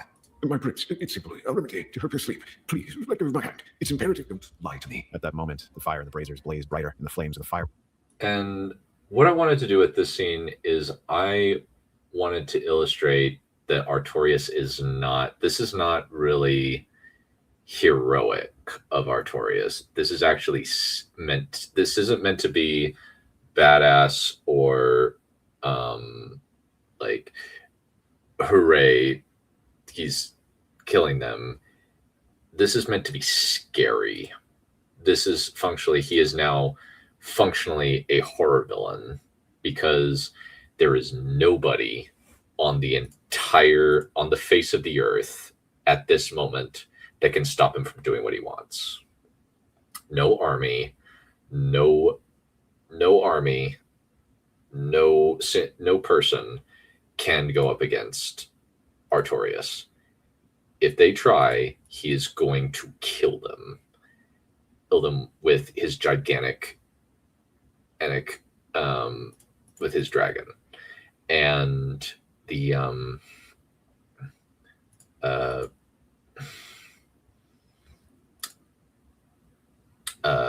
this is kind of just meant to be horrifying, because if it's just kind of, and it's just the other people around him are reacting with fear, I can change him. He's been accessing him. I can change him. Just kill this bitch. Okay, that's really funny. That's actually fake. That's so funny. I love it. I love that. That's so funny. I love that. It's great. Oh my gosh, that's so funny. I love that.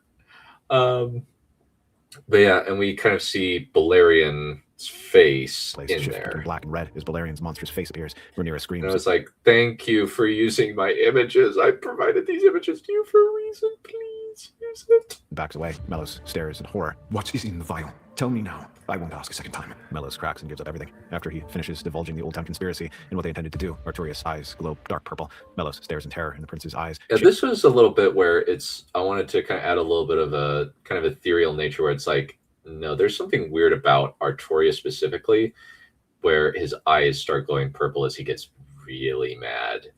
And it's meant to be the idea that it's not a matter of, like I said earlier, it's that Melos is now trapped in a room with a man with very dubious sanity and a hair trigger temper, who, if he thinks that you have threatened one of the people he loves, he will not hesitate to act. And he even acted with the threat against those people in the during the Triarchy, where that just drove him over the edge. This will be way worse. And after he divulges everything, this is kind of what Artie does. Shaking and quivering in fear, unable to contain his fury, he grabs the Grand Maester and hurls him off the balcony. Melos screams and smashes against the ground, body broken by the impact. Artorias grabs the vial and runs to the Grand Maester's chambers, followed by Rhaenyra. Together they search through the vials until they find a matching one. It's not medicine. It's poison, intended to simulate earthing fever. Now that they know which poison, they quickly search for an antidote. Once Rhaenyra finds it, they return to Laena and pour the... And kind of there's a subtle bit where I wanted to have both Rhaenyra and Artie as a duo with this. I didn't want it to just be Artie doing all of it, because that would be just like boring. But instead, like I just kind of, I wish I could have put it in, but I think that would have been just kind of unnecessary, where I would have like made it be a whole conversation where they're desperately trying to find it, and Rhaenyra suddenly like yells, "I found it! I got it!" And then they run to help Laenor to get it to Laena. Antidote down her throat. When she swallows, she goes limp. Artorias checks her pulse, looking for any sign of life. Nothing. She wasn't breathing. Artorias pulls her into his arms, her head cradled on his shoulder. He'd failed again. Kristen, his mother, and now his wife. The room shakes as the wind starts to swirl around them. Rhaenyra raises her arm, struggling to make sense of the unnatural weather. Then Artorias screams. Rhaenyra covers her ears to block out the horrible sound. It was the scream of a man gone mad, or like some wild, insane animal. In the distance, Vermithor lets out a roar of anguish. Reluctantly, Artorias... And eye changing real time. Another much less shades of purple. Well, it's not even like real time. It's basically just not like I guess not really real time. It's more that they start glowing. It's basically just they're immediately purple and they change to be purple, and then they start glowing bright purple when he's pissed. Or at least they glow purple.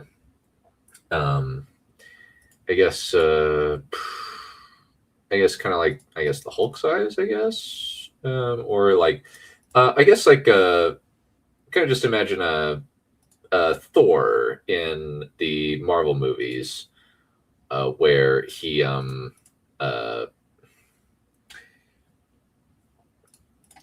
like his eyes glow blue at certain points. Just kind of imagine with a shade of purple. We're about to get into the big part. This is one of my best sequences that I've ever written, and I'm very, very happy with how it turned out.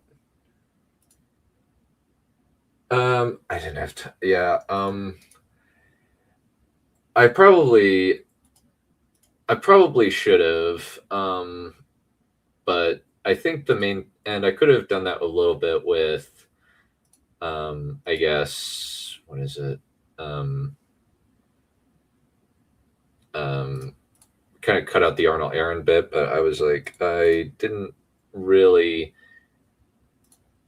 know what to do with it, other than just kind of say, hey, like he's very protective of her and says, no, you don't touch her. Like, don't talk about my little sister like that.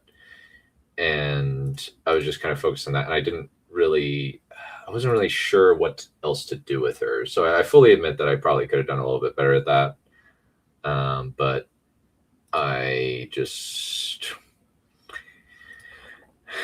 yeah, the things that I wanted to really focus on writing on with this one was that I wanted to focus on the destruction of Old Town, the Artie's end. Like, that was kind of the main thing that I ended up writing a whole lot of, was Artie,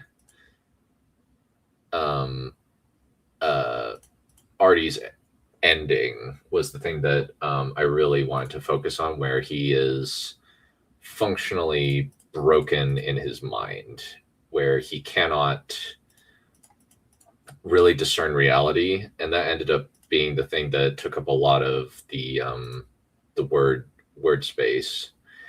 And I decided to kind of focus in on that, and honestly, I just didn't really know, sadly, what to do with what I could kind of do with Rhaenyra, you know.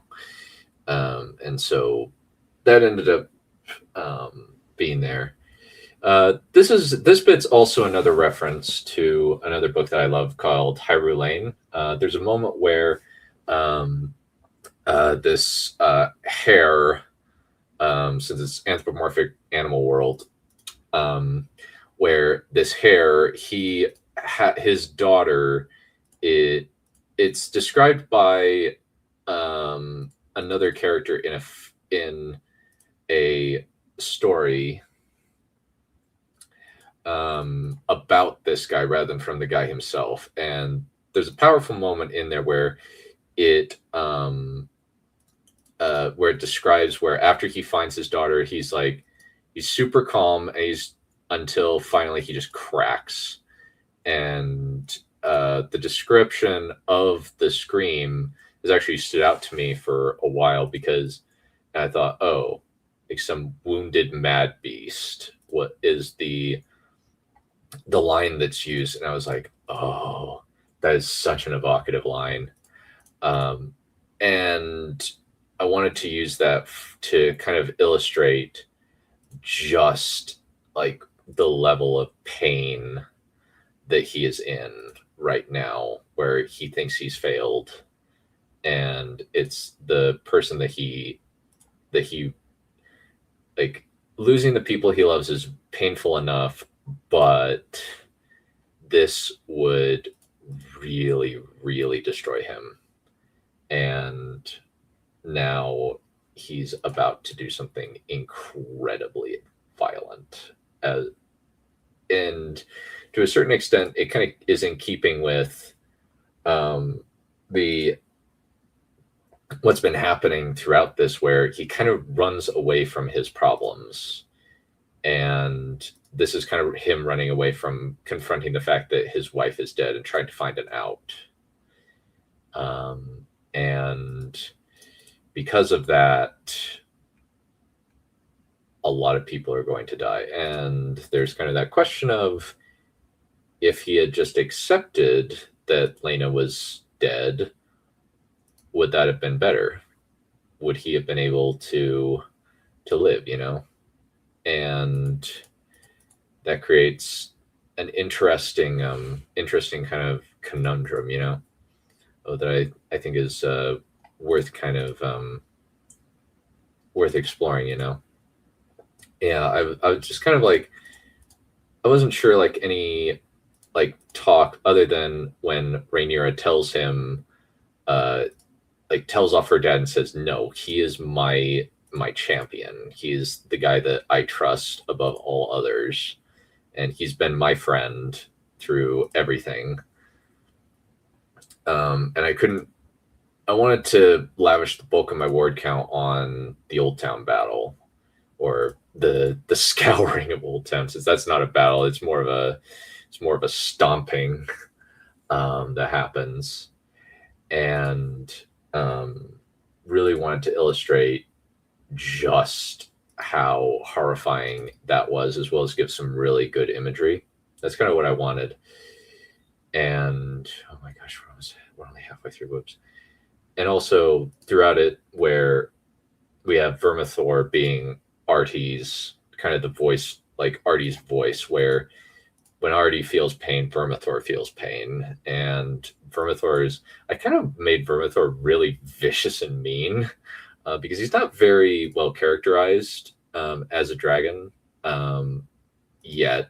Maybe they'll give him more, which could be very worse. But I just kind of thought, okay, he's this ornery old asshole who wants to burn folks. I'm like, all right, let's make it that. Gently lays Lena out and walks toward the door. Artie, where are you going? They tried to destroy my world. I mean to burn theirs. Rather than protest.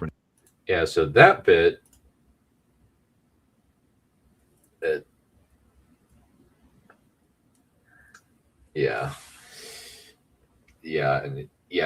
okay, that's a good point. Would not have won against him, and Old Town would certainly perish. Yeah. And he would just go absolutely ballistic. Yeah. And I think there would just be, Otto might even just say, no, Dance, I am not, I don't want to deal with this man. If I go up against this man, I am not confident of victory. That would be bad. And likely Aemon would be dead. Probably everyone else. And I think also Aemon would probably have met a really bad. That's actually a really good point. That if Aemon took Lena Vhagar, Artorias would have been pissed and would have personally hunted him down and killed him. Lannister said, yeah, the Lannisport's gone. So it's kind of interesting to think that like the death right now kind of saves at least a few lives by comparison to what could have been, just by virtue of the Dance of Dragons. If Artorias is on one of the sides, there's going to be some major war crimes being committed. There's going to be no restraint. And if what happens with what's its bucket,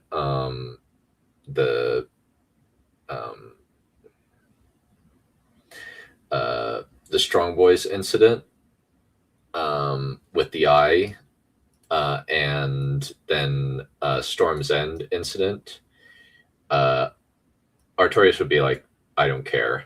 I'm going up against it. I'm going to burn King's Landing. I'm going to kill Aemon for this. This will not stand. So, yeah. And with this, we kind of see Rhaenyra kind of saying, no, I got you. Rhaenyra goes to the table and retrieves a blank scroll. After writing, she just says, no, I'm giving you authorization. You can do this. Here you go. And then affixing her seal to it, she hands it to Artorias. Artorias Targaryen, as heir to the Iron Throne, I, Rhaenyra Targaryen, command you to eradicate House Hightower, the last man, and erase the Order of Maesters from existence. Leave nothing but ash and dust in your wake. Artorias accepts the letter and pockets it. When he walks out of the Red Keep toward the Dragon Pit, everyone avoids him. Where usually Artorias walks with an easy confidence, now he has the look of a man going to do murder. Vermithor growls eagerly. And he is. That's also a slight reference to Wheel of Time. There's a moment where there's a funny moment. It's kind of a contrast, really, where this ship captain, it's described as, there's kind of an escalation of things where at first it's described as he is walking, everybody avoids him because he's walking like a man intending to stride through a brick wall. And then it changes to avoids him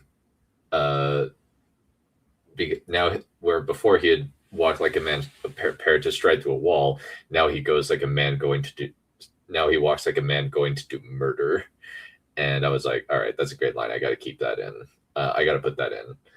The editor was originally going to cut it out, but I was like, no, I want to keep this in here because I feel like it really illustrates what the really, really bad thing that is about to happen here. Like what Artorias is going to do is pretty bad, pretty evil. But yeah, from the lion's mouth, yeah, that would actually be pretty cool. Okay, yeah, that would be cool. As he approaches, bronze scales wet from the rain. Artorias climbs onto Vermithor's back and urges him into the sky. Propelled by the unnatural wind, Vermithor shoots toward Old Town. As lightning starts to spread across the heavens, Meraxis spins around him. In the distance, he sees Valerian and Vhagar within the storm. We can bring her back for a price. What price? Please, I'll do anything. Old Town must be scorched. Only death can pay for life. If you will grant us the lives of all those within the city, then we will restore your wife. Artorias starts to shake. Mir, Lys, and Tyrosh had been bad enough. Old Town was a city. Yeah, basically this is the deal with the devil bit. He is now trapped. He's going to do something. He now sees an option to run away so he doesn't face it. And because of this, he is going to commit something really bad. This is probably one of the worst atrocities, mainly because the damage this would do to the infrastructure of Westeros is actually fairly considerable. If the knowledge of how certain like technology that is within the Citadel, and even just the knowledge there, will set back Westeros for hundreds of years, and it's going to take a while to recover. And not just that, the people there, like, this is a really large city. This is one of the largest cities in Westeros, and now they're saying, burn it all. And he just kind of goes through he weighs it. And what I want us to do here is he is going to weigh up the options. Almost as large as King's Landing. Almost 500,000 people lived there, along with the greatest repository of knowledge in the known world. And now he was to destroy it. For his wife, the one who had always loved him unconditionally, firming his resolve, Artorias spurs Vermithor forward. If it meant saving her, he would pay any price. I am the storm. Otto and Alicent. And that's kind of what he says whenever he is about to do something really, really bad. He says, I am the storm. And this is the moment where Artorias loses his soul, where he is willing. Yeah, only death can pay for life. Yeah, I figured that we should definitely have that in there, where to a certain extent, it is true. Only death can pay for life. Kind of that law of equivalent exchange deal. And to a certain extent, it works, where because he sacrifices an entire city to the gods of old Valyria, Laena comes back, but also there is still an element of, did maybe the antidote work? And she was just in a brief coma, and he didn't need to do that. That's also a possibility. I wanted to keep it a little bit ambiguous, but the pieces are there for both. So, and he ultimately, this is the this is kind of the point where he is almost at Shatterpoint. A lot of things have happened, and he has had a terrible life. And she was the one. Her and the kids were the bright spot, and they tried to take it from him. And now they have. They've. There's a phrase. I think. Let me. There's a phrase. Let me see it. So it's there's a. Okay, I was thinking of a. Okay, that's interesting. It's from the Bible. So it's you sow the wind, you reap the whirlwind, and okay, yeah, no worries. Yeah, let's. If you talk about it in the if you want to talk about it in the comments, totally, and I'll just kind of, I'll keep going. It's not very late for me. It's still 8 o'clock. It's only 8 o'clock for me. We've been going for about 5 hours, but this is kind of the moment where this is kind of the climax of the story. The story is kind of end, and then we get the climax, and then we have a long denouement where we kind of have the characters, especially the main character, kind of going off of the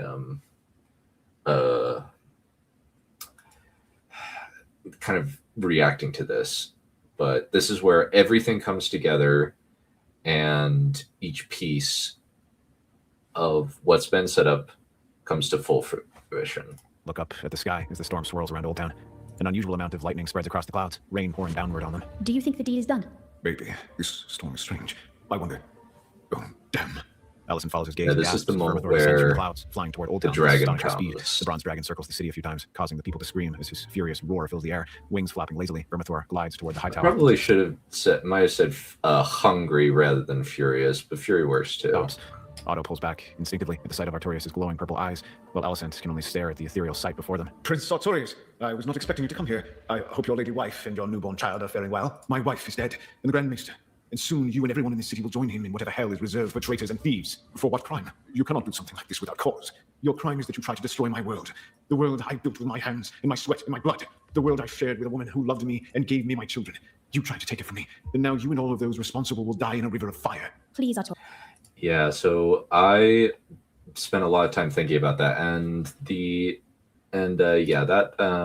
this is another reference actually. I'm pulling so many references, but this one is specifically to the Odyssey mini-series with Armand Assante and Vanessa Williams and a few other people. But specifically, there's a line at when as part of the final fight at the end of the film, Odysseus reveals himself to the suitors, and they ask before he kills them, and they ask what the crime is, and he says, "Your crime is that you tried to steal my world." So I just tried to kind of edit that and kind of put that in, but I think I'll play the full clip here. Kill anyone. Your crime is that you tried to steal my world. The world I built with my hands and my sweat. Not anyone and my blood. The world I shared with a woman who bore me my son. And no one will ever take that from me. Now you will die to a man in a river of blood. Yeah, so that one was the inspiration for that speech and that conversation between the two men, and specifically Otto, because Otto functionally, Otto has brought this on his head by deciding to try this. And he thought that he could get away with it because the doctors knows best. problem is he's not dealing with a rational person who also has some measure of future sight and some measure of unearthly information and prescience that has just been radically enhanced. And we also have Allison here begging him to live, to let them live, to have mercy. But because she was in on it, that's not going to work. It's very much this is not badass. This is not meant to be cool. This is meant to be horrifying. And it's the moment where Artorias gives in and does something that really he cannot come back from. Because it's one thing to kill a lot of innocents, which he kind of did already. He's now going to kill somebody he actually really cares about or cared about. And that's still going to be there. Other little bits and pieces. One of the things I did was I thought rather than die in a river of blood, I was like, die in a river of fire is a great thing. And also it's just say, yeah, he has bore me my children. It's like basically what matters to him is that he gets to share this world with Lena. And even though this is a drastic overreaction because of what he's about to do, he is ultimately going to he's kind of feeding into his delusions by doing this. And sadly, Artorias is going to have a lot to answer for because of this. So, but yeah, there's a lot going on here, and she's just trying to appeal to him. And sadly, that's not going to work. Artorias, don't do this. Mercy, please. Did you know? Did you know? The look on her face tells him everything. She had known. She was part of it. She murdered Lena to steal you for herself. She's the cause of all your pain. Give her to us. Give this city to us. Call us. Glowing purple eyes filled with murderous resolve, Artorias raises his hand toward the sky and summons the gods to him. Above him, the storm swirls, and 3 swirling tornadoes shoot from the clouds and slam down at separate points around Old Town's walls. Both high towers gasp in horror as the 3 gods of Old Valeria materialize from the pillars while the lightning flashes across the sky. Behold the gods of Old Valeria. You shall satisfy their ancient hunger. Allison's. So that bit is actually a Black Cauldron reference where at the very end, the Horned King actually says, "You shall satisfy the cauldron's hunger." And so I was just like, all right, let's just put it in kind of that alliteration of old and ancient. You shall satisfy their ancient hunger. I thought that was a good thing to put in there. I thought that was something neat to put in there. But I also kind of took a little bit of inspiration from Yu-Gi-Oh!, specifically the bit where at the end of the Orichalcos arc, where the Egyptian gods kind of come out of the sky in pillars of light. Only in this one, I put it as tornadoes that strike down and they slowly emerge. And it's meant to be really horrifying. And I decided to reflect the fact that Artie is in a terrible state of mind with this attack, and the gods reflect the horror and broken nature of his mind. Screams and clutches her face while Otto stares in silent horror as the gods fully reveal themselves. Gone were the gods' beautiful forms, and now they were distorted versions of their original shapes. Valerian's fierce face was a demonic visage of pure terror. Vagar's face was now utterly blank, save for the rictus snarl that exposed razor-sharp teeth. Her empty eye sockets are visible beneath her helm. Meraxis was the most terrifying. Her once beautiful face was twisted in a wide, joyless grin filled with needle-like teeth that covered half her face, while her blank, bulbous eyes stared down hungrily at the people below. Gods of Old Valeria, I offer this city to you. If you will restore my wife, then you may feast on Old Town and all within her. Lay down your judgment upon this enemy of House Targaryen.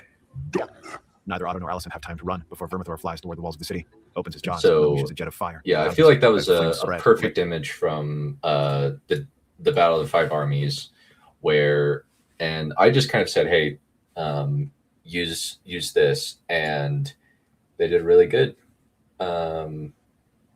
And they picked out And with this one, it's very much they're actually doing stuff. And that's because they are creations of Artorias. They are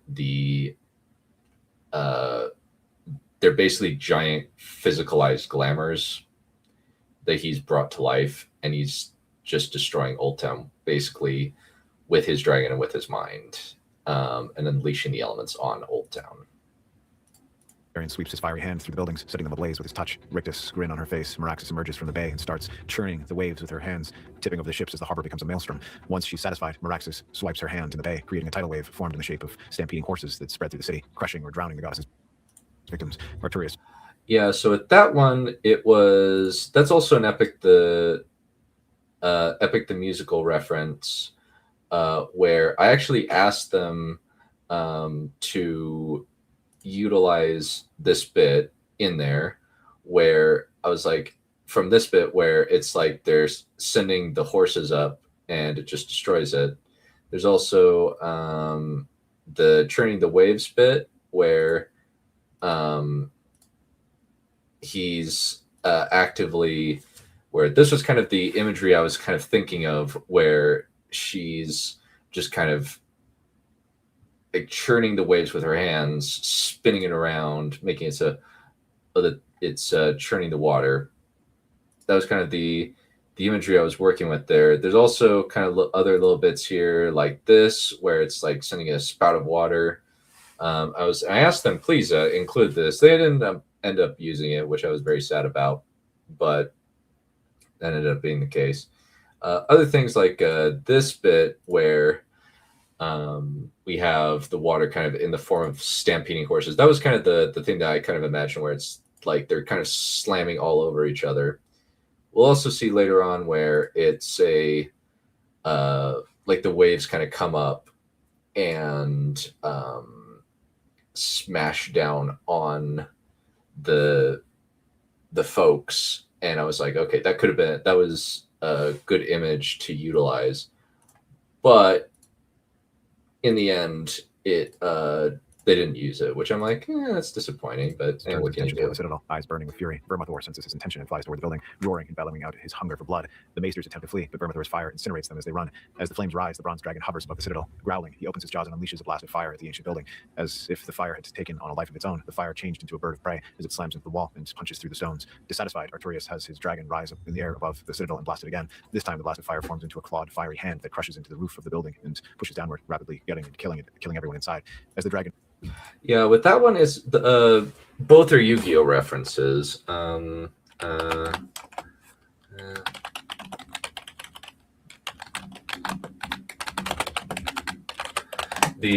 idea that I had with that one is actually from Yu-Gi-Oh, where basically what happens is this bit right here, where it just becomes a fiery bird of prey and then just smashes into the citadel.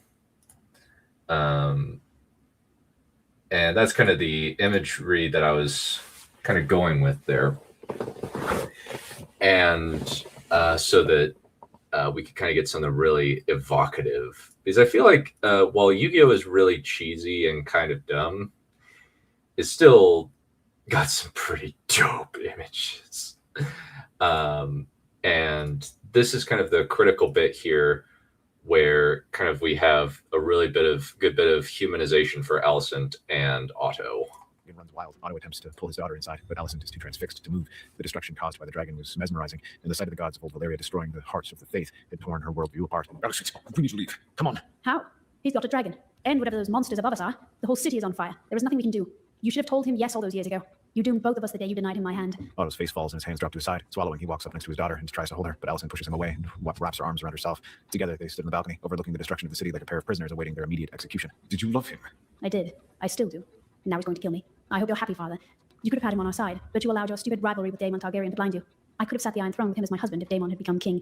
Because of you, we're all going to burn. For the first time, Otto actually feels ashamed. He had pushed the wrong person too hard, and now, because of him, a madman with a dragon had been unleashed on his city. Alicent's eyes are dry as Artorias and the gods destroy everything. If she was going to die, she would at least see this panorama of destruction. How many people could say that they had seen the gods of Old Valyria before their deaths? Soon, all of Old Town is ablaze, and the buildings crumble as Vhagar knocks them over with a wave of her hand. As the bay is churned by the maelstrom, Meraxes flies into the air and hurls down bolts of lightning into the city, smaller fires joining with the dragon's already large blaze. Screams of terror accompany. Yeah, and so with this one, it's talking about that little scene with Alicent and Otto. It's very much her just calling him out, and as well as saying, what could we possibly do? Like, you've been kind of trying to be clever and saying, yeah, we got to go out of leave. And it's like, where? He's got all of this, and he's going, and he just asks, did you love him? And she's like, yeah, I still do.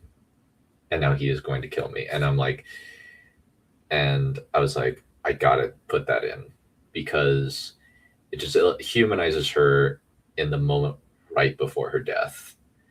And it's just kind of, it's just so sad and tragic that, and there's kind of, I made sure to kind of juxtapose this moment with what comes next as well. Valyrian's terrifying form as the king of the gods sweeps his shadowy hand through the city, devouring whatever it touches in fire. Several people try leaping from the walls to their deaths in a vain attempt to escape. Others drown while trying to swim against the storm-racked maelstrom that has become the harbor as gouts of water erupt from the harbor and destroy the ships. Once all of the city is in flames, Vermithor ascends toward the clouds. Alicent braces herself as the dragon dives towards Hightower, jaws open wide as his fire builds. Vermithor, obliterate. Roaring Vermithor also, the fire strikes on top of the Hightower. that The force was, punches through the roof and blasts downwards through each consecutive floor until it bursts from the ground level. Yeah, that one was a Thunderbringer reference as well, but also a Yu-Gi-Oh reference where the key bit is, where the key thing for the, or the iconic, I should say, attack from Exodia the Forbidden One is Exodia Obliterate. And this is kind of I just had the idea of, because I showed this earlier, but I do want to this was kind of the, like, I was just kind of thinking about this, this scene right here, where kind of he's flying up into the air with Vermithor, and he's just going up.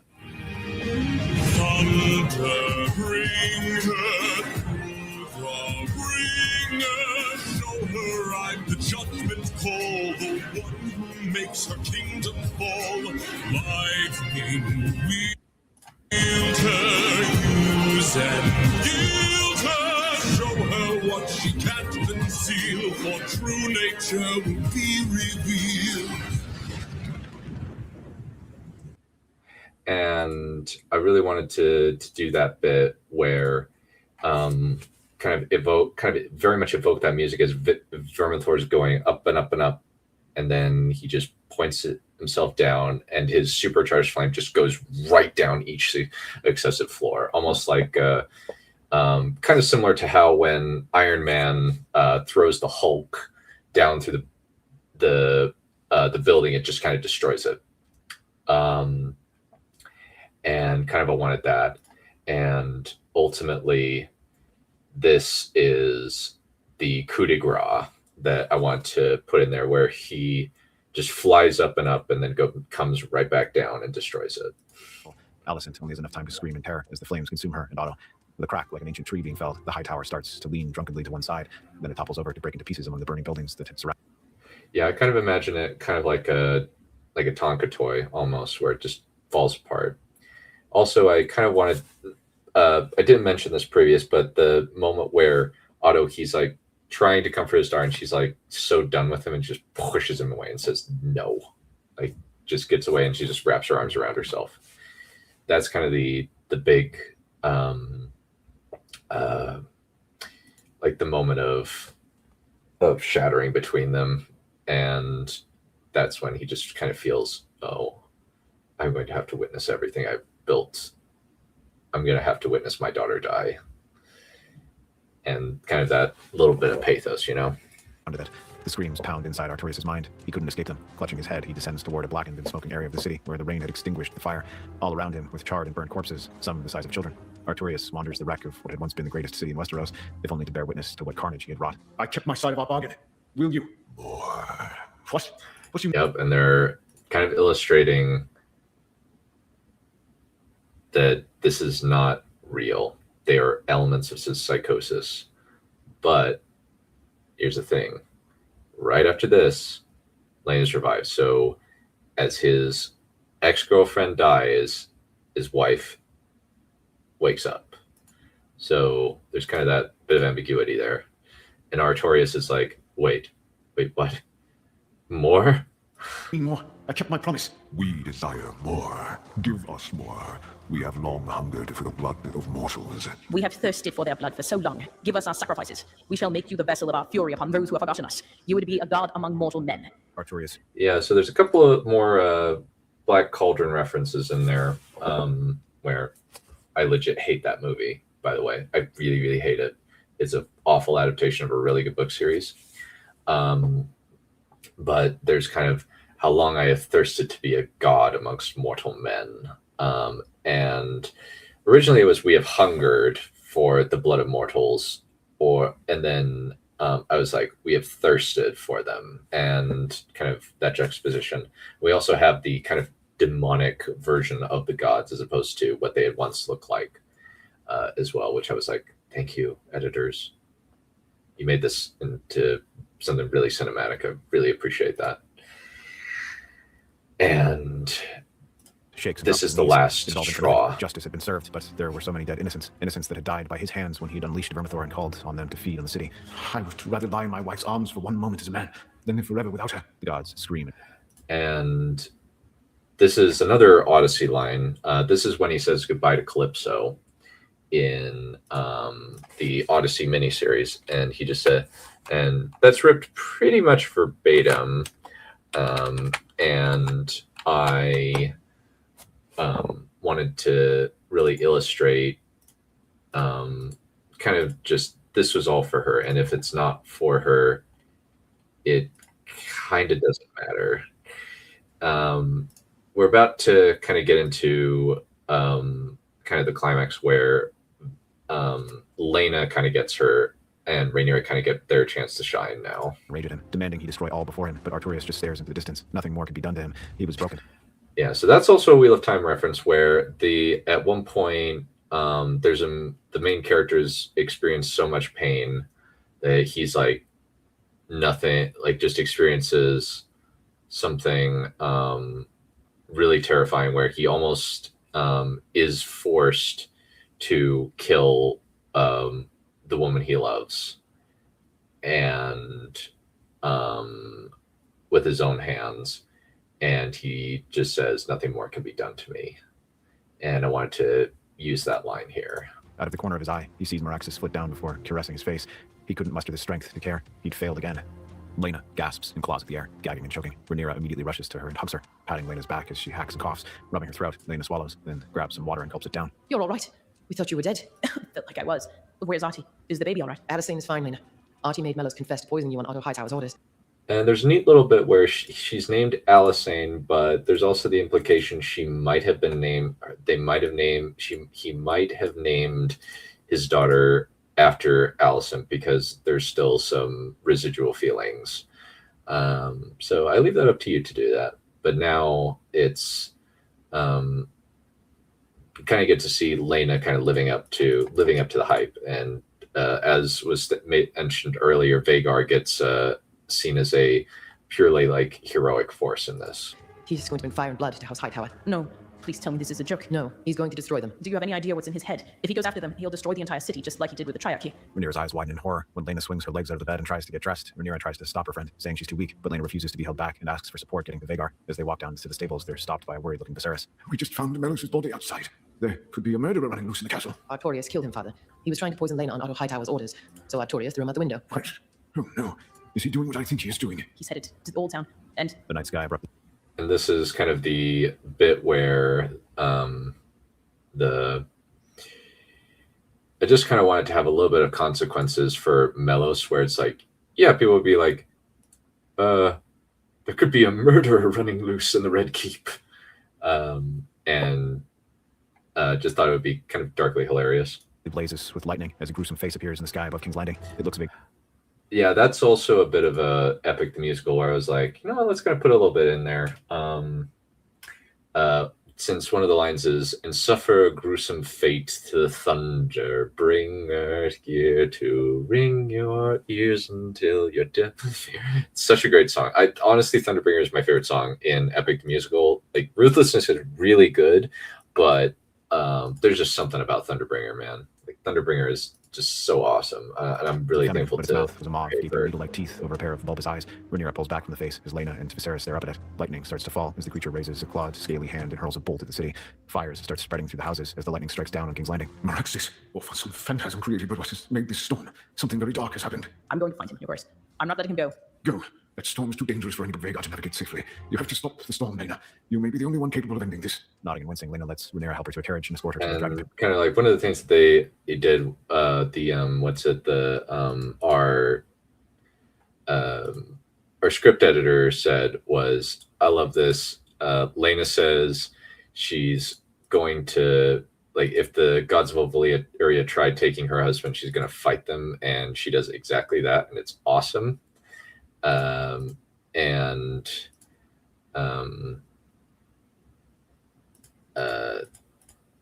She's the only person that could theoretically navigate through the storm, because Cyrax can't do it, and Vhagar is just the biggest dragon that they have, and theoretically, if something bad happens, they're going to need her to go up against it. And also keep in mind, I may have made it a little bit extreme where she's just barely given birth, but let's kind of go with the idea that there was some heaving going on with whatever magic he used. Through the chaotic city, Vhagar growls as Lena laboriously climbs onto its back. Come on, girl. Let's go. Into the sky. To win or die. Roaring, Vhagar. Even though I don't really like that movie, Aragon still has some good lines, and I pulled that line from it right before, from the scene where Saphira and Aragon are about to go into battle. And I just thought that would be cool for this. Flies out of the dragon pit and soars toward Old Town, leaning forward in her saddle. Lena urges Vhagar towards the hideous creature. Dracarys! Vhagar opens her jaws and blasts the apparition, causing it to flinch back. Lightning begins to fall more rapidly as the wind tries to buffet the great dragon, but Vhagar fights through it. Lena clings onto her dragon's back as the wind whips at her hair. Thinking quickly, Lena urges Vhagar upwards into the storm. After some laborious flying, the huge dragon bursts from the cloud cover into the open air. Shaking with relief, Lena urges Vhagar forward, then gasps as Meraxis' hideous visage emerges from the clouds and grins at her.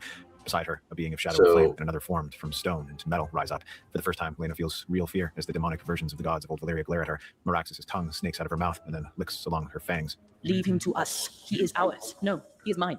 You will not take him from me. Angos Vhagar. Bellowing, Vhagar flies toward the three Valyrian gods. Fire blasts from her mouth, striking Meraxis in the chest as the mighty she-dragon tries to latch onto Valerian. Rather than grasping onto anything solid, Vhagar passes right through the god as if he were mist. At that point, Lena realizes the truth. They were illusions. They always had been, ignoring the fan. Yeah, and that's kind of the point where I've been setting this up the whole time, and now I kind of finally pay it off, where I say, yes, these are illusions. They were never real. They're not actual real gods. They are the aspects of Artorias' psyche that are the worst aspects of him, and is kind of his worst impulses given personification. There's also how they kind of come out of the clouds. There's a bit in, let me actually pull it up, that I kind of wanted to illustrate here.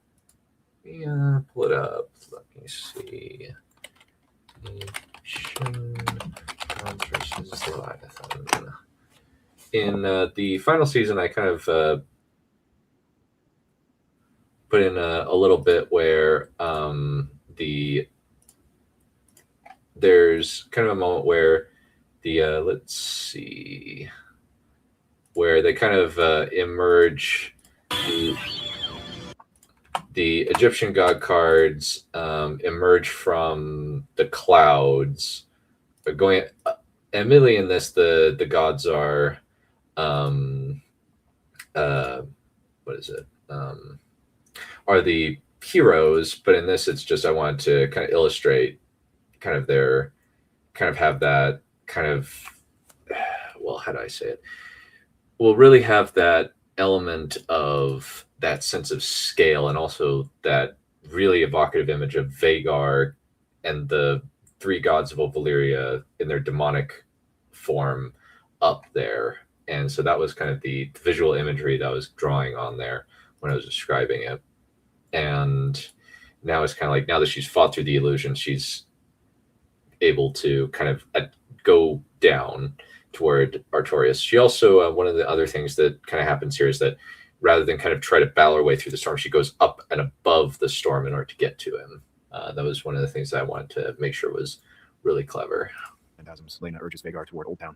Artorias hears the whispers in his mind, telling him he was lost, that he should just give up. His wife was gone. He should just let them control him. It would be so much easier. Finally, he musters his remaining strength and draws lamentation, looking down at the sword's stark folds. Reflections of all the people who had died flash across the steel. Kristen, the unnamed girl, and the other hostages, his mother, Alicent, and finally, Lena. No more. I can bear this no more. Perhaps this... Yeah, I kind of wanted it to be a little bit more emotionless, but I feel like it worked pretty well for what... I honestly really like how Mr. Blackfly did this. I think he did pretty much pitch perfect. And the thing that I wanted to illustrate with this one is similar to in Wheel of Time, there's a guy who named Randall Thor. He has a list. And my thought was that Artie would be keeping a list of the people that died and right now, and that poor girl that died would be something that would really mess with his brain and really, really hurt him. And because of that, she would be on his list of people. And I think that he just wouldn't be able to bear it at this point. And so I was like, he is on the verge of just saying, it's over. I can't do this anymore. He would be reunited with his love. Before he can end his life, he hears a familiar roar as Vagar descends from the clouds. Vermithor greets the old dragon with a roar of his own. Lamentation slips from Artorias' hands as Lena slowly climbs off her dragon's back and stumbles toward him, face haggard. At first, Artorias thinks it's Meraxis trying to tempt him. He then sees the obsidian ring on her finger. It was her. She lived. Gasping with effort, she flings herself into his arms and holds him close. Artorias stares into the open space, trying to understand what was happening. Was this real, or simply a wish of his broken mind? I'm here, Artie. I'm here. I thought you were dead. Not even the gods of old Valyria could stop me, Artie. Please, let this end. It's over. We're safe. All of us. I killed them. Every one of them. I'm a monster. Artie, come back to me, please. Stay in my arms and stop this storm. I don't know if I can. And this is a bit where they save each other, really, where she pulls him back from the edge. He saves her from death, and she pulls him back from the edge of killing himself due to his all of the bad things that he has done, which are fairly considerable. And the sad bit is he ultimately just doesn't have the ability to heal any longer, sadly, and will always have the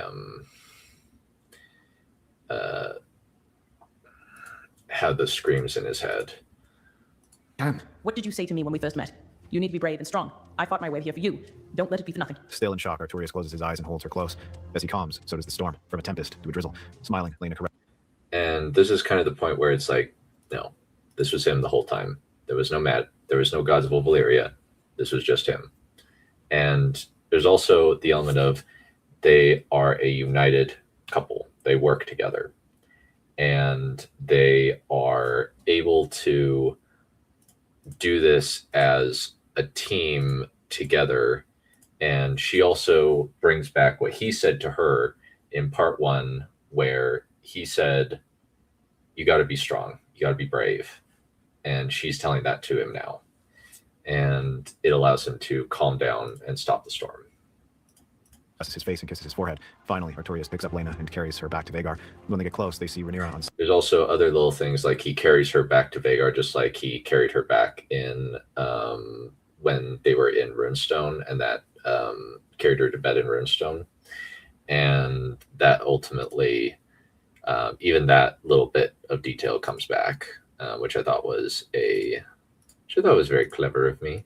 Thank you very much. And now kind of this is the bit where kind of Rhaenyra gets some agency within the story where she's going to stand up for Artorias against her dad. Thyrax carrying the twins and the baby. After telling her what has happened, Rhaenyra advises them to flee to the stepstones out of her father's reach. She'll come for them once it's safe. Laena and Artorias takes the children and fly south, not wanting to risk Viserys' wrath. Swallowing, Rhaenyra watches them leave.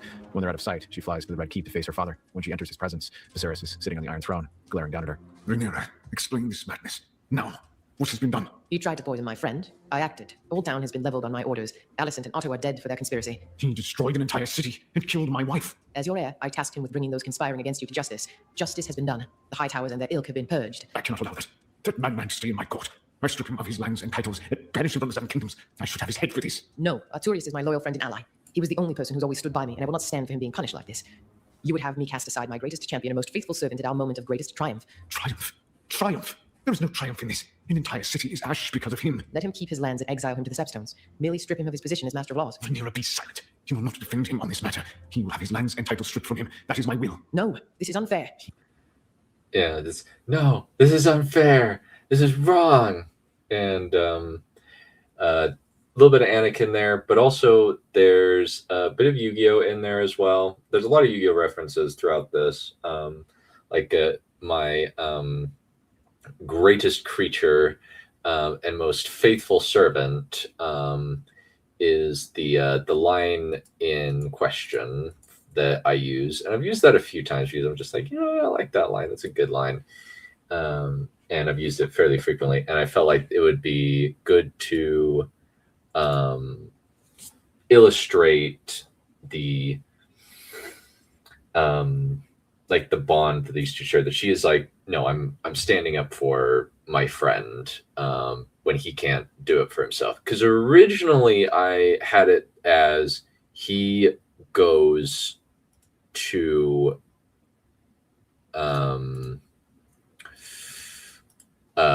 he goes back to King's Landing, reports, and then Viserys banishes him. And then I was like, no, I don't think that works.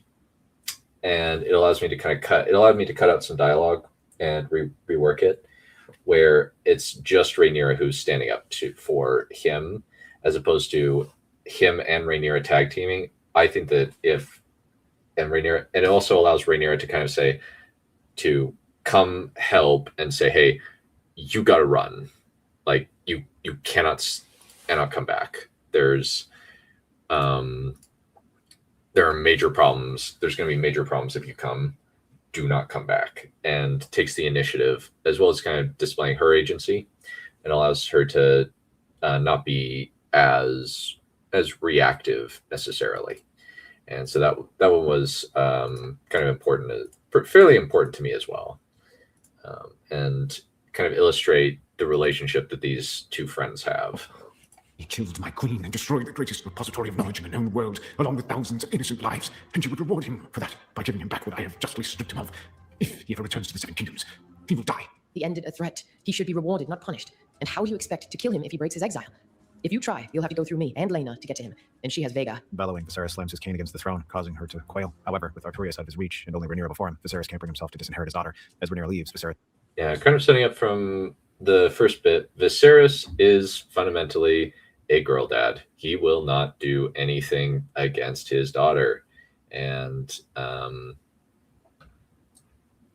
he ultimately won't do anything that will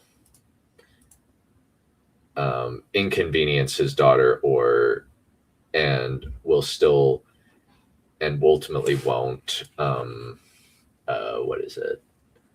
I put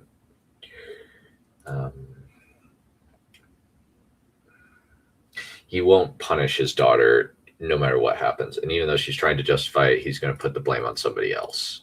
And the blame he puts on Artorias is Artorias. And I also wanted to put in a bit where he's destroyed, and we'll see that in a second. He covers his eye and holds back his emotions. He had lost his queen, the one who had comforted him, and Artorias, his nephew and friend. No more talks about old Valeria, no working on the model with him. After her father dismisses her, Rhaenyra visits. And so I wanted to put that little bit of grief in there because he really cares about his nephew, he's his friend. Like that's his son practically. Like I think that it's fair to say that Artorias is like, because Daemon never really accepted him or liked him until he had Vermithor. But Viserys was always there, and ultimately he kind of shatters, and he's never going to see his uncle again, which I think is honestly like one of the biggest tragedies of this whole thing, is that he ruined the relationship that he had with his uncle, and he'll never get that back. I think that's one of the most tragic elements of it. And after this, we kind of also show a bit of Rhaenyra's agency, where she is going up to Runestone to say, hey, we need to make sure that Artorias is fine and he'll have a home to come back to, because she fully intends to let him come back after this. It's the Vale to talk with Jane Eyre. Remembering all that Artorias had done for her, Jane agrees to place a loyal cousin as the regent of Runestone until the time that the king dies and Artorias can return. The 4 of Alicent's children are kept under close watch, not allowed to leave the Red Keep unless under careful supervision. When Artorias and his family arrive on... So that kind of functions as twofold. One is that kind of we have to account for Alicent's children, and yeah, they're under a little bit of house arrest, but also there's the added thing of, if they are allowed to go near the Septons, they're dead meat, because Sunfire can't compete with Vermithor, and Dreamfire can't really do it either, because she's kind of a docile dragon and has never really seen combat, whereas Vermithor is a monster, especially now where he's been fed on blood and carnage for many, many years at this point, or at least almost pretty much a decade and a half. And we also have the payoff of all that he's done for Jane Eyre, and he's done 2 major things. One is that he rescued the girl she loves from the Stormcrows, and he supported her and dealt with her rebellious cousin for her. And those are the kind of the 2 setups that I put, where he's been nothing but loyal to her, and so she's like, yeah, I got your back, bro. And so that's kind of the illustration. And now we kind of get to the bit of the show that was very heavily inspired by Love in Paradise. And I have a few bits and pieces that I'll show you where it's very, very directly lifted from that. Bloodstone, Daemon welcomes them and sets them up in a castle. So you actually did it. You burned Oldtown. I'm impressed. And those rumors about the gods of old Valyria casting their judgment down on House Hightower that I keep hearing, was that you? People will believe anything. But yes, I settled all your scores. Well, you're here to hide from my brother, I suppose. After this and the destruction of the Triarchy, you and I are more alike than we thought. I suppose we are at that, though I think I'm more mad than you are. Artorias finds the Stepstones more enjoyable now that he doesn't have to deal with pirates. He also has his family around him. He misses Runestone, but he had Laena and his children, and that was enough. When a storm comes, he hears the cries of those he'd slain, sees the faces of the Valyrian gods within the clouds. The worst was Alicent. He heard screams of terror right before burning, saw the flesh disintegrating before she turned to ash. Once the Tempest had been his sanctuary, his power, and now it was his prison. Shaking, he walks out. Yeah, and kind of the thing about it is we have his trauma, and I actually added that line afterward of Alicent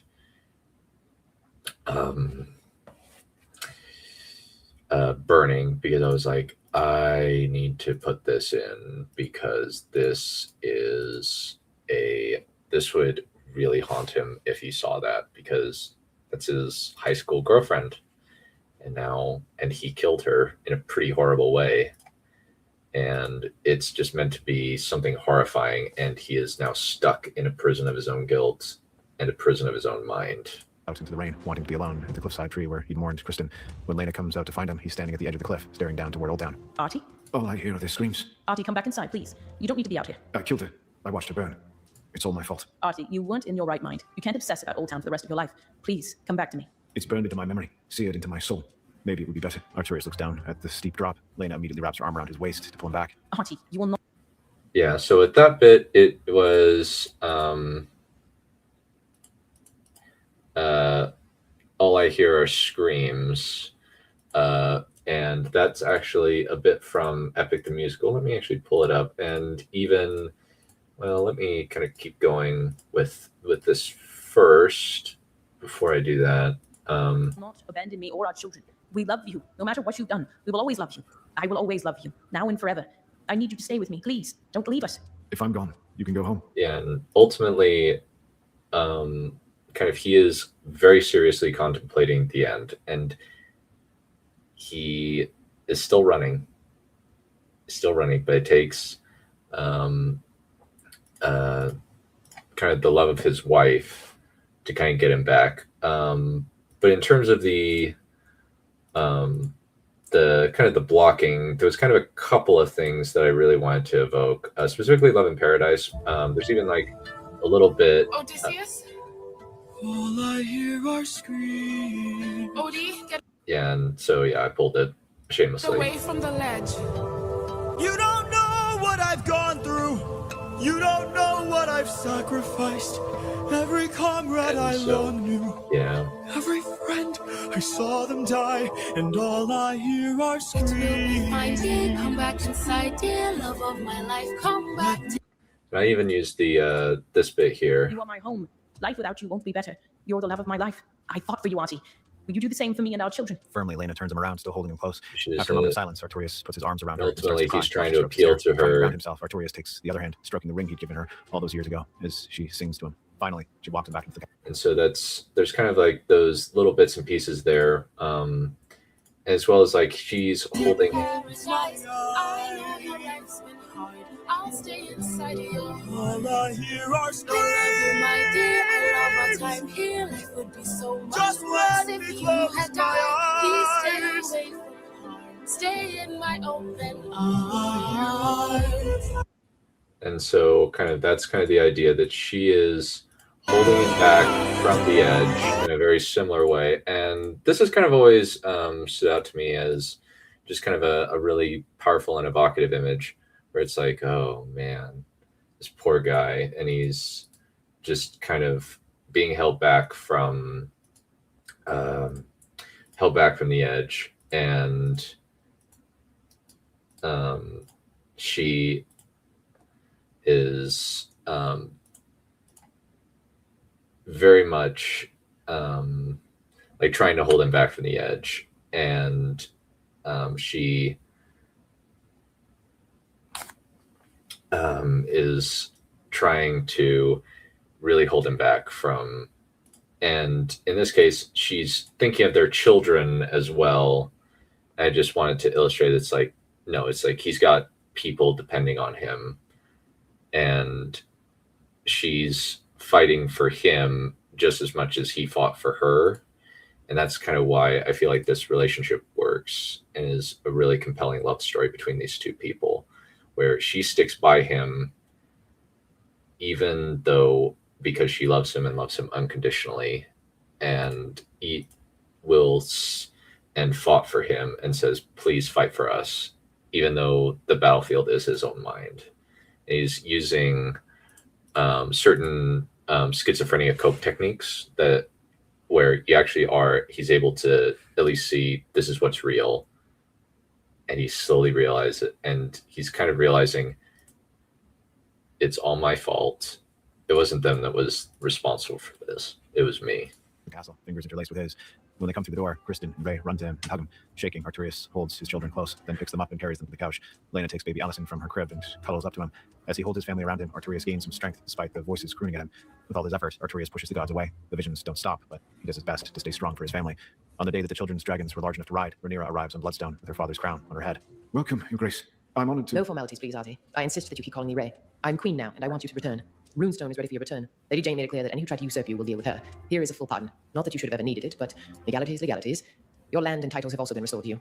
Artie, I've missed you and Lena. Come home with me. Letting out a long breath, Artorias accepts the pardon and then lets Rhaenyra embrace him. He could go home at last. He would never be a normal man. He'd always see. Yeah, so this bit is definitely intended as the little capper. This was originally going to be the very end, and I had a thought of her making him hand to the king or hand to the queen, and I was like, you know, that actually would be a bad idea, And so I was like, all right, I need to change it. And this is actually a later addition to it, along with the discussion with Lena on the um, the um, on the what was it, the on the kind of cliffside where he mourns Kristen. And I did want to kind of say that this is kind of the point where it blitz him, where he mourned Kristen, and now he's mourning Alicent, since he remembers all that happened. He remembers killing her, and that's really broken him inside, and it's seared into his soul. And now we're kind of almost to the end, where he's slowly beginning to heal, but there's still kind of the question of, was this all worth it? And the gods above him tempting to kill and destroy, but at least now he could visit his mother's grave and take strength from her memory. When they return to Runestone, Jane Eyre and Jessamine Redford are waiting for them. Smiling, Artorias embraces his oldest friends after they run to greet him as if no time had passed. Jessamine even kisses his cheek. It was as if nothing had changed. After catching up with the Lady of the Vale and her dear companion, Artorias goes to visit his mother in Kristen's resting place. He'd felt that a memory of both of his mother and his truest companion would help, and it did. Still, he couldn't help but see sadness when they looked at him. Please, forgive me. As she looks at them, Meraxes swirls around him, whispering in his ear, looking so much like Lena that he could almost not tell them apart. Burn it all, and we'll bring them back just like Lena. Just burn all of Westeros for me, and I shall give you the power to restore the ones you love. Artorias. And so this is kind of the horror element of it, the horrifying element of Artorias' existence, because he does not want to do this anymore. He is scared of having this happen to him again. And because of that, he doesn't want to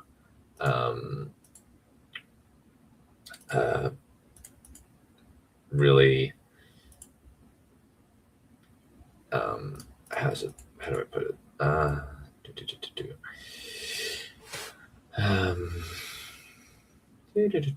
I put it? Doesn't want to fight anymore. He wants to be done with this. And due to that, he's somewhat able to at least cope a little bit, but there's still that element of he is going to be troubled by this, and they're going to be continue to just tempt him and say, hey, you can have all this power, just burn it all. And he's trying to keep sane. There's also a little bit where I want to kind of call back that Jane Eyre, like, there's a lot of, kind of just say, there's a lot of people that still love him. Like, a lot of other people will be scared of him and will hate him. And probably I should have put that in there. It might have been a good idea to do so. But my thought was that Jane Eyre and Jessamine Redford are two of his oldest friends, and he's done a lot for them, as mentioned previously, where he rescued Jessamine, and kind of I even put a little bit in there where she kisses his cheek, where they're not romantically involved, but he is somebody that is very, very dear to them and very special to them. And I wanted to reflect that in this reunion, where they've been keeping Runestone safe for him and are there to welcome him back when he comes home. Shakes as he tries to push the voices down and ignore the apparitions swirling around him. Lena sits down beside him and takes his hand. Artorias glances down at her fingers and sees the obsidian ring. She was real. He didn't have to listen to the thing in his ear. Swallowing, he pulls his wife close, and she hugs him as if she would never let go. Years later, when Kristen and Royce are flying their dragons, Honor and Copper strike above the castle, Artorias and Lena watch their children with their fingers interlaced. Near the lake, he sees Meraxes hovering over the water, eyes sad. Talk to me, Artie. I miss you. Deliberately, Artorias looks away from the goddess to his wife and puts his hand on Lena's, fingers brushing her ring. Lena grips his hand and gently holds him as he tries to come back to reality. That's our theory. And that's the ending, where Artorias Royce or Artorias Targaryen, whichever, he is a man who is broken. He's starting to heal, but ultimately he will never truly be whole. He will always have these images in his head. They'll always be teasing him in a similar way to How a Beautiful Mind Ends, where John Nash still sees the apparitions that he's been dealing with for all these years. And he notices that the main thing that he uses to notice is that the girl doesn't get older. And he has a number of techniques. The technique Artie uses is that he uses his wife's ring. And the ending that we have here is very much a tragic ending where, yeah, he has the woman he loves, but when she dies, there was actually a comment by our editor that said his enemies had better pray that she outlives him, because considering what happened to Old Town, if they might just get burninated. Another suggestion thought that he had was the